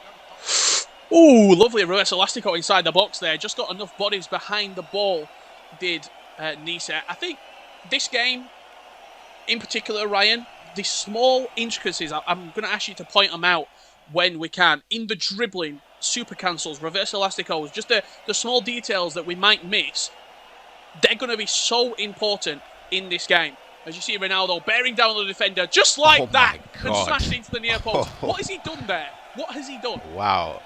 I think that's LB strafing. So he's strafe dribbling. So when someone does that, when they're in the animation, you sort of think they're going to burst down line. But he sort of, like, he was backing off with Kyle Walker. He caused Messi to back off. He didn't know whether he was going to turn left and right, and he smashes it home with Ronaldo. That is a fantastic goal, the dribbling there. I'm not sure that could, it's either strafe dribbling or it could be contextual agile dribbling, but I think that is strafe dribbling. Beautiful play, nonetheless, from Cristiano Ronaldo to break the deadlock here. We had a little bit of a delay getting into the game, but as soon as we are underway, it's taken 15 minutes for Nisa to fire this game into life. Just having a quick reminder of the teams. Marcus Rashford, Patrick Vieira in use. That defence somewhat unconventional. Alphonso Davies, Zachariah Klosterman, and also Lena as a back four. Not the typical Varane or Walker partnership. But up top, it's anything but unconventional. R9, CR7, Rashford, all featuring for him. Through ball there, looking for CR7. Ronaldo's got away from his man there in the middle. If he does decide to cross it in, Pele inside the box. Played into Cristiano Ronaldo. Bags of time and cleared up the line.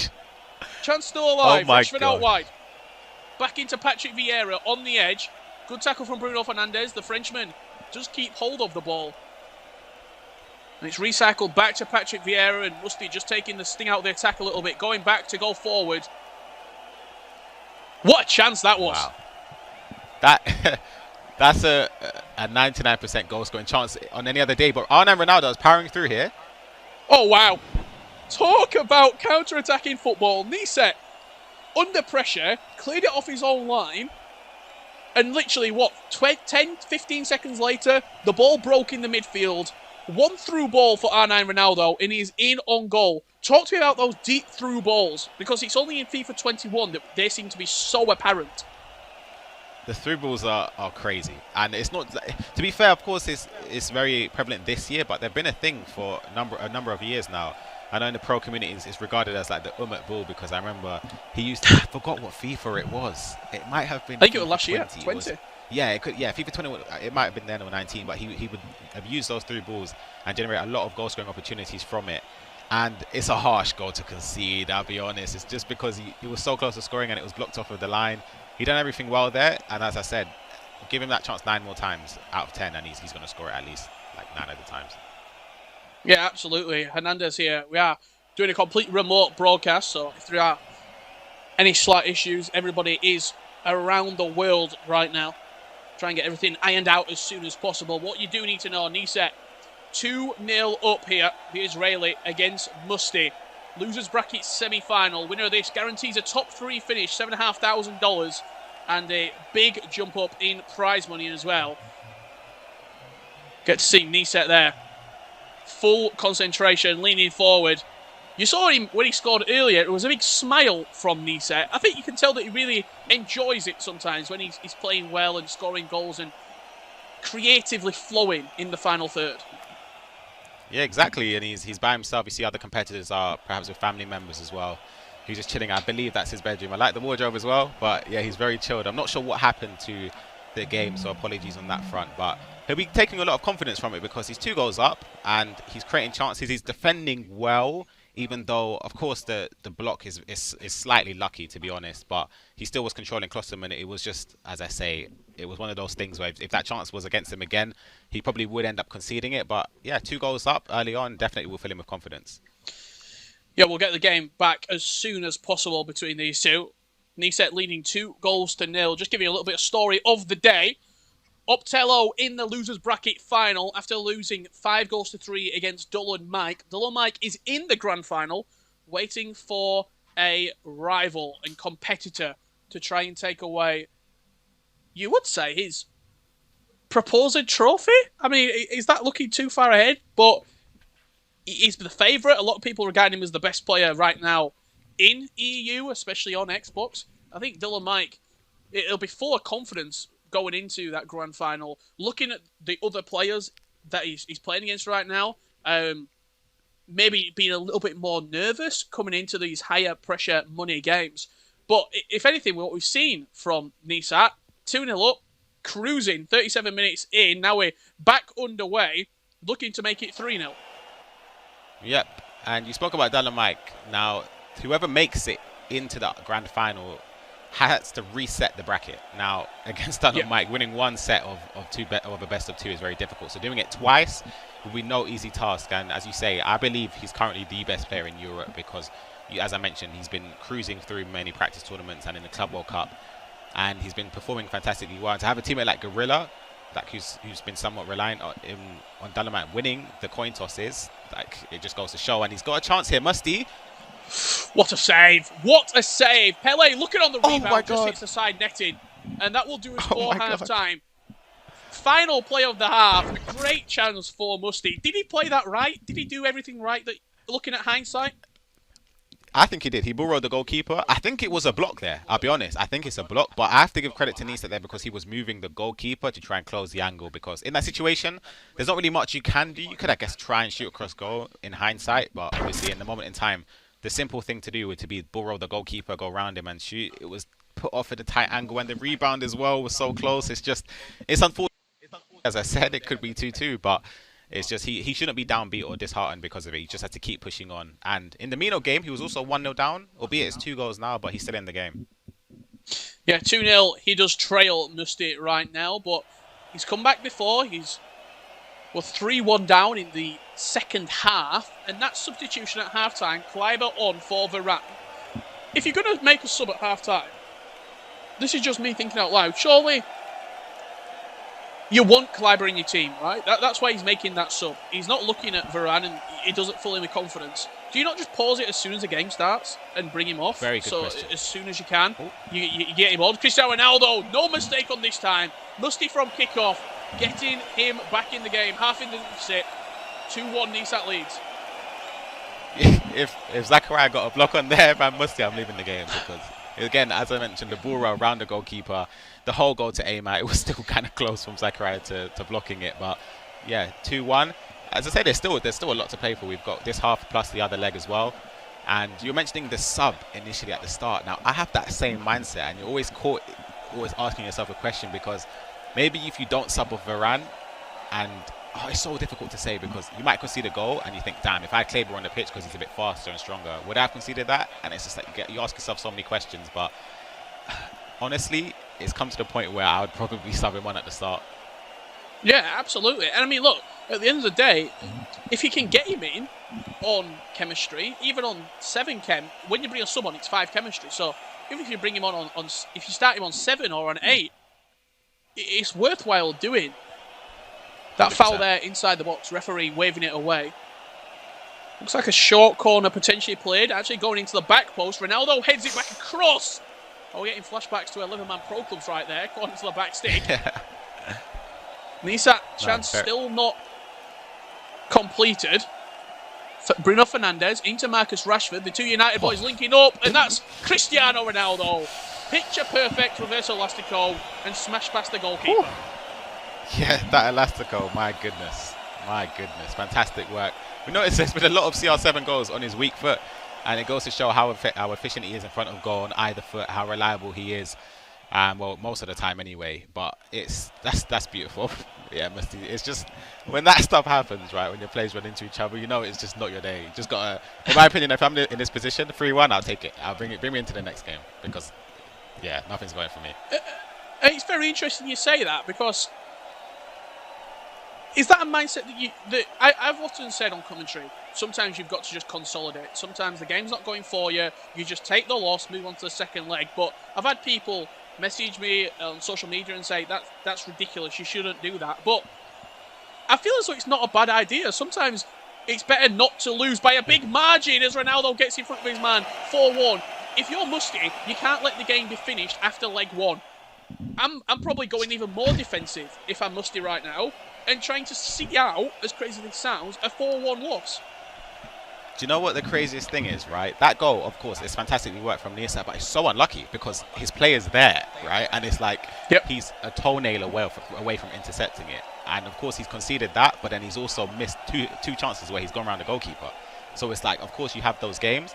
And a perfect example from my personal experience, I'll never forget, it was FIFA 19. I believe it was Cup 6 or LQE number 6. And I played against an opponent called Black Arrow, right? And in the first leg, I was 4-0 down, and I promise you, it could have been 10 easily. I did not deserve anything from the game, and I just thought to myself, I'm just going to park the bus, keep the ball, because I didn't feel like I could create anything. It was very weird, even though it's so hard to explain, because I remember being in a situation thinking, what's going on? And in the next game, I played the exact same way, and I ended up winning 5-0. So it's like, maybe if I had the mindset of just carry on playing, maybe your luck will change. I could have been 6 or 7-0 down, and it was game over. But then I just, sometimes you just, it's not discipline. It's just sometimes you just have to realize if your luck's in, your luck's in. But of course, it's a video game. Sometimes like things can just fall your way. So it's very difficult to explain. No, absolutely. I think in times you can always be positive. You can always think I'm going to get back into games. But sometimes you need to have a little bit of realism. You need to be a realist and think this game's not going for me. But my opponent, I can beat him, and I can beat him comfortably. If I've conceded 3, it's off the old adage. If I've conceded 3, if I've lost the first half 3-0, win the second half 3-0. And you can turn games around. Also, shout out Honey Badger, because I think he was a coach, if I remember correctly, in that particular event. And you two, unbelievable scenes. I remember it. I was just stood behind the stage at the Gfinity Arena, and you scored the 4th, and it was the most vocal I've ever seen Ryan Pessoa. I don't celebrate. It's a piece of FIFA Gold, esports FIFA Gold, FIFA 19, at the Gfinity Arena. Chance here for Musty to try and get back into the game. Currently trailing 4-1. Nom Nista in, you would say, cruise control right now, but he's still looking to add more goals. We've seen Musty turn around 2 goals inside 4 minutes against Mino. This game's not over yet, even though the scoreline is 4-1. Not at all. And I honestly want to credit his choice in defensive backline. This have been phenomenal. That the performances from Lamar, Klosterman and Zachariah specifically. Of course, Davies is incredible, but they could have moved in here with him in Neymar. He's so good at close control dribbling in the box. It's crazy. Chance again. Ronaldo, bridge touch into the space, slotted past the goalkeeper, and yet again, Cristiano Ronaldo scores on his weak foot. I'm telling you, it's the closest thing to it's 4 stars and 99% of a 4-star weak foot, because he is just as good on his left as he on his right. He's on fire, I'll be honest. And as I mentioned before, there were chances from us. I feel sorry for him, but it's 5-1, right? There's no hiding away from it. He knows he hasn't performed at the level defensively to progress, but it's still not over, right? There's still time to go. He's still got 10 minutes left. If he can get a goal at least, or at least just try not to concede again, because Nisa, every time he has the ball in the final third, it just looks like he's going to score. And we talked about consolidating. If he can get a 6th right now, on the other side of that, for Nisa, he's thinking, I can kill this game. I've got my opponent round my finger right now. I am in cruise control. I am scoring everything that's going for me. All the bounces are going my way. We've talked about the trailing side of this when you're 5-1 down. But if you're the offensive player and you're 5-1 up, you're in dreamland right now, because everything has gone your way. Yeah, from personal experience anyway, if I'm up by this, it's sort of, I'm so confident anyway, I'm not afraid to lose the ball. Whereas sometimes you might be up maybe 3-1, and you just think to yourself, if I concede here, it's basically game on. But you try and, of course, eliminate negative thoughts, but of course you have to be realistic, where if he does score, it's going to give him a boost as well. But oh my what God, pass? That's a beautiful pass. Oh, what a pass that is. Kleiber completely cut out of the game. Cristiano Ronaldo showing off his passing range as well. Into his namesake, Ronaldo Nazario, who smashes past the keeper. 6 goals to 1 inside the first leg. Norman Nisa won his first game 7-1 against Bundled Colin. He's now 6-1 up in the first leg right now. This is bad viewing if you're a Musty fan, I have to say. Yeah, Jesus. I don't even know where to begin. I feel for him. It's tough. Like, it's... I'll be honest, I don't see a way back. I'll be honest. It's one of those things where you got to message him at full time and just be like, steady on. My friends are watching at home. Because 6-1. I mean... Oh, my goodness.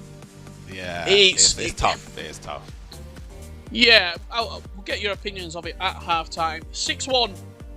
How did this game go from 0-0 at minute 0 to 6-1, other than him scoring 6 goals and his opponent only scoring 1?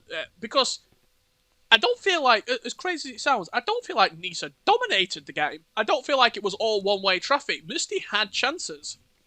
Exactly. The game just got away from him. And the chances, as I say, it's so hard to like blank it out from your mind when you're playing. But I know from personal experience, when you miss those chances, especially in a situation like this where the importance is huge, the prize money, the points up for grabs, also the pride and the status as well of progressing far in tournaments. When you miss a chance twice, when you go around the goalkeeper, and one of them's been blocked where you think, surely that's a goal. And then if I get it again, I'm going to score.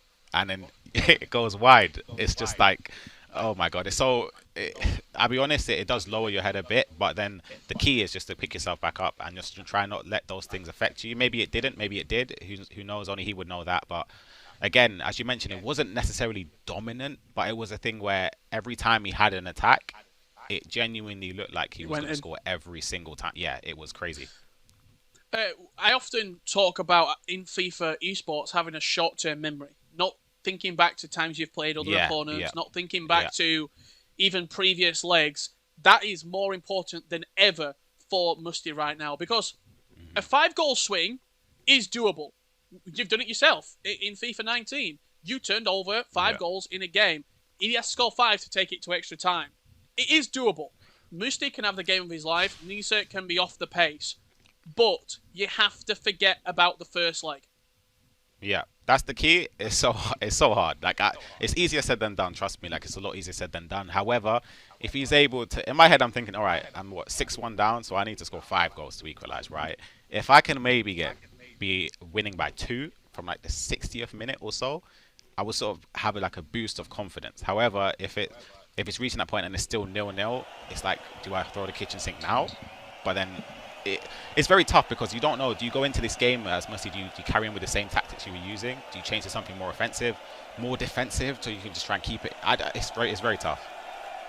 Yeah, we are underway right now. Musty kicking from left to right in the orange, trailing 6 goals to 1. He is on the offense here from the kickoff. A goal is needed for him to give him a little bit of hope back in the game. Kylian Mbappe looking for the run of Marcus Rashford right there.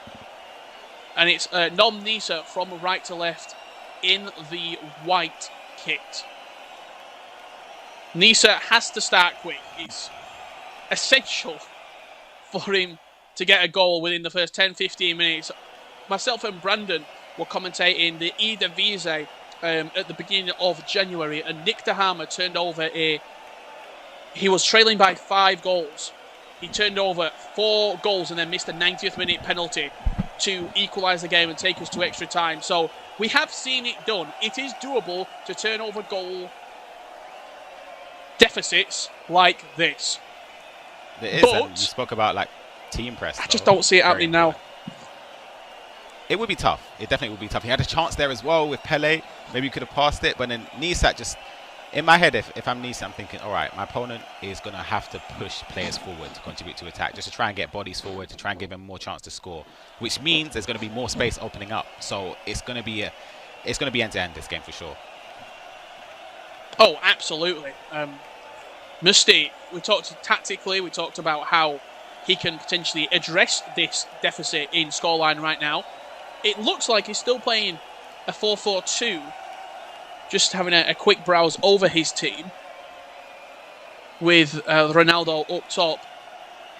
In terms of Nisat, just more of the same, really, if you're an Israeli FIFA fan or a fan of Nom. He is. I'm watching the way he's using creative runs with his players as well, and like using R1 to call players back, L1 for the player runs as well. And it's phenomenal. I'm gonna be honest. Like the way he's doing it is causing so much issues for Messi. That's why he scored 6 goals, right? There was no luck to that end of things, but he's just, as I mentioned, every time he goes forward, it's always like a chance, whether it's a complete shot at goal or if it's maybe one or two passes off from being 1-on-1. So it's scary. It is very scary. So he'll be gaining a lot of confidence from this. Chance here for Musty. A couple of step-overs inside the box. Maybe just going back to what worked for him in the qualifiers. Almost instinctive to do the step-overs there after they had so much success pre-patch. Step-overs the right decision there, or maybe a bridge touch or a heel-to-heel could have been more successful for him. Chance still not over yet. Ronaldo into Vieira. Ryan, about that chance there, the step-overs unnecessary? Yeah, 100%. Especially post-patch. It's the thing where maybe he could have done the L1, R1 boost or heel-to-heel. But it's so easy to say that in hindsight. At the moment, especially as I mentioned, you could be just built in to use step-overs. Like as I say, so many players were reliant on it. It was crazy. So they were doing, like in this situation across the win, I'm seeing people step over, step over, step over, step over. It was everywhere.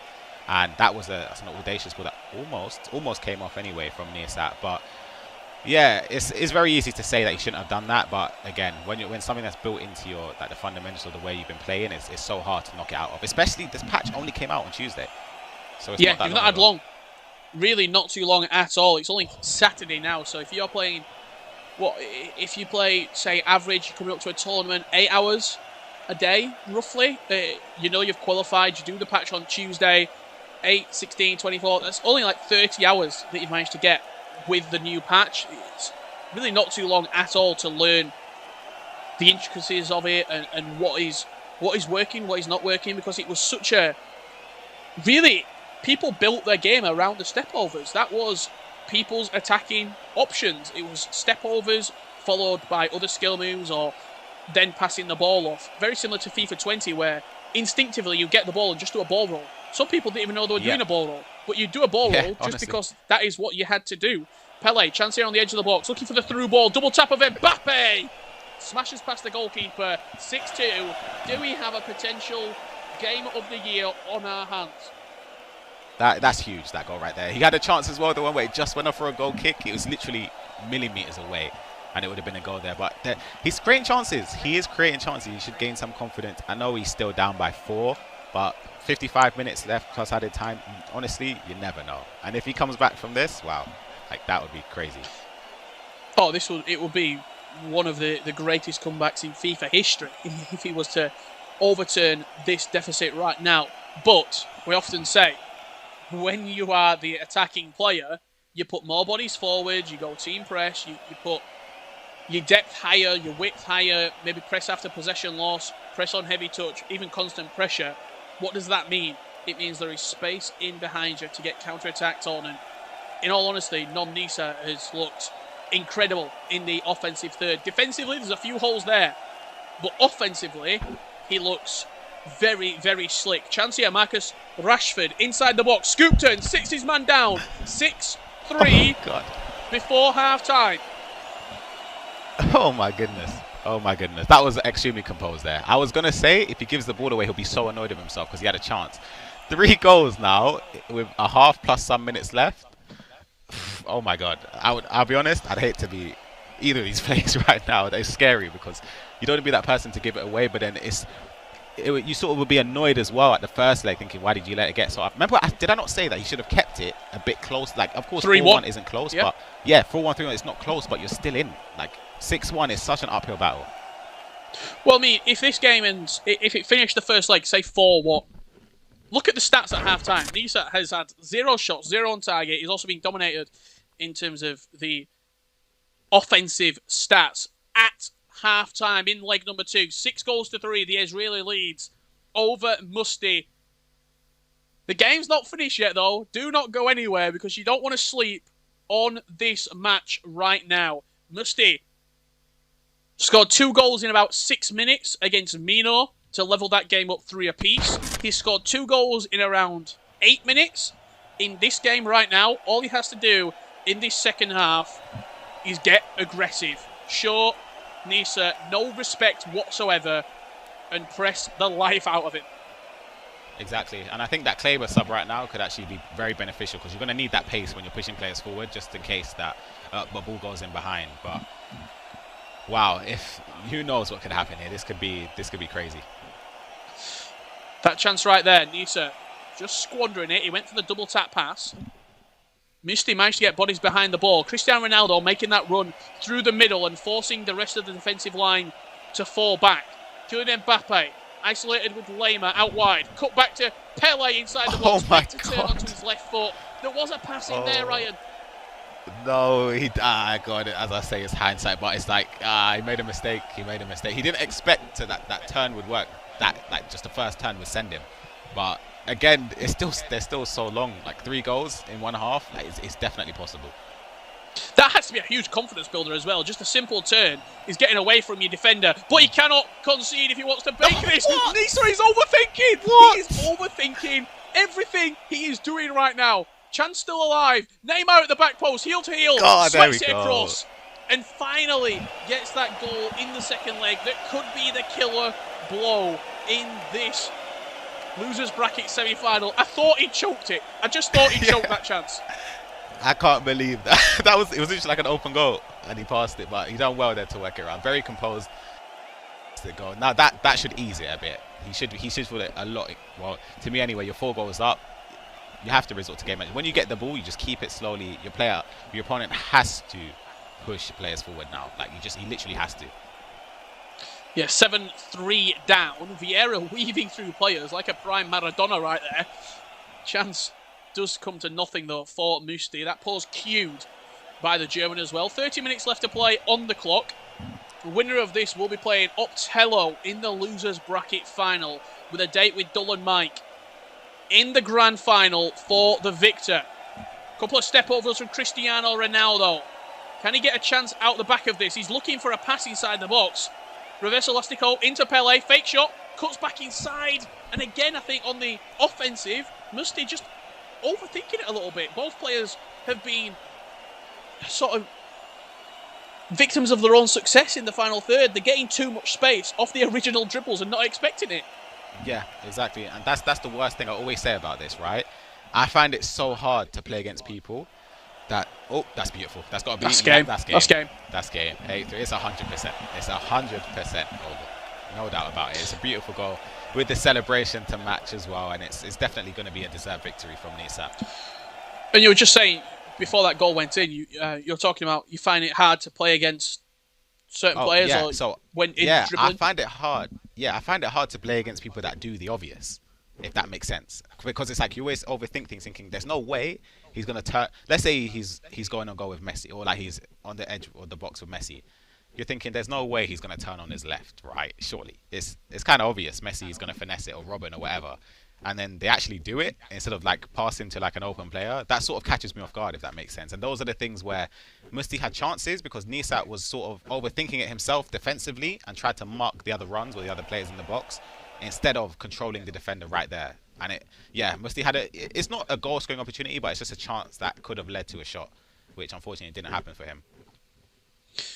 And now all the offensive stats potentially that can be amped up, are being amped up for Musti, trailing 8-3 with 27 minutes left to play here. Nisa won his losers bracket quarterfinal game 7-1, and he's now winning 8-3. This man's been an absolute goal machine, Ryan, in this tournament. I'm just having a look at the rounds. Before we started broadcasting today, Musti beat Mino 4-3, as you saw. He beat Natsu 7-2. He beat Roken 8-1. On the other side of that, the Israeli, he beat X-Lenny 3-2. He beat Benny CR7 3-1. And he beat Oli Lito 4-2. So an absolute run from hell. And he is thriving right now on the broadcast. After beating Colin 7-1, he is 9-3 up. This man has gone through the trenches to get to a losers bracket final. He's done amazing. Both of these players, it's a huge credit to both of them for reaching this stage. Musti as well, of course, it looks like he's going to definitely be eliminated, but he should take positives from it. He gains a lot of points towards the leaderboard, which will push him up in towards a playoff spot, which in my opinion should be pretty much guaranteed. And it's also his first event as well, I believe. I could be wrong about that, but again, there's a lot of confidence to take from it. And Nisat will be thriving because he scored 9 goals in this game at least. There's still more time to play. He also scored 7 in the previous game, or the previous 2 legs as well.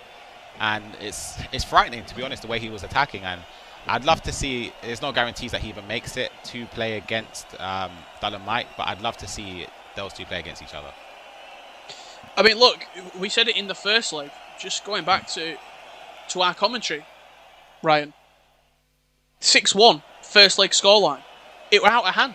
You can't expect to turn over a 5-goal deficit in 1 leg just to force extra time.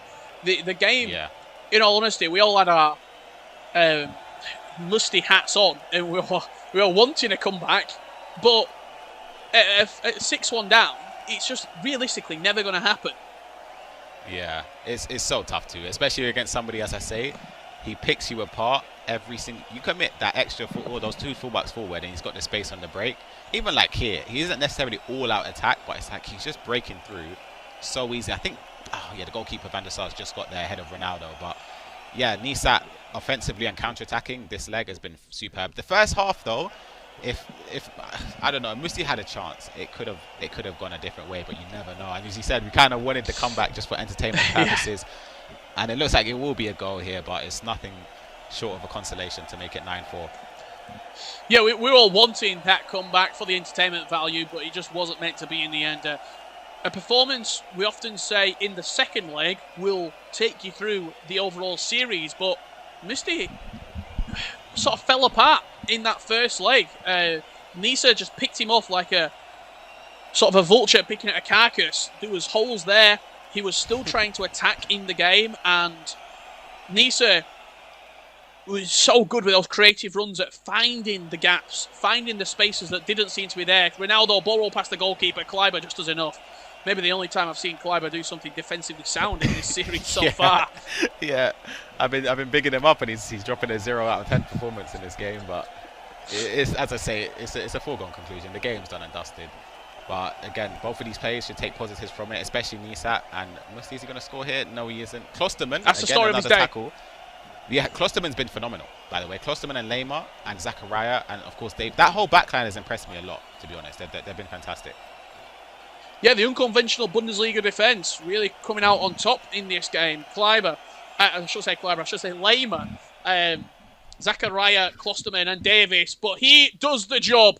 Very offensive performance yet again from Norman Nisat. 9 goals to 4. He comes out victorious in the end. It was a 6-1 first leg performance. He got over the line in the second leg. A great display from the Israeli yet again. 9 plus 17, he scored 16 goals today, Ryan. He looks incredible in the offensive third. He's on fire. He is honestly on fire, and he would be playing up Tolly as well, which would be a close game. Both of those players are fantastic as well. So Nisa, I've been very impressed. As I mentioned, just his unpredictability and his dribbling. We saw, I believe it was the first or second goal he scored was ridiculous with the dribbling. It's so good. So yeah, he'll be taking a lot of confidence going into that loser bracket final. 3 players left, Ryan, just before we get into that losers bracket final between Optello and Nisat. Dolomite, Optello and Nisat. The game that we're about to see right now in that losers bracket final, from your perspective, if you were coming up against Nisat, he scored 16 goals in 4 legs of FIFA. How do you stop the Nisat train? Wow. God. It's very difficult because obviously, as for Optoli, he has the luxury of being able to watch the game. So you're able to see just the little things that he was doing in offense. And no matter how much you see it, it's still hard to defend because, again, sometimes, even for me personally, I'll be dribbling in the box. I don't even know what I'm doing. So how are you supposed to know? So it's very difficult to defend against, and it'll be tough. I'll be honest, because you obviously don't want to go defensive just because you saw your opponent score 9 goals. That doesn't mean anything. Who's to say he's going to get those chances against you? But you just have to be wary because you never know. Anything could happen. There'll be a lot of people out there, just before we throw back to the guys at the desk. When you're talking about creative runs, we're not talking about the player lock right now, where you put both analog sticks in and your mate runs off the ball. But with the creative runs, what do you mean by that? Because some people at home watching might not know what that is. Yeah, so there were situations where he'd have the ball with his midfielder, and he would pass it to CR7, and R9 would make a run closer towards him. However, he would flick so you basically press L1 to make them run forward, and then you flick the right stick in the direction that you want the player to run into. So he was doing that with R9, getting the ball into CR7's feet, triggering the run and then flicking it. So R9 would run, let's say, to the right side of the pitch. He would pass it back to Vieira, and then like a through ball or a pass to R9's feet. And by the time the defender gets across, R9's already gone. So it's like, it was so hard to defend against.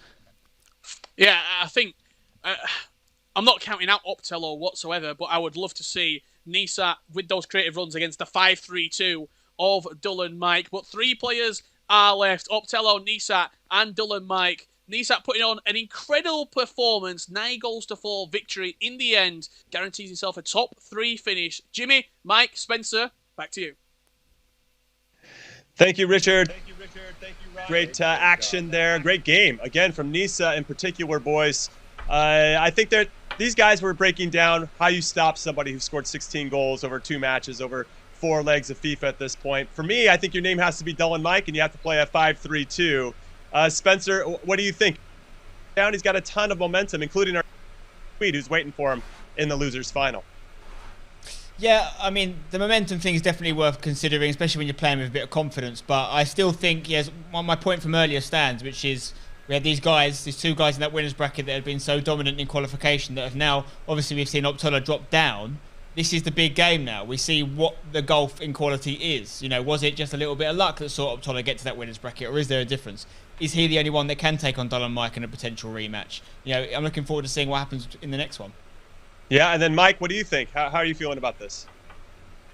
This seems like many storylines or books that I've read or that I've promoted or that I've talked about, where the losers bracket run has begun and it's going to continue. I've been super impressed. I told you from the first game when we saw him get underway, and the fact that he had the ability to interchange and adjust and showed composure. I don't know where all these young guys are getting this composure from, by the way. At 15, I was destroying the door, controllers, headsets, whatever, you name it. Anything in the room could be broken every time that I took a bad beat. But when you interview these guys, you hear them talk. They're making all these different adjustments and concepts and dealing with different types of mental highs and mental lows. Fair play. Maybe I should have done something differently. Clearly, I missed out in these 16 to 18-year-old years. Not only that, actually read a book. Anyway, Mike. All right, we are going to throw it to our next break, but after, we're going to have the losers final coming up next. Yes, the Red Hot Nisa is taking on Optella, who unfortunately lost in the winners final a little bit earlier. Let's see if he can don't go anywhere.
the second qualifier in Europe, and I just want to say on the mental health stuff really quick, life isn't a straight line, okay? Everything's not going to go exactly the way you want every single day. Sometimes there's ups, sometimes there's downs. And if you're in the downs, make sure you hit that link that at ea.com/compete/wellness to learn a little bit more about what can help you through the downs. And sometimes the highs as well. Go on, sometimes it can be difficult, and sometimes you just need somebody to talk to. So I just wanted to give a shout out to EA and what they're doing for mental health. It's very important. All right, everybody, now let's get into this losers final. Spencer and Mike LaBelle are with me. So, well, we're going to look at some highlights, but I really want to break this one down because I just feel like when we look at this bracket right here, Nisa is cruising. We talked about it before the performance in the losers semifinal, that whoever won it was going to be coming into this losers final that's coming up with a lot of momentum. I'm going to continue to use that word because I think it matters in real life and on the virtual pitch as well. Spencer, I'm coming to you on this. Will it come into play? Because as we see with Optola, he lost his first loss throughout this competition. I think that matters too, how he copes, especially at a young age. Yes, I do. I agree with you on that. I mean, all these guys are young, but there seems to be a massive amount of experience you can get in FIFA between the ages of 16 to 18. Dallin might have been a great example of that. So Optola is obviously just 16. But for me, whilst I do subscribe to the losers bracket idea that you can come back in, doesn't necessarily mean it's someone that starts in the losers bracket quarter-final, semi-final stage. It could be someone coming from the winners' final. So this game's really important for that. But you're talking about momentum, Jim. Talking about people on a positive correlation. What about me? Let me tell you, I am on the utmost negative correlation. So I've got every single prediction wrong today. No. Every single one. So I am now not even trying to get it right. I want to see if I can complete a perfect day of incorrect prediction. So I'm deliberately going to get him wrong from now on. Okay, I appreciate it. Talk us through the highlights of Nisa. What's made him so special so far throughout this tournament? Sure. So something that's definitely stood out for me is the mix that he's had with his gameplay. When you're talking about some of the intricacies, the 1-2s, skill moves in the right places, how do you handle the top of the box scenarios? You see a bridge dribble there, buries it on the near post. The bridge dribble is something that everyone needs to have in their arsenal. Very key usage there. The Elastico opens up a lane of space, and you have to be efficient when you get these lanes of space. Look how many additional skill moves are necessary. You had a traditional Elastico, you see the smile, you had the reverse Elastico, you had the 1, the 2, the shimmy, the shake, and it's all about baiting mistakes. And it's not easy to do this, especially not at the competitive level, where you have such a fine line and such fine margins to get into these competitive areas. You're not guaranteed to have 7, 8, 9 chances. You've got to be efficient every single time. He's been very clinical. Look at this again. Near post, waits for it, and he just buys enough time there to watch the goalkeeper. That's a big key here because all of these competitors are going to move those goalkeepers, and you're going to have to make a read. So, Mike, and then I'm going to throw it to you then while we're talking through this second leg. Think he has enough to beat Optola here? You said you're tossing it to me, right? I heard my name. Yeah, I want to hear your prediction. I got it. Okay. I'll continue. Give me some prediction. All right. I think that Nisat's going to carry this momentum. This is a player that I've been impressed with from the opening matchup, and we got to go with what we've seen. And from what I've seen this far, he's in better form. His confidence is there. He's growing in form. His performance has been impressive. And I think that he's just going to... I guess I'm on that same train. Let me put me on the Nisat train. Choo-choo, I want to ride. Where are we going? Anywhere to get me out of my apartment, please. All right, conductor Mike LaBelle going on the choo-choo train known as Nisat. How about you, Spencer? Are you going to join that train, or are you going to stick with somebody else? We know where Spencer's going. He just told us where he's going, Jim. I'm going on a Swedish boat. I'm not going on a train. One, to go against Mike, and that's what I've been doing all day, and it's been working terribly for me so far. But also, if Optola can still turn this round and win, and then beat Dallin Mike in the grand final twice, my prediction from earlier actually looks like a stroke of genius. We're playing the long game here. We're going with Optola, and we'll see if we can get one right. All right, you've heard from these two guys. Let's hear from two other guys that'll be calling this match. It is Brandon Smith and Aga Rosenmeyer. Thank you very much, Jim. And yes, here we go then. It's our loser final time, Aga. Whoever wins this will book a date in the grand final tonight against Dallin Mike. Will it be a rematch for Optola, or will this incredible run continue from that man on a loser bracket run of his lifetime? Me and August Rosenmeyer taking you through the action here. And Aga, unbelievable games we've seen today. This man from Israel, Nisat, he keeps averaging so many goals. Was it 9 goals in the last one, 7 goals earlier today as well? What a run he is having in the loser bracket. He's one win away from completing an unbelievable loser bracket run. It'll be, as I said, a date in the grand final against Dolomite. Can he go the full distance? That's the question. Yeah, he's been really impressive so far in ESAT. It doesn't seem like even if he's leading with 2 or 3 goals, he just keep pushing, and that's an ability to be able to do that all the time instead of just, you can get this mental mindset where you're getting a bit passive and just instead of trying to chase more goals, you just start to perhaps just try to run down the clock. But he just keeps going and try to score the goals. I'm curious to see this matchup. I feel like Tolle is a super structured player, good in defense, and he'll be tested really much now against Niset. Yeah, he certainly will be. As I said, 2 legs of feature in front of us. That format has not changed. That will be consistent all the way through. But whoever wins this books themselves a place in the grand final. $10,000 will be guaranteed in their back pocket alongside some serious global series ranking points. Can that man on the left-hand side of your screen, Nom Nasat, keep his run going on from Israel? Unbelievable when he's done in the loser bracket. We have to remind yourself, beating the likes of Olilito, Benny CR7, ex-Lenin, then coming into today's tournament, a 7-1 victory and a 9-4 victory against Musti to book this matchup right now. And I think if you were someone who's sitting on the fence between the two, I think you'd look at Nom Nasat and say, you know what, he's probably the man you'd want to back, Aga, because he's on just this momentum run at the moment. He's not lost a game, and he's not been able to lose a game on the loser bracket compared to Optole. He had a really tough game against Dolomite. He was playing against that 5-3-2 that Dolomite has set himself up for, this new meta he's created for himself. And I think, as I said, if you were someone that wasn't too sure on who to back, I think you look at Nasat just because of the run that he has had. He's on an incredible run. Yeah, definitely. When you look at the momentum he got and just the 2 recent games for him, and you look at Tolle's loss to Dolan Mike, you would consider Niset coming into this game with the biggest advantage and the best mindset.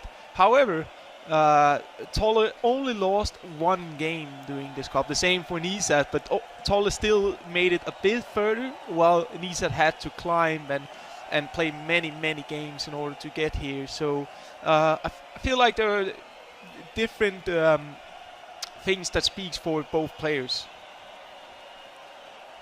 Certainly indeed. We do apologise if the game feed is a little bit choppy at the moment. As I said, all these players are in their own homes, the safety of their own homes. And so is the Global Series this season long. We'll make sure that gameplay will sort itself out as we move into the latter stages of this first leg and the second leg. Of course, if you don't know who is who, it's Nom Nasat from left to right in this one in that typical white. And Exop Tolle, the 16-year-old potential wonder kid from Sweden, his first ever major EA Sports FIFA tournament. You have to be 16 years of age to compete in any of these competitions. His coach behind him there in Gigi Frolle. I'm sure his teammate in Zimmer will be watching from a distance, or potentially in that Gothenburg camp there. Will be about picking himself back up. It's only the first loss that he did pick up in this whole qualifier. We have to remind you, it was him and Dolomite. They went unbeaten in qualifier number 2 here in Europe, and I mean, it's probably a tough time to take a loss, Aga. But looking at Dolomite, it was a real tough one because Dolomite's just been on a different level. So it seems he's been on a different planet with his FIFA ability. But Exop Top's just got to pick himself up. Lovely bridge touch, R9 save round the corner. And it will go for a corner in the end. How do you think Exop Tolle would have dealt with that off, Aga? He's had an hour and a half to look back on that game, to think about that game. Do you reckon he would have looked back at all on the match, or just been like, you know what, back of my mind, let's just pick myself up with it for this second chance, so to speak, because this is his second chance in the loser final to potentially set up a rematch in today's grand final? Yeah, I definitely think that the pause for him after the loss was good for him, because he could just relax and just calm down after being in the winner bracket. It's always frustrating to lose because you know that you'll have a disadvantage going in potentially to the grand final. So the break definitely helped him, I think. He could refresh and, yeah, start on a new one. Let's see what this man could do in front of goal. His Neymar now, trying to find Cristiano Ronaldo maybe in a pocket of space. Can Nom Nasat break the deadlock here? 30 minutes into the game. Too much to shout about at the moment. Looking across the games that he's had, though, some incredible results today. Scoring so many goals. He's bagged 16 in total across the 2 different games he's played today. Absolutely Incredible stuff from the Israeli in his first competitive event of the year. Remember, he did qualify for a Foot Champions Cup last year. He's had some experience in the Global Series. This year looking to go that one step further and book himself a spot in the Global Series playoffs. Here comes Marcus Rashford now into Ronaldo. Can he try and find R9? He's also in the box again. We'll do our best to get this game feed for you a little bit smoother. Hopefully as we move into the second half here. The most interesting part of this NASAT team, Aga, is that defensive line. It's an interesting Bundesliga backline, full of so many special items, some Champions League special items. I think there might have been a couple of foot freezers in there. It's a different backline, but to be honest, we've seen different all over today. We've seen Dula Mike playing with different players. We're seeing non-NASAT using different players. It's like the cool thing to do, so it seems. Play your own way and choose your own starting 11. Don't follow what everybody else is doing. Exactly, trust in your own abilities and tactics. In the end, that's what matters for you.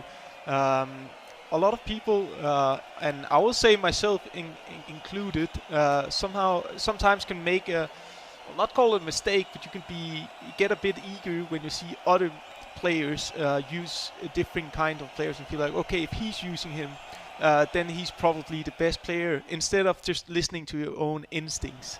That's super important, to trust in your own judgment and abilities. I was going to say, how hard is it as a FIFA pro not to sort of follow the crowd, so to speak, in copying the same formations, following the meta, so to speak, in what players you should play in certain areas? How difficult is that as a FIFA player? Here's R9, could be a chance, could be an early goal, it will be. That is the breakthrough in this one. NASAT finally finds the breakthrough. And that'll be another goal registered for that man. Goal number 17 he is registered in tonight's tournament. R9 with that goal, but back to that point, Aga, how difficult is it to try and, for Dula Mike, for example, to use a Kesse and to use a Theo Hernandez, to play a 5 at the back? How difficult is that to do, or to be the first person to go out of your way and to make that change and to back yourself, in all honesty? I think it's a question about confidence and believe in yourself. You can see it on Dula Mike's gameplay, and also in NASAT's gameplay, that they feel comfortable with these players. They don't have to follow the usual suspects, so to speak. Here we have the help time.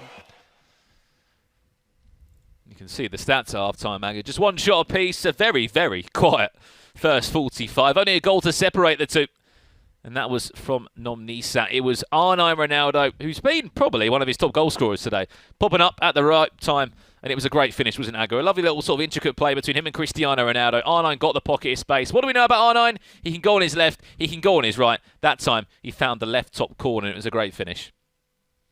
Yeah, now Tola have to be cautious here in the second half of the first leg, because we've seen what happened with NASAT in his other game. When he first get the second goal, if he gets a 2-goal lead, he don't look back.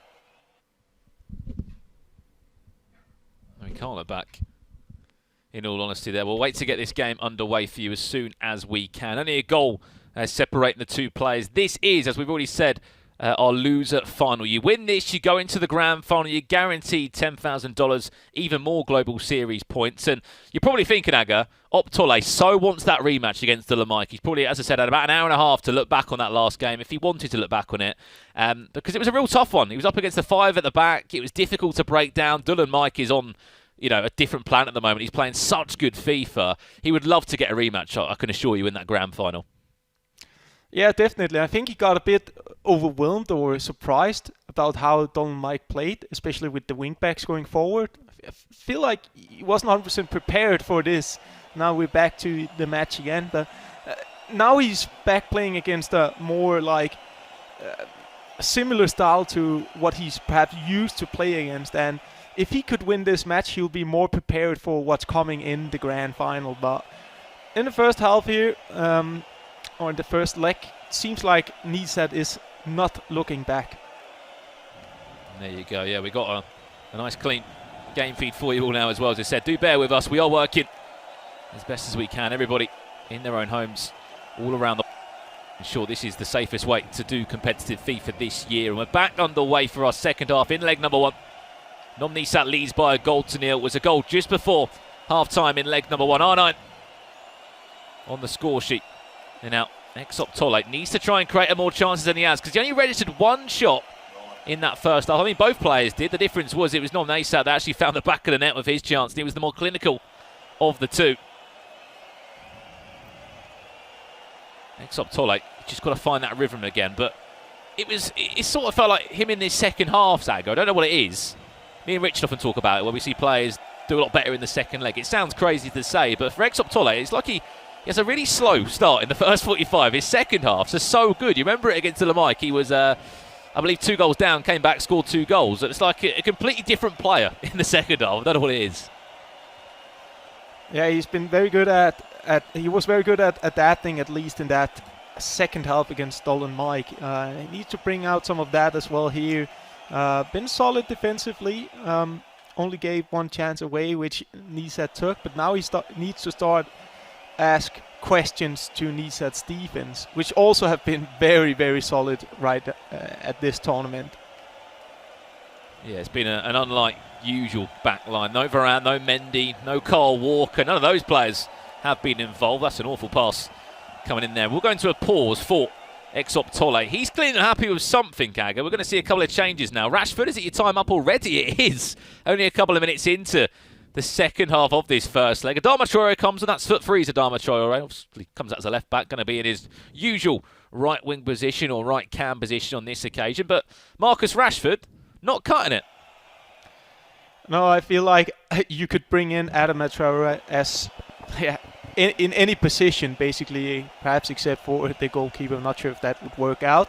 But except for that, he could play everywhere and be amazing. I think it's a good idea to use him as a super sub because he comes in with the power and the presence and the pace. So interesting choice to take Rashford out. Obviously, Traore doesn't have the 5-star skill move as Rashford do, but he offers something else, and you just need fresh legs at the end of the game anyway.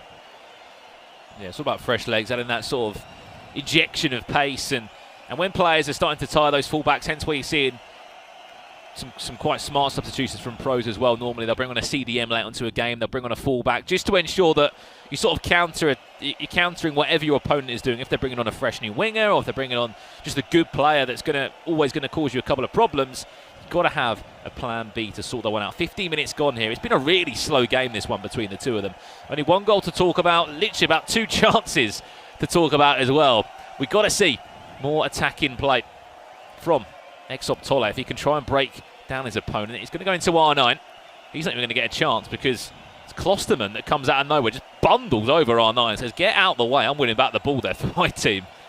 And here comes Nom Naysat again, up by a goal to 0, which we said it was R9 that's been the only goal scorer in this one. Only 1 chance created, but if you're scoring your chances that you're creating, it doesn't matter. For the Israelis, up by a goal to 0, as we said, scored so many goals today, 17 I believe in total he's been able to put away in the tournament. Well picked up there by Vieira. Him and Bruno Fernandes doing the defensive duties in that 2 CDM role in a 4-2-3-1. Now, this is where you've got to get Adama on the ball. Can he test or ask questions of Alphonso Davies? It was a really poor pass there for Vieira to pick up the ball. It's just been a slow game, Aga. It's been a real slow one between these two. Yeah, both players trying to control the match. And it's funny when you talk about able to be good at adapting. I remember I played again against a player some years back from Iran, who I had no information about him. And back then it was the kickoff mode, not Ultimate Team, which was slightly different, but that meant that you were sitting next to each other. And every time I paused to change my formation, he instantly changed formation as well. And some point at the game, we couldn't get the game to start because he wouldn't start the game unless I picked a specific formation, so he could counter that. So it just shows a bit of the tactic aspect as well.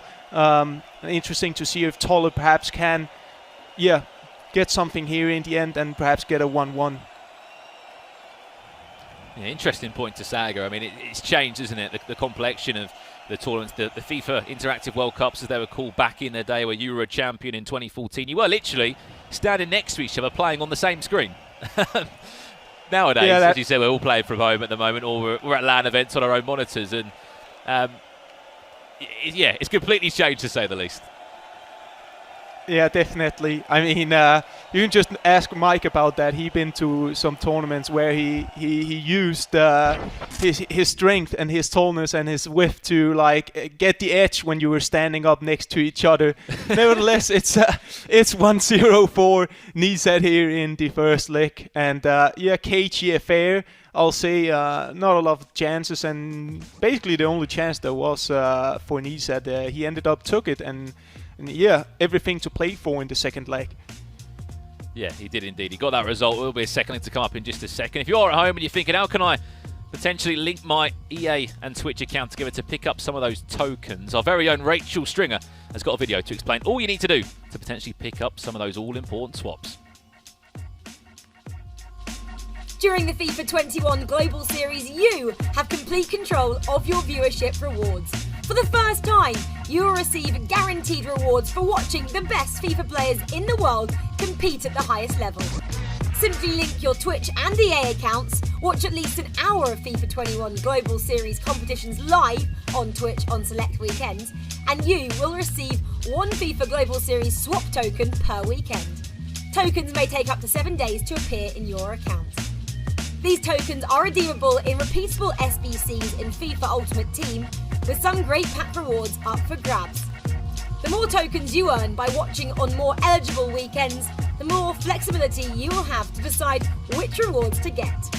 Don't miss out. Link your accounts, watch the FIFA 21 Global Series, and redeem your rewards. And there you have it. That's how you guys at home could pick up those all-important pick up some of those packs, or who knows, a couple of icons in your ultimate team. But Aga, you know, that's half-time in our game. Up by a goal to nil is Nisat. He does lead. Just touching back to that point about, you know, how things have changed so much in competitive FIFA. I remember that conversation with Mike LaBelle. He used to say he used to try and like just stand in front of his opponent with a shoulder in front of him to try and ensure he got that extra sort of control in front of the TV screen as such. And I mean, what's it like for you, Aga, as someone that's you've been there, you've been a world champion, you've been involved since the real early days of competitive FIFA. Some would say you've been. I'll put you in the Hall of Fame of competitive FIFA. Now you're sitting back and you're seeing 16-year-olds, 18-year-olds come through the scene who are dominating and doing really, really well. It's one of those, isn't it? It's like, please let me still try and compete and let me still make these tournaments. But also, it's great to see the scene growing.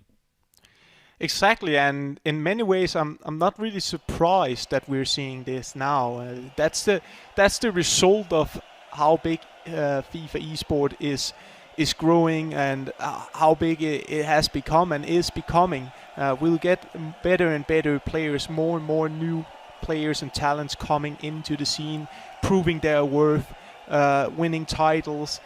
So for me, it's just a result of amazing players and the growth in the scene. Chance there for R9. I mean, I think people like yourself have to get a lot of credit as well, Aga. I know obviously you've inspired a lot of Danish players in the time. Yes, loads of Danish players have, of course, have also done that, and especially Sweden as well. Sweden have had a really incredible sort of latter FIFA 20 with Olli Lito doing really well and Olli Bolli coming out the woodwork and doing some great performances. Of course, he did so well in qualifier number 1, and the likes of Boras, and the list goes on of those people that have really inspired that next generation of competitive FIFA players to come through. The likes of Exop Tolle now, 16 years of age, his first ever major tournament. He'll be involved in the Allsvenskan, I can assure you, later on to the year. And it's just great to see new talent come through the ranks. He could be a chance for a second if Cristiano Ronaldo can get his right boot round that chance for Nisat. And he's up by a goal to nil. Oh, it's a lovely back-to-back Elastico there from R9, who dodges one but 2 tackles and nearly gets probably, you would have said, probably the goal of the tournament if that was to go into the back of net, Aga. Back-to-back Elasticos and nearly a shot on goal from R9. Yeah, it was very good attacking display from Nisat and almost getting the angle, but at the end, Tolle just saved it in the last second. Very important. I feel like Tolle cannot afford to come behind with 2 goals. It will be too complicated because for now it seems like he's been struggling a bit in his 4-2-3-1 formation, creating enough chances. It's not enough, even though I would say defense wins championships. You have to ask more questions to the defense, and perhaps you can do it now. Maybe you can with Rashford, who Didn't play too well in leg number 1. He got subbed off quite early. Back to goal. Here is Rashford. I'm not going to beat my own words. Neymar! There you go. How about that one? Marcus Rashford will be the provider, and Neymar with a brilliant finish into the back of the net. What is it about second legs? Go and get me another drink, he says. I'm ready for this second leg. I'll have another one as well while I'm at it. And Neymar sends him back into the game. It's just a weird one, Aga. Beginning the second legs, Exop Tolle, he just seems to come out like a different player.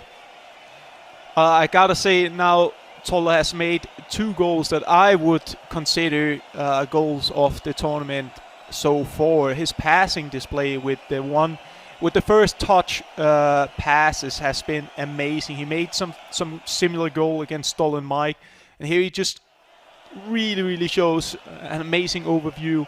So yeah, great goal from Tolle, and exactly what he needed. Yeah, brilliant start. This is what the game needed. As we said, it was a real sort of quiet first leg, and not many chances to talk about, and there's a little times. The only goal coming from R9 on the 43rd minute. What a start to this one for Exop Tolle, as you said, Aga. A lot of praise coming from you. How he's been able to use Marcus Rashford in that ram area, then get him in and link him up with Neymar and R9 and sort of create this triangle, which he struggled to do in leg number 1. As you said, he seems like he struggled to use this 4-2-3-1 at times. It's like the CDMs have been great for him. Bruno Fernandes and Vieira have been really solid. Just seems quite slow at times for him to break out with that sort of front 4. Yeah, exactly. But suddenly, could be a chance. It's got to be a goal. Neymar, there you go. Straight away, he's back into the tight. The goalkeeper movement was one of those. Do you do it? Do you not? For Exop Tolle, he went for it and he left a gaping goal for Neymar just to tap it into the back of the net. The bridge touch made that goal, Aga. The bridge touch out wide, pulled the defender out, opened up the space, and Neymar found the back of the net. 2-1, and there you go. We're back to square one again. Yeah, and the bridge does that. Tolle perhaps panics a bit in his defense because you see that he's getting free, and then he starts to commit and give a direct pass into the box. He gives Nisa the opportunity to get that angle, and then it's 100% goal. If you start commit too much in your box and panic, you will be punished. He was punished on that occasion. Nisa up by 2-1. Remember, winner of this goes into the grand final in qualifier number 2 here in Europe on the Xbox. Do not forget, we are back tomorrow as well on the PlayStation. Plenty more FIFA esports action coming your way. Remember, it's only qualifier number 2. We got qualifier 3, 4 and 5. So much more to come this year in the competitive year. Building up to those all-important playoffs. When the best of the best can make that playoff run. Alphonso Davies is making it difficult. He's trying to get the ball out to Rashford or R9. Someone who's trying to make a run defensively. Nesat's been brilliant. I mean, attacking, he's been brilliant too. He scored so many goals. 18 he's registered across tonight's tournament. He's been on a loser bracket run of his lifetime. Could be a chance for Ronaldo around the corner. Well played by Varane, who that time had to be back and defended very well. Got to be careful in those areas. He doesn't get pickpocketed. It was Vieira that stuck out a leg, and for a split second, James Tavernier was near enough dispossessed. Alphonso Davies has made it difficult for Rashford at times, Aga. He's literally been, on his first touch, denying anything to come down this right-hand channel. He's been solid. And what I think about Nisat as well, that's been, which is an ability in FIFA, it's making it look simple when he attacks. Like the goals he scored, it's not too fancy, doesn't look really complicated, but it is super hard. It's the hardest thing in the top of FIFA eSport, to make things look simple. I was going to say, at times like now, you're looking at attacks happen, Aga, and it's, you'd think quite basic, quite slow, but you've hit the nail on the head there, and you said it isn't as easy as that. It's some of the top things that you've got to have in your arsenal to be the best of the best in competitive FIFA. Half-time between these two. Again, a little bit more of an exciting half. We saw 2 goals this time instead of the 1, and a couple more chances. That is the score as it looks at the moment. 2-1. Nisat leads. He's 45 minutes away from a grand final spot against Dolan Mike. And that 5-3-2 that Dolan Mike will be setting out for that grand final, I can assure you. Exop Tolle has got to have a strong 45 here. An early goal for it. If we are all square after 19 game minutes, we will go into an extra time period. And then if we need to go on from that, we will go to a penalty shootout. We're yet to see really a big penalty shootout in Europe so far. However, that could all change. What has Exop Tolle got to do here, Aga, other than score a goal? Is it time to make a change? It was Adama Traore that came on for him last time. Is it time for that substitution? I feel like he played a pretty good first half, to be honest. He just lost his focus a bit right after he scored the goal, and yeah, we'll be a bit annoyed about that goal he conceded, but I don't think it's time now to change something too much up, because he did great things, and the game is still very, very tight. So loads of time left for Tolle to play, but it's extremely important right now that he doesn't concede one more goal, because if he gets behind with 2, it's going to be nearly impossible. Well, this is what he doesn't want to have to come up against now. Ronaldo drops the shoulder, and Nom Nisap with an unbelievable sort of first touch fake shot to pull away from the defender. And for Cristiano Ronaldo to sink that in the top corner. What a finish from the man that bagged himself a Team of the Year just yesterday. And I hate to say it, Aga, it's these commentators' curse that you keep alluding to. We've just got another one there. So the worst thing that could happen for Tolle is that he concedes a goal. Unfortunately, that has just happened, and now he's down by 2 goals. Yeah, pretty unlucky to concede that one, to be honest, for Tolle. You can also see that he's not happy with that. But you can't let it frustrate you now. You have to just refocus and forget it. There's still loads of time, and it's better that he at least conceded the goal now instead of like 20 in-game minutes later on in this match. But obviously things are looking complicated for him now. You can also see the importance of having someone behind you now with Frolle, who's sitting behind Tolle, and just punch him, give him a little punch on the shoulder and say, hey, it's not over yet, keep working. Yeah, he's sort of been the water boy as well as Frolle. I know he's been the team manager there at Gothenburg Esports, looking after, of course, Tolle and Zimmer. This year in the competitive scene, a guy that knows this game inside and out. And he'll be looking to offer as much support as he can. The worst thing here, just do not concede again. I mean, a 2-goal cushion is hard enough to overturn, let alone 3 goals. A pause has come in from Tolle now. Are we going to see an attacking change? He went into a 4-2-4 against Dullen. I know we're from that sort of situation. Could be a chance now. Is there a cutback into Cristiano Ronaldo? And that's a huge goal for Tolle there. That just brings this game completely back in the hunt. He's only a goal behind now. Time to jump into a pause. Does he change? Does that affect what he changes? A big goal there. You see a big puff of the cheeks. He knows what a big goal that is. Lovely cut back inside. Cristiano Ronaldo with the all-important finish there, Aga. Perfect way to respond with about 13 game minutes left here for Tolle. Again, it looks simple, but it's definitely not. I like to just make the small ball roll and then the lofted pass in order to make sure that Nisat is not going to be able to intercept this pass he's making into the box. So it's the small details once again. With the little ball roll and then the lofted pass, then he actually scored a goal that way. He buys himself the space and time to slot it in with Ronaldo, and yeah, he's definitely back now. I think perhaps we'll see Adama Traore come in at some point in the game. Not sure if it happened now, but he will definitely be looking for some fresh legs soon. Yeah, of course, these pro players will have a number of different game plans that they'll swap in between throughout the games. It was a 4-4-2, second variation there. So your 2 CDM, or your 2 centre midfielders, I should say, just sort of sit a little bit slightly deeper there. Will be Traore that comes on for Tolle. On the other side, it will be James Tavernier for Rashford. And, oh, wow, 2 defensive changes there from Nom Nisat. Kleber comes on. And so does James Tavernier. Don't get me wrong, both those players, I mean, especially James Tavernier, could probably do a job for you in a CDM role there. But are we seeing a different sort of game plan from Nisat? Is he going to try and sit off and see this game out? Neymar into R9. He's just trying to tease with the back line there. Adama Traore is now in a central midfield position. Rob Tolle. As you said, Aga, he can pretty much play anywhere. Yeah, he can, and I like the sub with Kleber as well. I'm not sure if as a winger. So I just went quiet there. I was just holding my breath if that through ball was going through.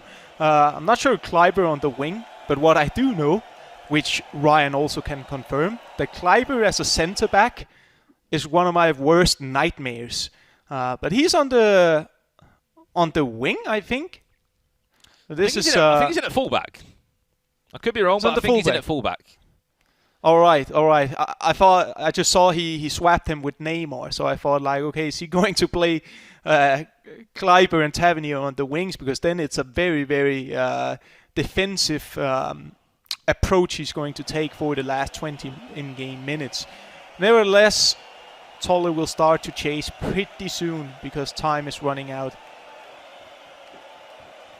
Yeah, I think it's Tavernier that drops into a midfield position. Yeah, he's in at centre back. There you go. Your nightmare might be alive, Agger. Though I think he's in at right centre back or in at right back. One of the two. Kleiber from Ajax. It will be James Tavernier that goes into a CDM position to freshen up that midfield. However, he's 16 minutes away. One more goal would certainly solidify that. A place in the grand final up for grabs. The run of a lifetime, in all honesty, too, in this loser bracket. It looks like a 5 at the back. That's what it is. It's a 5-3-2 that the Nomnesat's gone into. And that's how he wants to see out this game.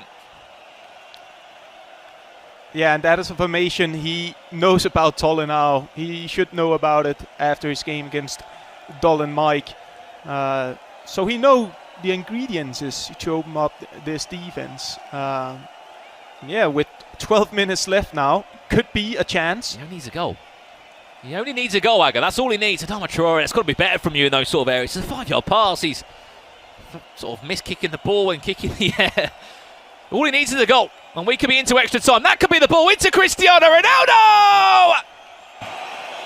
And that's the response that the Swede has been looking for. Forget 5 at the back, Agger. He's back into this tie. And he's 10 minutes away from sending this into an extra 30 in-game minutes. What a turnaround by the Swede.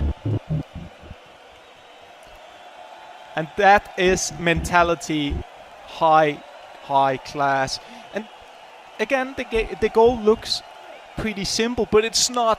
It's timed perfectly, this through ball, so you can get through, and then he just have ice in his veins and take the right decision in front of goal. And it's 3-3. We're in for a 3 now. We have to give credit on top of that as well to Tolle. He's gone for a 4-4-2, second variation. He's put Adama Traore in centre mid, and you know what? He's just gone, you know what? I'll do a job in there for you in centre mid, and he has done a job.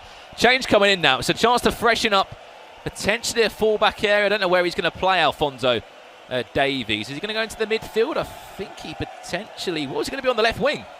Actually, might be on the left wing, Alphonso Davies. Another pause comes in this time. It really does sort of puzzle me at times, Agger, with all these pauses. The pauses are so sort of mismatched. You know, you'd think you'd made your changes about 20 seconds ago. What goes through a pro's mind in these sort of scenarios about these pauses that come with a couple of minutes left? What are you looking to do? Just to see out to extra time? You're looking for a really attacking change? What are you sort of looking for in these sort of moments? Well, it's definitely getting very intense, and right now we're going to see Tolle probably take the last attack of the game unless he finds a solution quicker. Could be. This could be an unbelievable end to this game. Could be another chance. Tolle in acres of space. Oh no, why has he dropped the shoulder there? He went for the step overs and for a split second. What an opportunity that was for Rob Tolle to snatch this game in the dying moments. To set up a rematch in that grand final. A minute of additional time here. It will be Nomnesat that will get the last attack. We've played the minute. Win the ball back. We're going to extra time. We're going to extra time, Agger. Strap yourselves in. We've got 30 more minutes of it to come in front of us. What a second leg this has been from a really sort of quiet and stale first leg. This second leg has gave us everything, and we're not done yet, Agger. 30 more minutes of extra time to try and find out who will be booking a date in that grand final against Dylan Mike. Wow. What a chance he had in the end with R9. He should... I would have gone for the shot there. I mean, that was really, really a great opportunity. And you got to just look for the momentum and the margins here. It's in the end of the match.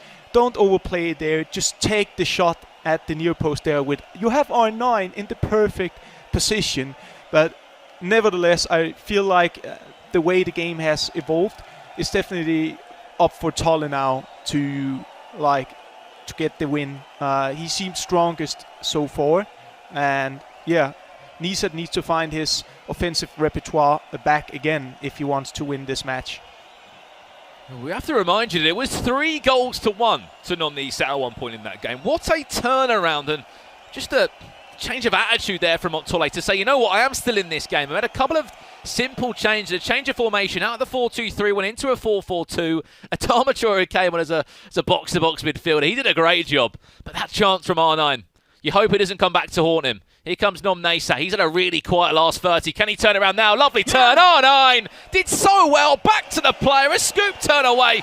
And you can see the outpour of emotion from the Israeli. A huge goal for him to put himself back in front in extra time. Yeah, and we see the scoop turn, which just kind of gives him the perfect angle. And he shoots, and it's a goal going with the near post. And it doesn't really matter when it's R9. And that's also why I was wondering why Tolle didn't shoot on that last-minute chance. It could come down and hunt him now, but still have loads of time. But very important for Nisat to just get that confidence back and momentum feeling. I think the key part about that chance was Aggo went into the feet of R9. He had his back to the player. If you're defending that, you're not pressing a button, in all honesty. You don't want to risk the penalty, and it's just you've got your back to R9. You can't win the ball. You can't really get the ball around him unless you want to take the risk of diving in, as I've said. High risk, could give away a penalty. Fantastic scoop turn from R9. And that's what R9's all about. It doesn't matter. He can go on his left, he can go on his right. When you're in those situations, when you're back to the defender, it's a guessing game. It's a complete guessing game. You don't know what's happening. You don't know which way he's going to turn. Fantastic turn, and an even better finish there from Nom Nisat. He's up by 4-3. Last chance of the half. Another goal would put him in an unbelievable position with 15 minutes left. A lovely bridge touch. Back to R9. R9 again. Wowee! Nom Nisat, take a bow, my friend. You can deadpan right down the camera because you deserve it with that finish. Left the keeper, stood to the spot, rooted to the spot. And that there, Agate, could be a grand final spot guaranteed with that goal. That was an incredible goal as well from Nisat. It's just the pre-work in order to get into this position was amazing from Nisat.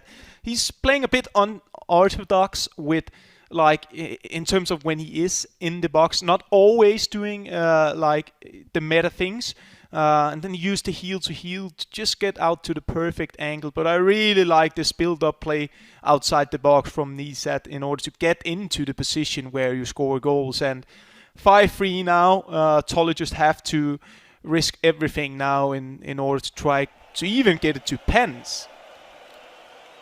Yeah, it's one of those. I mean, as soon as that ball went into our end of the box, it is so sort of scary to play against. That man can get the ball anywhere, and 9 times out of 10 can find the back of the net from all different angles. What a finish there from Arnold. That's why you pay the big bucks for it. Can we see an unbelievable turnaround again from Exop Tolle? Really big tackle there. Zakaria, really, really good tackle there to ensure that there's no way through. 10 in-game minutes left. At the moment, we're about to see the completion of one of the best loser bracket runs we've seen in Europe so far. Nom Nisat has gone through the loser bracket, all the way from the likes of Olilito beating him, Benny, CR7, ex-Lenny, 7-1 today against Bundled Colin, 9-4 against Musti from Germany.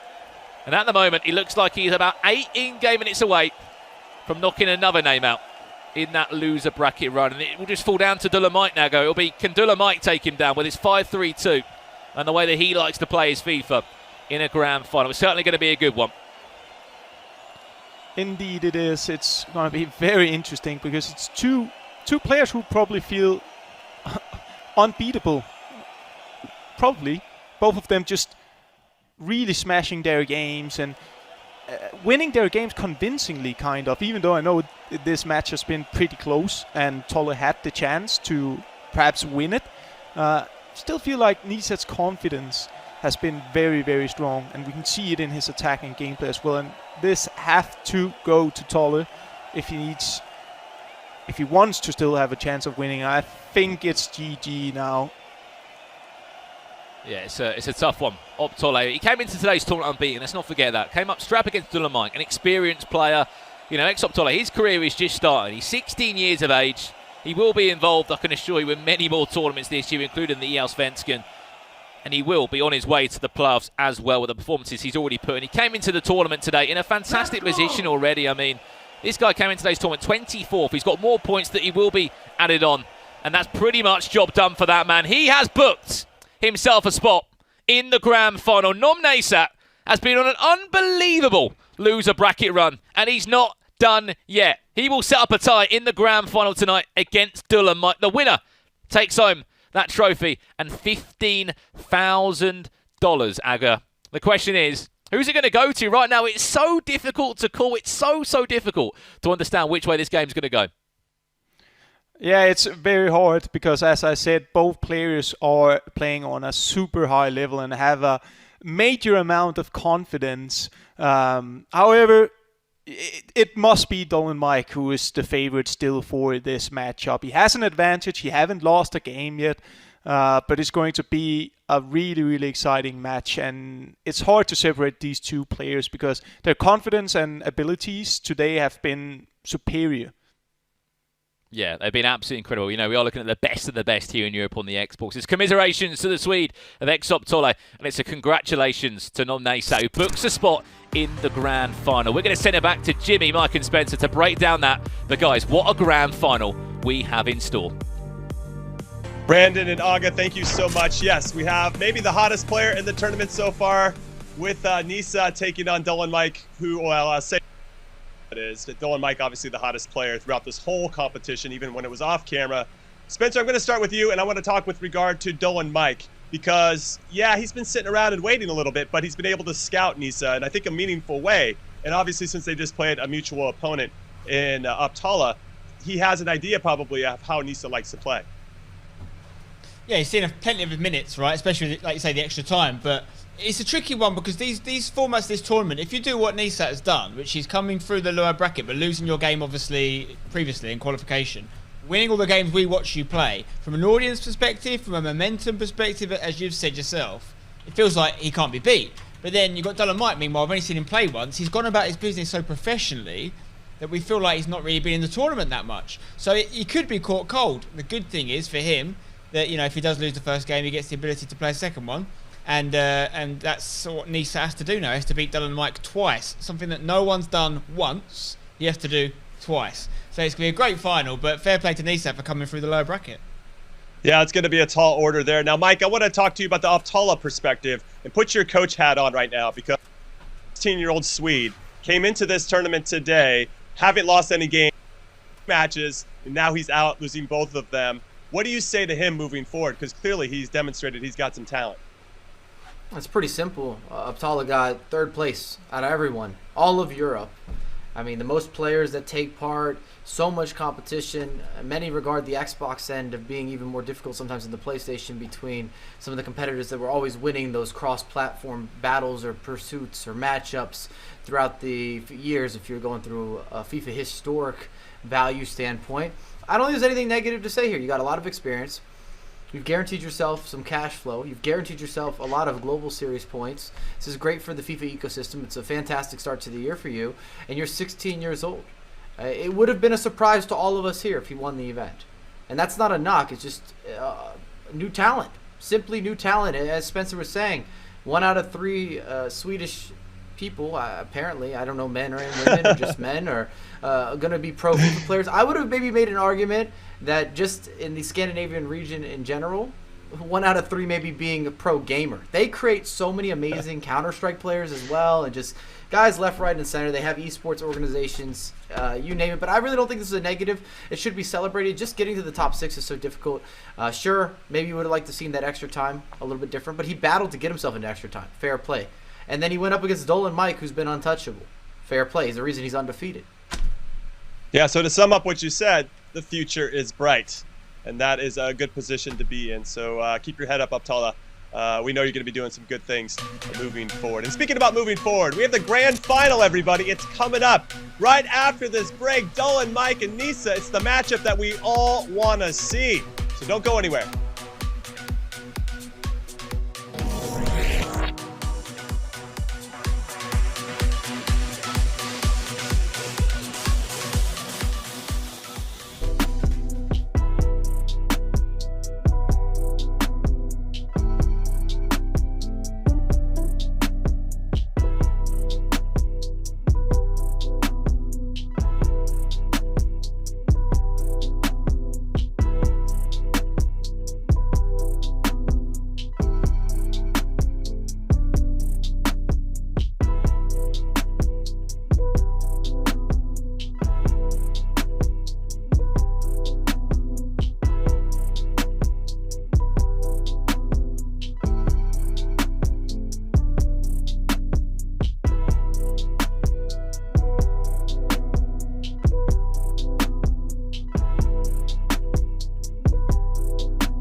The FIFA 21 Global Series European qualifiers are brought to you in part by Turtle Beach.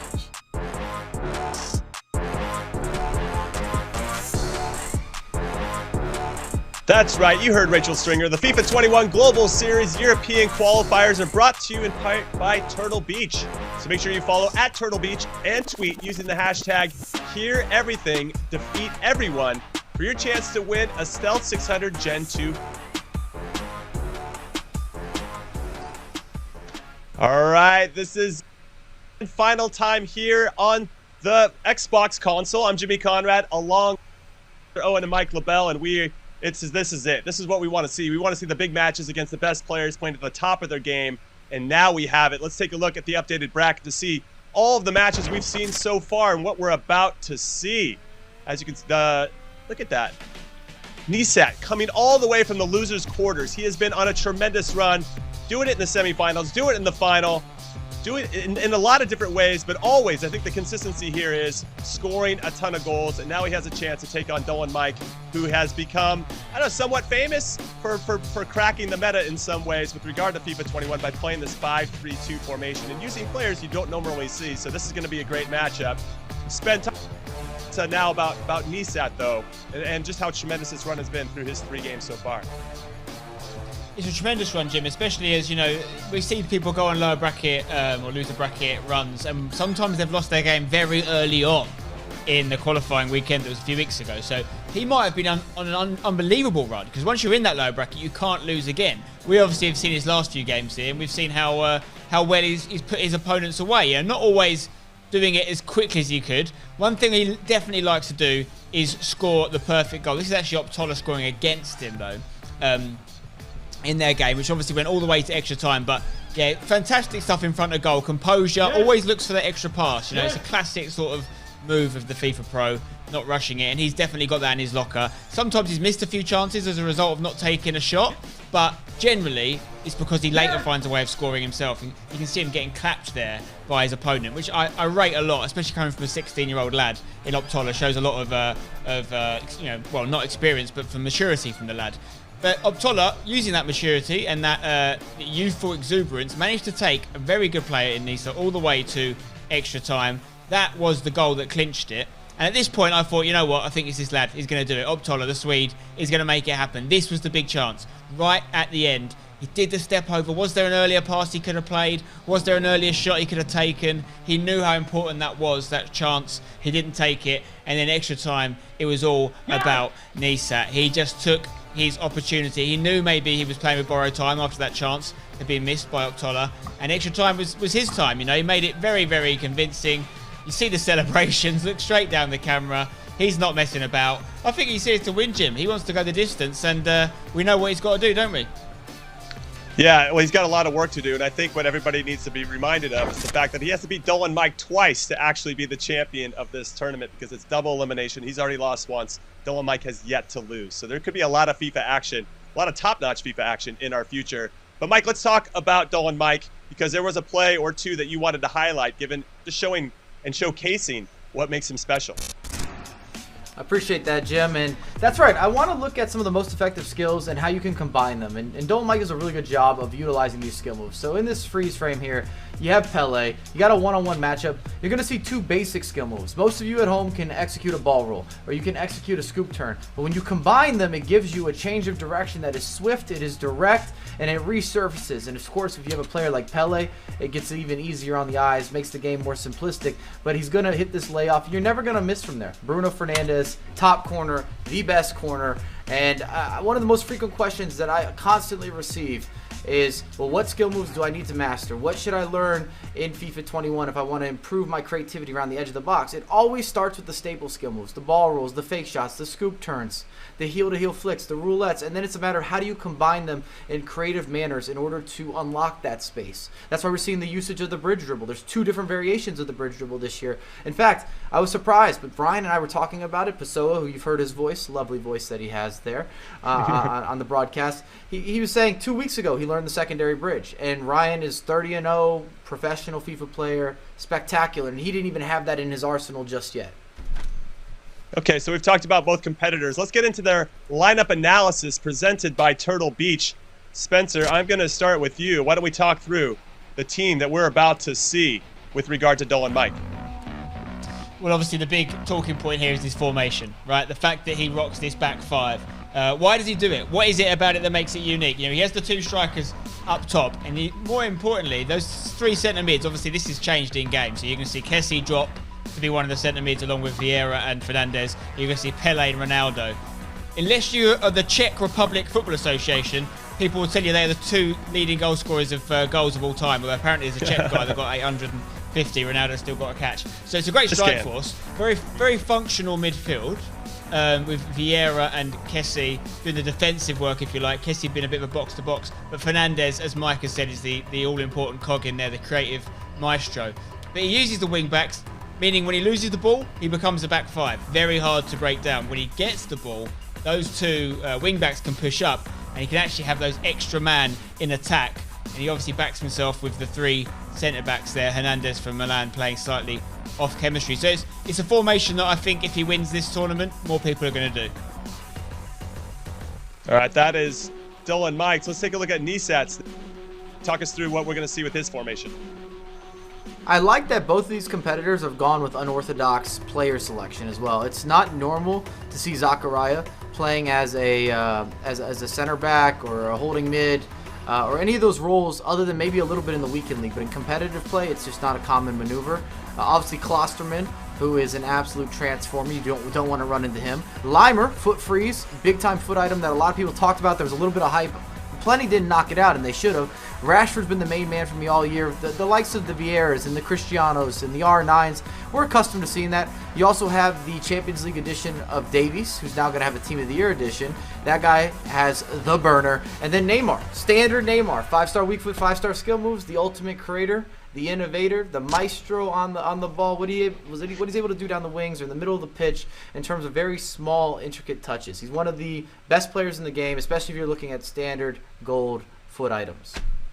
Well, that's dynamite insight from both of you guys. Thank you so much. But let's get into the game, everybody. The grand final is about to begin. Richard Buckley and Ryan Pessoa have the call of this one. Enjoy it, guys. Thank you very much, Jimmy, Spencer, and Mike. Some great analysis of their teams right there. Before we get into this game, I've done a little bit of research and I found out Nisat's run in this bracket. Okay, so he only won 3 games, Ryan, before dropping down to the losers bracket. He has gone 16 games unbeaten in this tournament. He's knocked out Oilito, he's knocked out Benny CR7, Lenny, Diogo Mendes, among lots of other names. If he wins this game, he'll have gone 17 losers bracket matches unbeaten. What a run to even get here, Ryan. 16 games, and not to mention the players that you've mentioned anyway that he's gone past. Diogo, who I think is so good as well. Ololita or Benny CR7.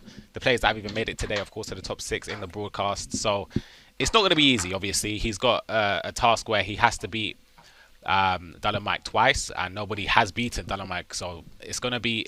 It's an uphill battle, but I just see Dylan Mike... perhaps he could lose one set of games. Personally, I just can't see him losing 2. And we're obviously going to digest this 5-3-2 that he's playing. I want your full analysis of it as the game goes on, what we're watching right now. But just on the basis of it, how sort of risky, I think the word is to say, is it to step out of the norm, to play not a 4-4-2 or a 4-2-3-1 and play a different formation? Because a big test was put on Dylan Mike when he changed the formation, but he's backing it up with the results. Yeah, exactly. And as you said, the results is the key here. It's sort of similar. I believe it was FIFA 19. I remember TAS. That year, everyone used 4-2-3-1, basically, just for the headers at the back post. And I remember TAS used, it was a 5 at the back. I can't remember which variation, but it was against the norm. But that sort of turned around his season because he started to perform a lot better. He even played a 3-back movement, didn't he, at some point? 3 and 5 back. Yeah, exactly. And it worked. And it goes to show, like, obviously... It's kind of easy to fall into the trap of copying what everybody else is doing. Most players use the 4-4-2. Some people use the 4-2-3-1 still. I don't think it's as effective as like in FIFA 20 or FIFA 19. It was almost the go-to, and also narrow formations as well. But the 5-3-2, again, I've seen it used a couple of times against other pros who have been using it. But the way Dylan Mike's been using it as well throughout the tournament and just in other tournaments as well, it's been phenomenal.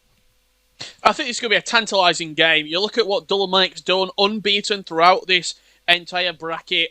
Nobody really sort of getting close within touching distance. The independent cups that have been running as well, the Joey Cup in particular, he's been victorious in every single one. In the Club World Cup qualifying, he's been getting all the results needed for Neo. So he is the front runner right now on the Xbox. But Nisat has the momentum. You saw the reaction when he was scoring goals. He looks like a man in the perfect form of his life right now. What he's going to give in our grand final, qualifier number 2 in the EU region. It's going to be Dylan Mike from left to right, representing Team Neo from NOM Esports. This diamond in the rough, Nisat, 16 games unbeaten. Can he make it? Lucky number 17 from right to left. This is going to be a fascinating game. Definitely, and it looks so hard to break down the 5-3-2 because he's got so many defenders there, and of course if you can get even into a spot to bridge, like there's someone right behind him, so it's very difficult, it looks like, to find space. But again, the one benefit of using 5 at the back, you have that centre back who you can actually just pull out, sort of like a, let's say if someone's using a 5-2-1-2, it's sort of like a narrow 4-1-2-1-2, but he's got the CDM that's placed in centre back, so he has sort of the license to drag him out and like intercept.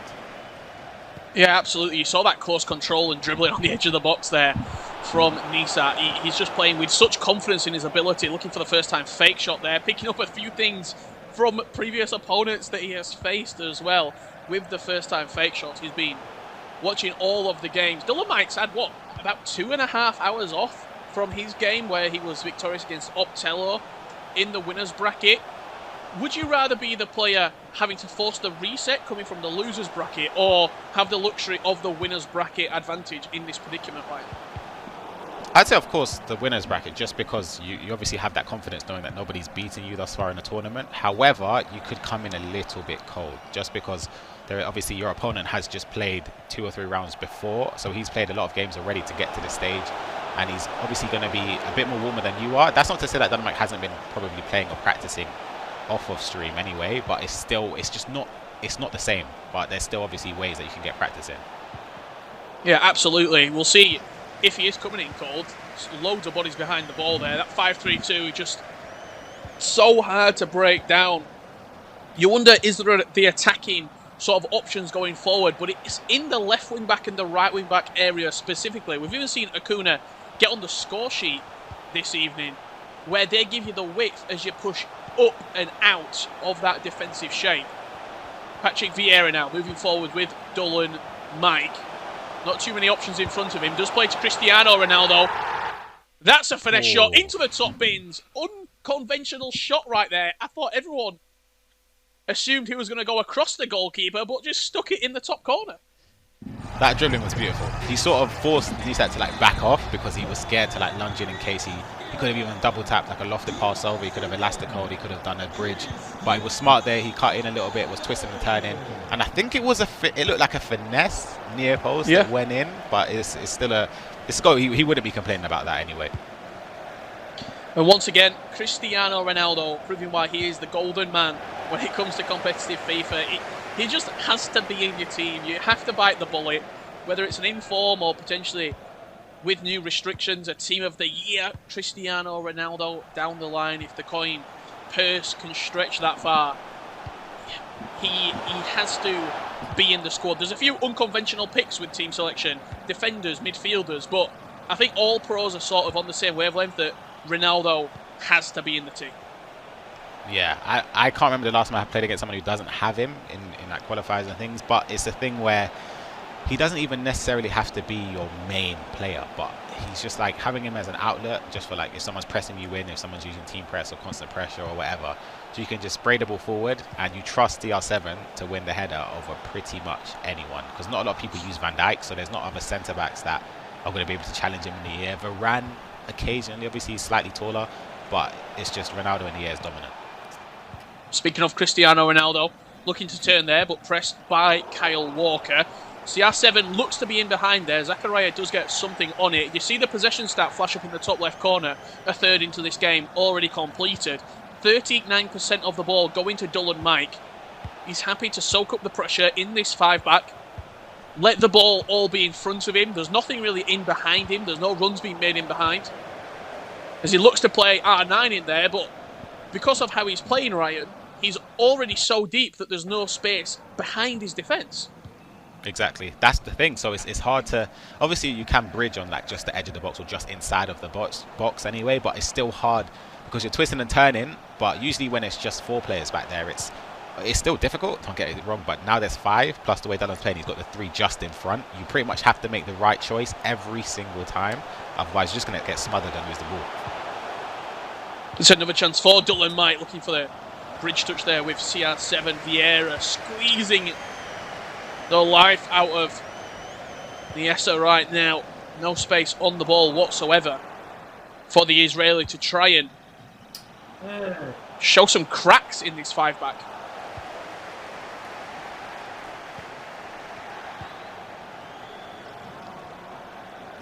Bruno Fernandes linking up with Kessie. Interesting pick, road to the final, Kessie, because I know a few people really do value him, but he's not necessarily the centre mid that's on the tip of the tongue, right? Yeah, I'll be honest, I've never ever come up against him. I've seen his card, he's got a great card. It's just a bit, who does he link with really? Of course he's under Serie A, so he links to Ronaldo. I think that's mainly Theo Hernandez as well, really? But yeah, that's probably it. But obviously to get around it, you have to have icons as well. So I know a lot of people for the new restrictions as well might not be using the 2 icons. They might just be going with maybe 2 Team of the Years, an icon and a Team of the Year. And it's a mistake here actually that's led to Dylan Mike. Vieira snatching the ball back in midfield. Klosterman steps out and does well, and that will take us into half-time in our grand final. You could say a quarter of the game concluded. Not too much to show at half-time. Only that 1 goal for Dull & Mike. That was the only shot registered in the first half of the first leg. The German leads 1-0. As we've got a little bit of time at half-time to talk about this, Ryan. 5-3-2. If you're playing against it, how do you get at it? We've talked about how defensively sound it is, but where are the gaps? It's difficult because for personal experience anyway, I think it was yesterday or the day before, I played against an opponent in Club World Cup who used it, and it was difficult to play against in terms of just trying to break down the 5 at the back. However, I felt like I had more control over keeping possession in midfield, and the way Dylan's playing, it looks like that would be the opposite, but against, obviously it's the way people play it, but I found myself having a lot of time on the edge of the box anyway. Obviously there might not be enough space, but I had time to just bide my way and slowly work away at the defensive line. But you could, if you're really struggling against a formation, that's the one thing I would suggest to do, is to match it. Like some people, obviously it's a risk because you might not be used to it, or you might have even never used the formation before, but it does help. Yeah, we often saw that. I know Ago was telling the story about the player that he'd never played before, he never matched him, and they just kept matching formation wherever he went. I remember a game as well, FIFA 19, I think it might have been, I know Fully was taking part in it, and someone played 3-5-2. I think Fully were playing 3-5-2, and every single opponent that he faced had to play 3-5-2 unless he no, that was FIFA 18. That was me actually. It was actually me. Correct? Yeah, Manchester. Yeah, FIFA 18. Yeah, that's a funny one because I remember me and Fully, we used to practice basically every day, and then of course it's very typical that we match each other, and then the only way to sort of nullify that formation was just to play against it. We would play the same thing. Whipped into the back post. Great finish. That's what the 5-3-2 can give you. The out ball out wide. Whipped in for Cristiano Ronaldo, making space at the back post. Just having a look at that goal again. You saw how high and wide Cancelo was. Almost playing as a right winger when that ball got whipped into the box. Great use of not only players, selection, but mastering a formation we're seeing right here in front of us. That's twice now in this tournament where he scored a goal very similar. I believe it could have been Acuna last time who whipped it in. But he's getting that space because of the fullbacks are bombing high up the pitch. And the run that CR7 makes there is perfect. And the driven cross, he utilises it to give him, it's basically a guaranteed goal when CR7's there on the volley right in front of the net. And 2-0, I'd say it's a fair result so far. There hasn't been too much. I believe that could honestly have been the second shot in the whole game so far, 60 minutes in. And we're yet to see the free-flowing, I guess, movement from Nisa and the way he's generating chances, or the way he did generate chances against previous opponents. I think he's really struggling. You see it here. He's trying to build up. R9 with a chance. What about the keeper? Van der Sar rushes him out and does well. That was the chance to potentially spark a comeback in this first leg, but Van der Sar equal to it. Yep. I thought he was going to hit that first time, but maybe he got caught in the mindset of maybe that's his first shot. Maybe Dynamite's going to move the goalkeeper, and sometimes you overthink it. And then Dynamite done really well there, though, in fairness, to bring out the goalkeeper, just to close the angle down. Because I think even if he bull rolled there, he was still too close to Van der Sar, and there was players already backtracking onto the line. So it sort of closed off that chance relatively easily. Just having a look at the substitutions being brought onto the pitch there. It was Kessie brought off for the road to the final, Alphonso Davies at left centre mid. And then foot freeze Adama Traore and Tavernier at fullbacks. I should say wingbacks in the 5-back. So really goes to show the importance of the wide wingbacks, the left wingback and the right wingback, when they're the ones being substituted. Usually it'll be a striker or a wide cam or a centre mid. Both wingbacks brought on for fresh legs with 23 minutes left to play. Bruno Fernandes because to build up. They bomb. Sorry to interrupt you there. It's just that the fact that they bomb up and down the pitch, obviously they support defensively and offensively, so their stamina is going to drain even before the moment that he subbed them off there. So it's obviously smart. It's sort of, it gets into your opponent's mind where if you're having your opponent just basically subbed on fresh legs defensively, so it's like it's going to be even harder to try and break the defensive line. Well, that's also typical, for example, in a 4-2-3-1. Typically, your left cam and your right cam will be the players substituted. They're the ones usually come back on defence, a little bit more defensive in their mindset, and they'd be the first players to get substituted. Ronaldo looking to get past Zakaria. Not on this occasion. The Bundesliga centre-back stroke CDM does well to nullify the threat. 15 minutes to go here. I would say, I don't know for Nirsat personally what he's thinking, but maybe he could match it, but I don't know, it's risky because maybe he's just overthinking some attacks here, like with Ronaldo. That's beautiful. That was absolutely beautiful from R9 Ronaldo. The ball roll scooped in. It took 75 minutes to see a sparkle from Nisa. And boy, what a goal that was. That's not only a big goal, but a big confidence builder because the way that you took it. No, that was huge. He bided this time, as I said. Sometimes it looked like he was overthinking it, but he done well with the, as Mike spoke about anyway, the ball roll scoop, which is so effective in the box. Ronaldo buries it, and you see the celebration with the stern look on his face. But as you said, that will give him heaps of confidence. Adama Traore up the other end for Dulan Mike into Alphonso Davies. Just seems like we're seeing a fullback, wingback selection here across. There's about 4 different positions, all that have got defenders in them.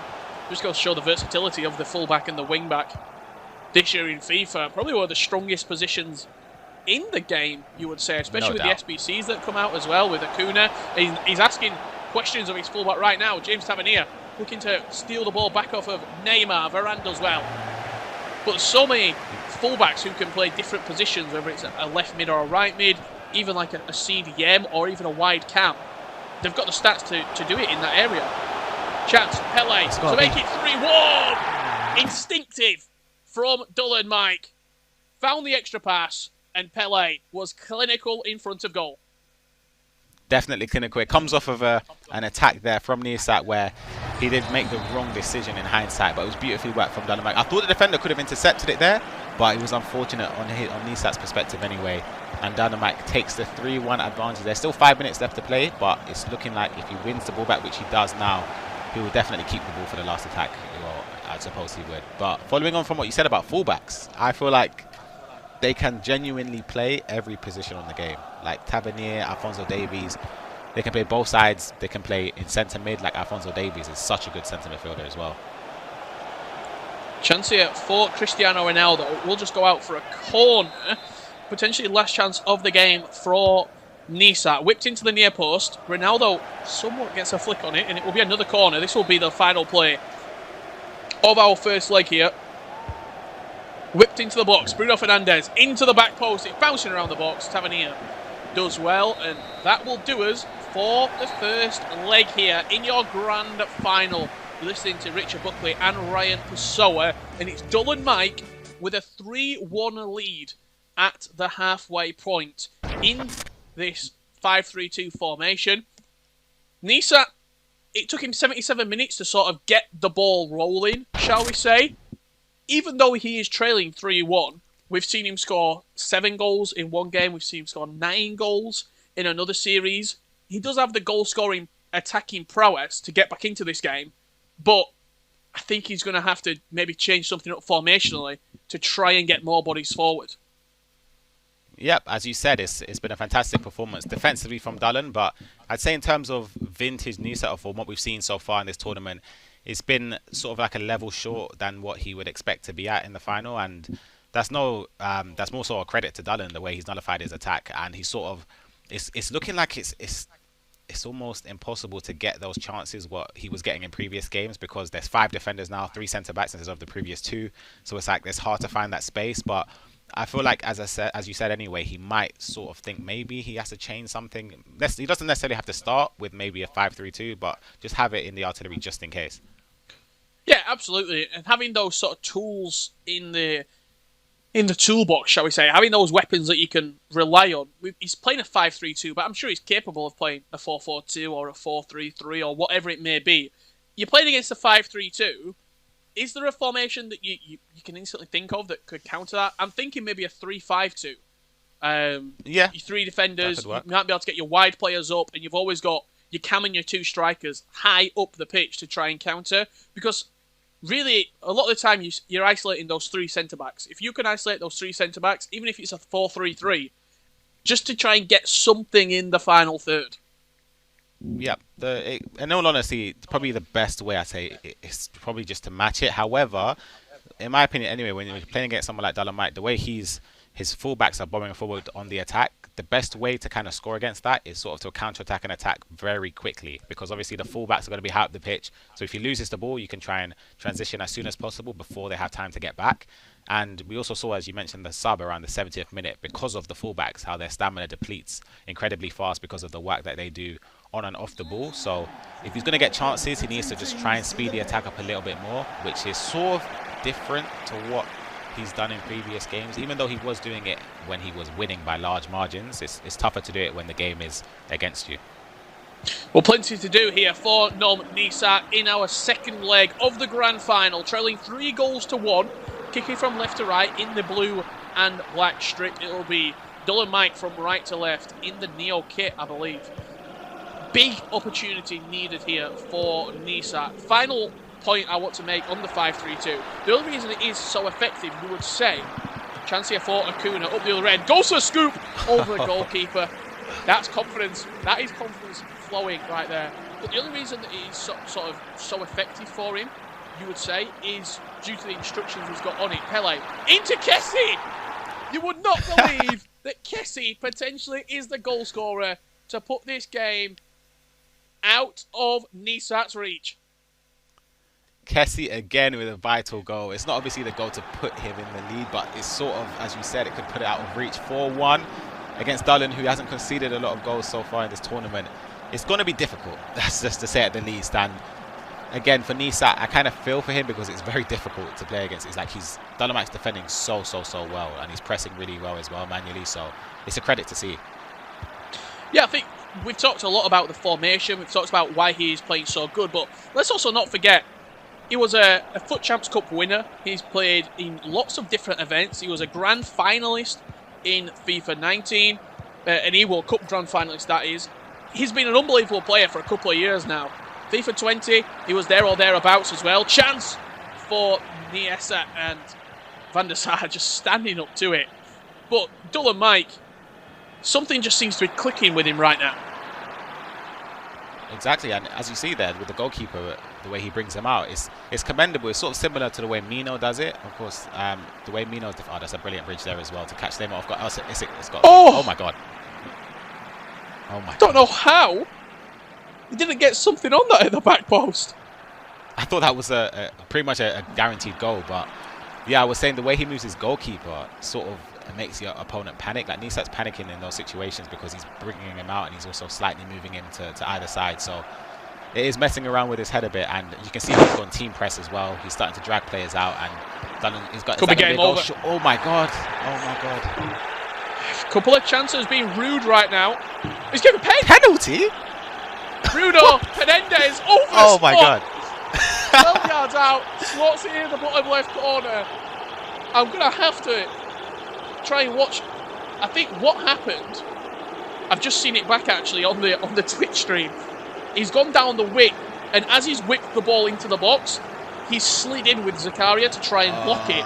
Usually the referee will let it go, but because Ronaldo's not connected with the ball and it's not registered as a shot, the ball is still coming off the cross, I believe. So the referee has then said penalty for the follow through. Wow. Yeah. That is great. I didn't see that. I'll be honest. I didn't see it, but fair enough. It was a well tucked away penalty as well from Bruno, who else? One of the best penalty takers in world football. And 5-1. This is, to me, it's pretty much a foregone conclusion. Wow. Everything. We commentated a game a little bit earlier on today. It was between Musty and Nisat, and we said, Ryan, everything in the game is falling for Nisat. Karma comes around. It comes around in circles. And as that ball gets whipped into the back post, Dullen Mike solidifies himself as the Qualifier 2 number one player in Europe, according to the Global Series ranking points. And also, his reputation is high and above everybody else right now.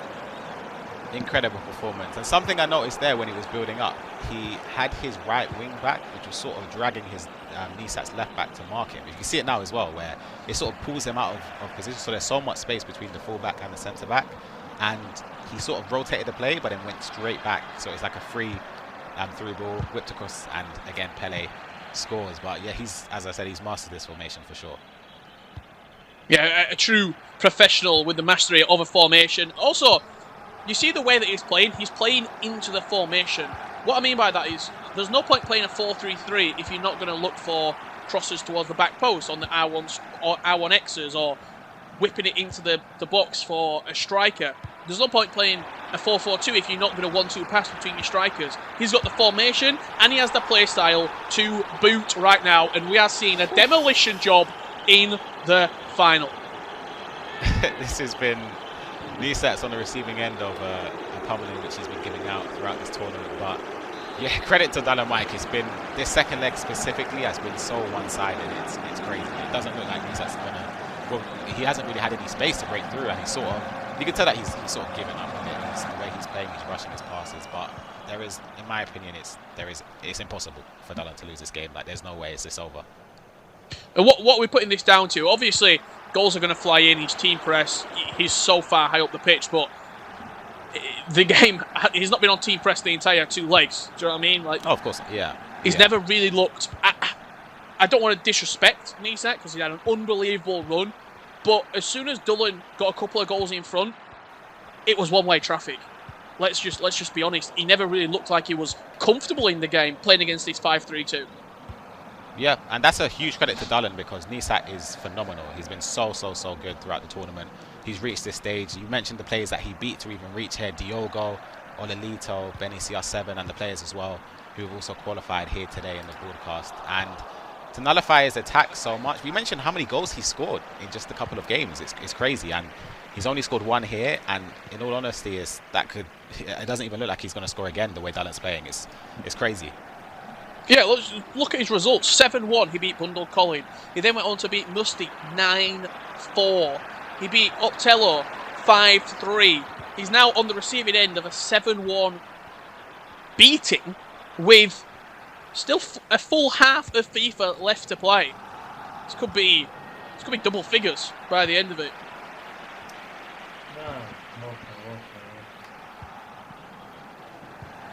You see that ball just on the overlap there, Pele with the bridge touch. Yeah. But there seems to always be a white shirt available to pass to.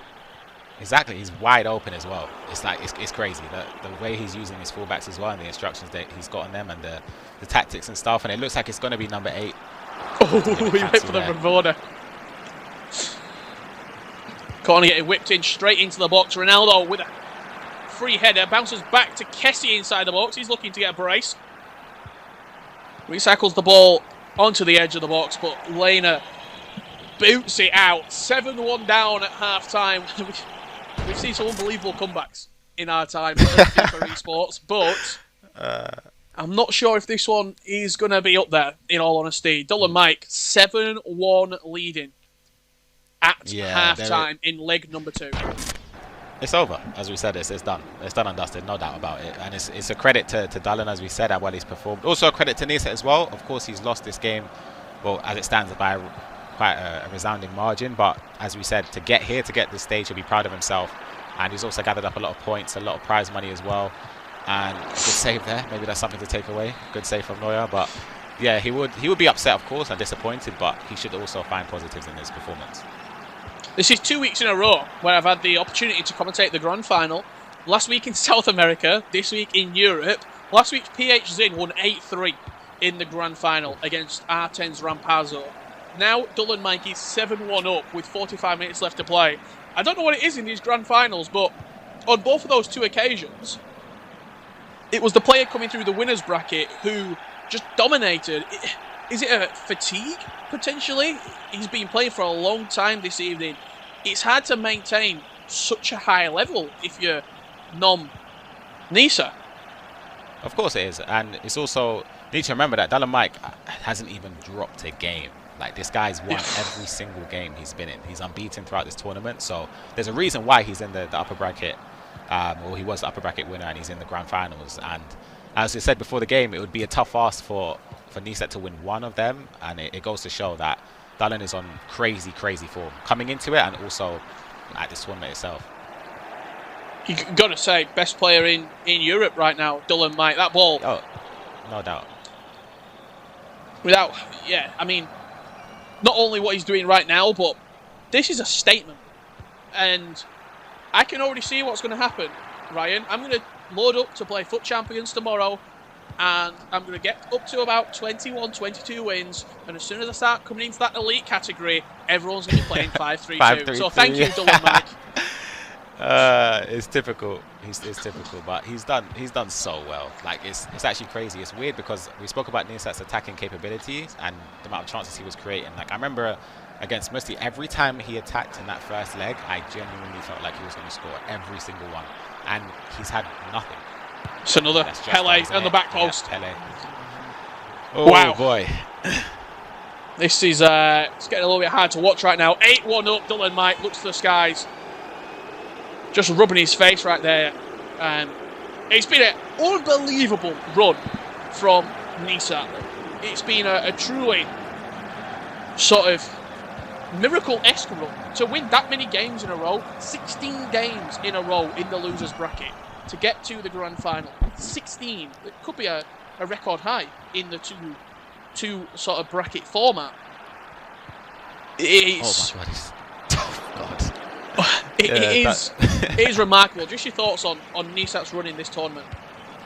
The run is superb, and people don't really, well, if the viewers anyway who haven't competed before in this year, maybe they're not verified, but it's so hard to reach the stage, and to do it through the loser bracket. I remember Gorilla's run in the first qualifier where he ran through, I think it was 10 games. He had to win 10 in a row from the loser bracket to qualify for the live broadcast because he lost early on in the winners bracket.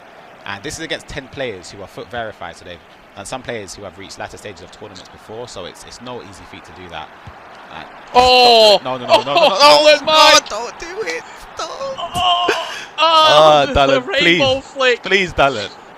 the rainbow flare shot over the goalkeeper, and he's doing the celebration. Turn it off. Turn it off. Somebody turn it off, please. I said it on Nisat's point of view, but honestly, I'm pausing it. I'm DMing him. Please, just keep the ball in the corner flag. Don't even score again. Keep the ball. It's over. Dylan Mike is putting on a show right now. Oh. Oh God. That is crazy. It's actually, I have no words for that. That is, and he's still going through the attack. Come on, please let him live. It's over. This isn't just a random champs game. This isn't. You're not just watching Dylan Mike's champs. This is the grand final of the EU qualifier number 2. This man is 9-1 up, 10-1 up. Don't score. Come on, please. Oh my God. Oh God. Oh. I feel for the game. As soon as I go into the second leg, he had to attack the game. This could have happened. He could have turned this game around, and he could have got back into it. He just wants more. Dylan Mike is a man who has no mercy. Surely not. Oh my God. No. As I said, like 10-1, of course, sometimes the games get out of hand when you have to chase the game. Like, it happens. Like, if Nisat had just sat on his thumbs and just thought he'd play the same way and not push for it, it could have ended 5-1, whatever. It means nothing. You still lose. Like, at least he had to throw the kitchen sink. But, yeah, 10-1, it's crazy. It's a difficult one to take, I'll be honest. But, yeah, definitely. It's getting close to the Arsenal Bayern Munich Champions League scorelines back in the day. 10-2 across the legs. Look, moments like this, you have to sort of say fair play to Nisat. And a lot of players, as soon as that goal concedes, probably just quit the game. But he swallowed his pride. He knows that he's had an unbelievable run in this tournament. And maybe it was just one game too far. And he's still trying to attack. Rashford on that strike right there. He's still trying to get into the game, but he's run into an absolute beast right now. Yeah, it's commendable. As you said, he's gone out trying to attack anyway, but Dallin's just literally picking him apart, and it's crazy because surely he has some. He's going to let him off. No, he's not. No, reverse elastico past the goalkeeper. I just flipped off my chair. Dylan Mike is crazy right now. To take a phrase, he's cracked on the sticks. He's just different levels to the rest of the competition right now in Europe. 86th minute. Nisat. He won 7-1 first game of the day. He won 9-4 in the losers bracket semi-final. He beat Optello 5-3. He's beaten Diogo Mendes. He's beaten Oilito, Benny CR7, ex-Lenny. So many good players. He's losing 11-1. Kessie scoops over the goalkeeper. Even Kessie's enjoying himself. Goodness. This could be the biggest scoring deficit grand final we've ever had. Like, this is outrageous. You've basically just said me and Ryan. Can you remember when you used to watch Fanzone and you'd have the two fans in the commentary and they were just chatting? That's what we've just seen right there, because Dylan Mike has put on an absolute clinic.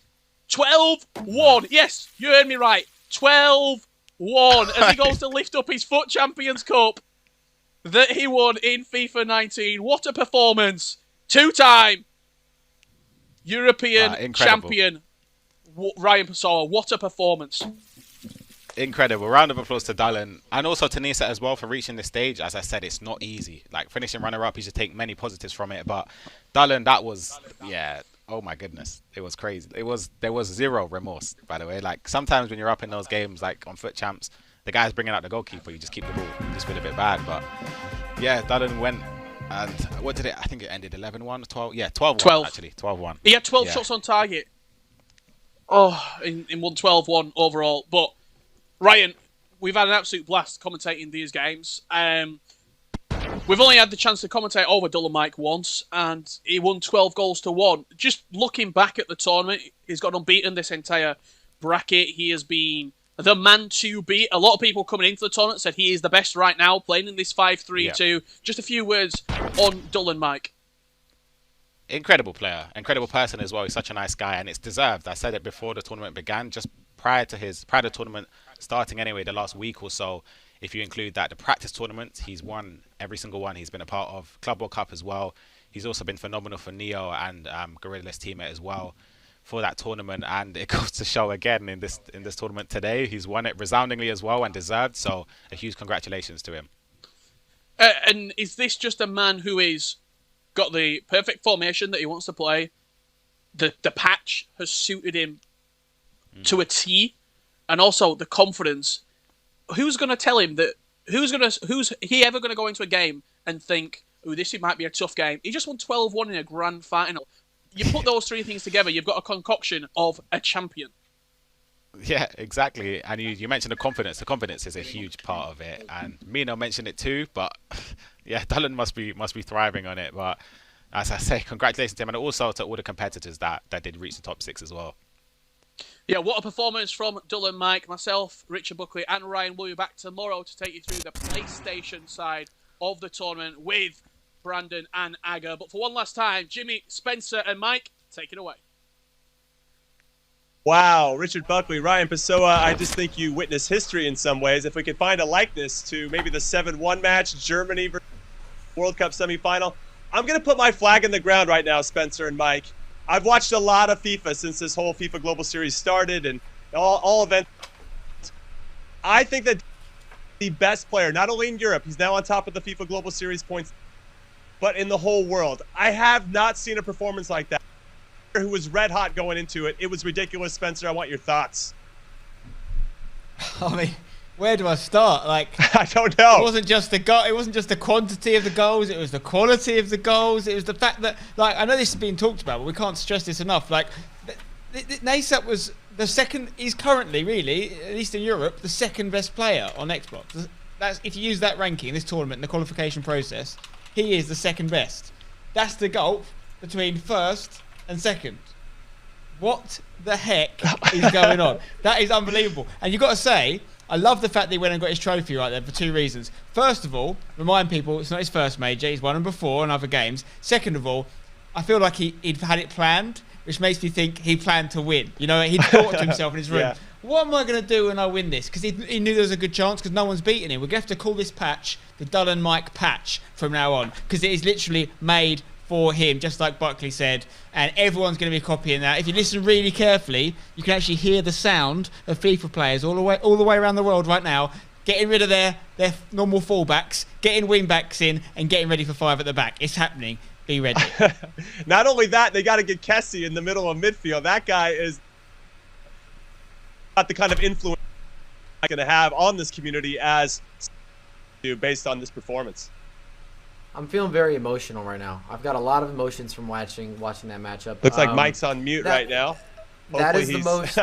This is where he's just gonna. Wait! I'm back. Can you hear me? Okay, he's back. Can you hear me? Back. Sorry. Yeah. I got very emotional. Is what I was saying. That match made me feel all sorts of different ways. That is the most frightening 18-year-old I have ever seen. I don't want to beat him anywhere at any point in time. I don't want to see him online. He was an absolute savage. I looked up savage in German. Apparently it's wild. So he is a wild savage. Double savage. I like the no remorse, personally. I like he wants to send a message to everybody else that's competing. And that's what this is at the end of the day. It's a competition. This isn't about friendships and relationships. Clearly, we just watched the game. Definitely not about that. He ran up the scoreline and he told everybody else, I don't care if you're in Europe. He's been a world champion before. I don't care if you're in North America, South America, wherever you're taking part. Asia.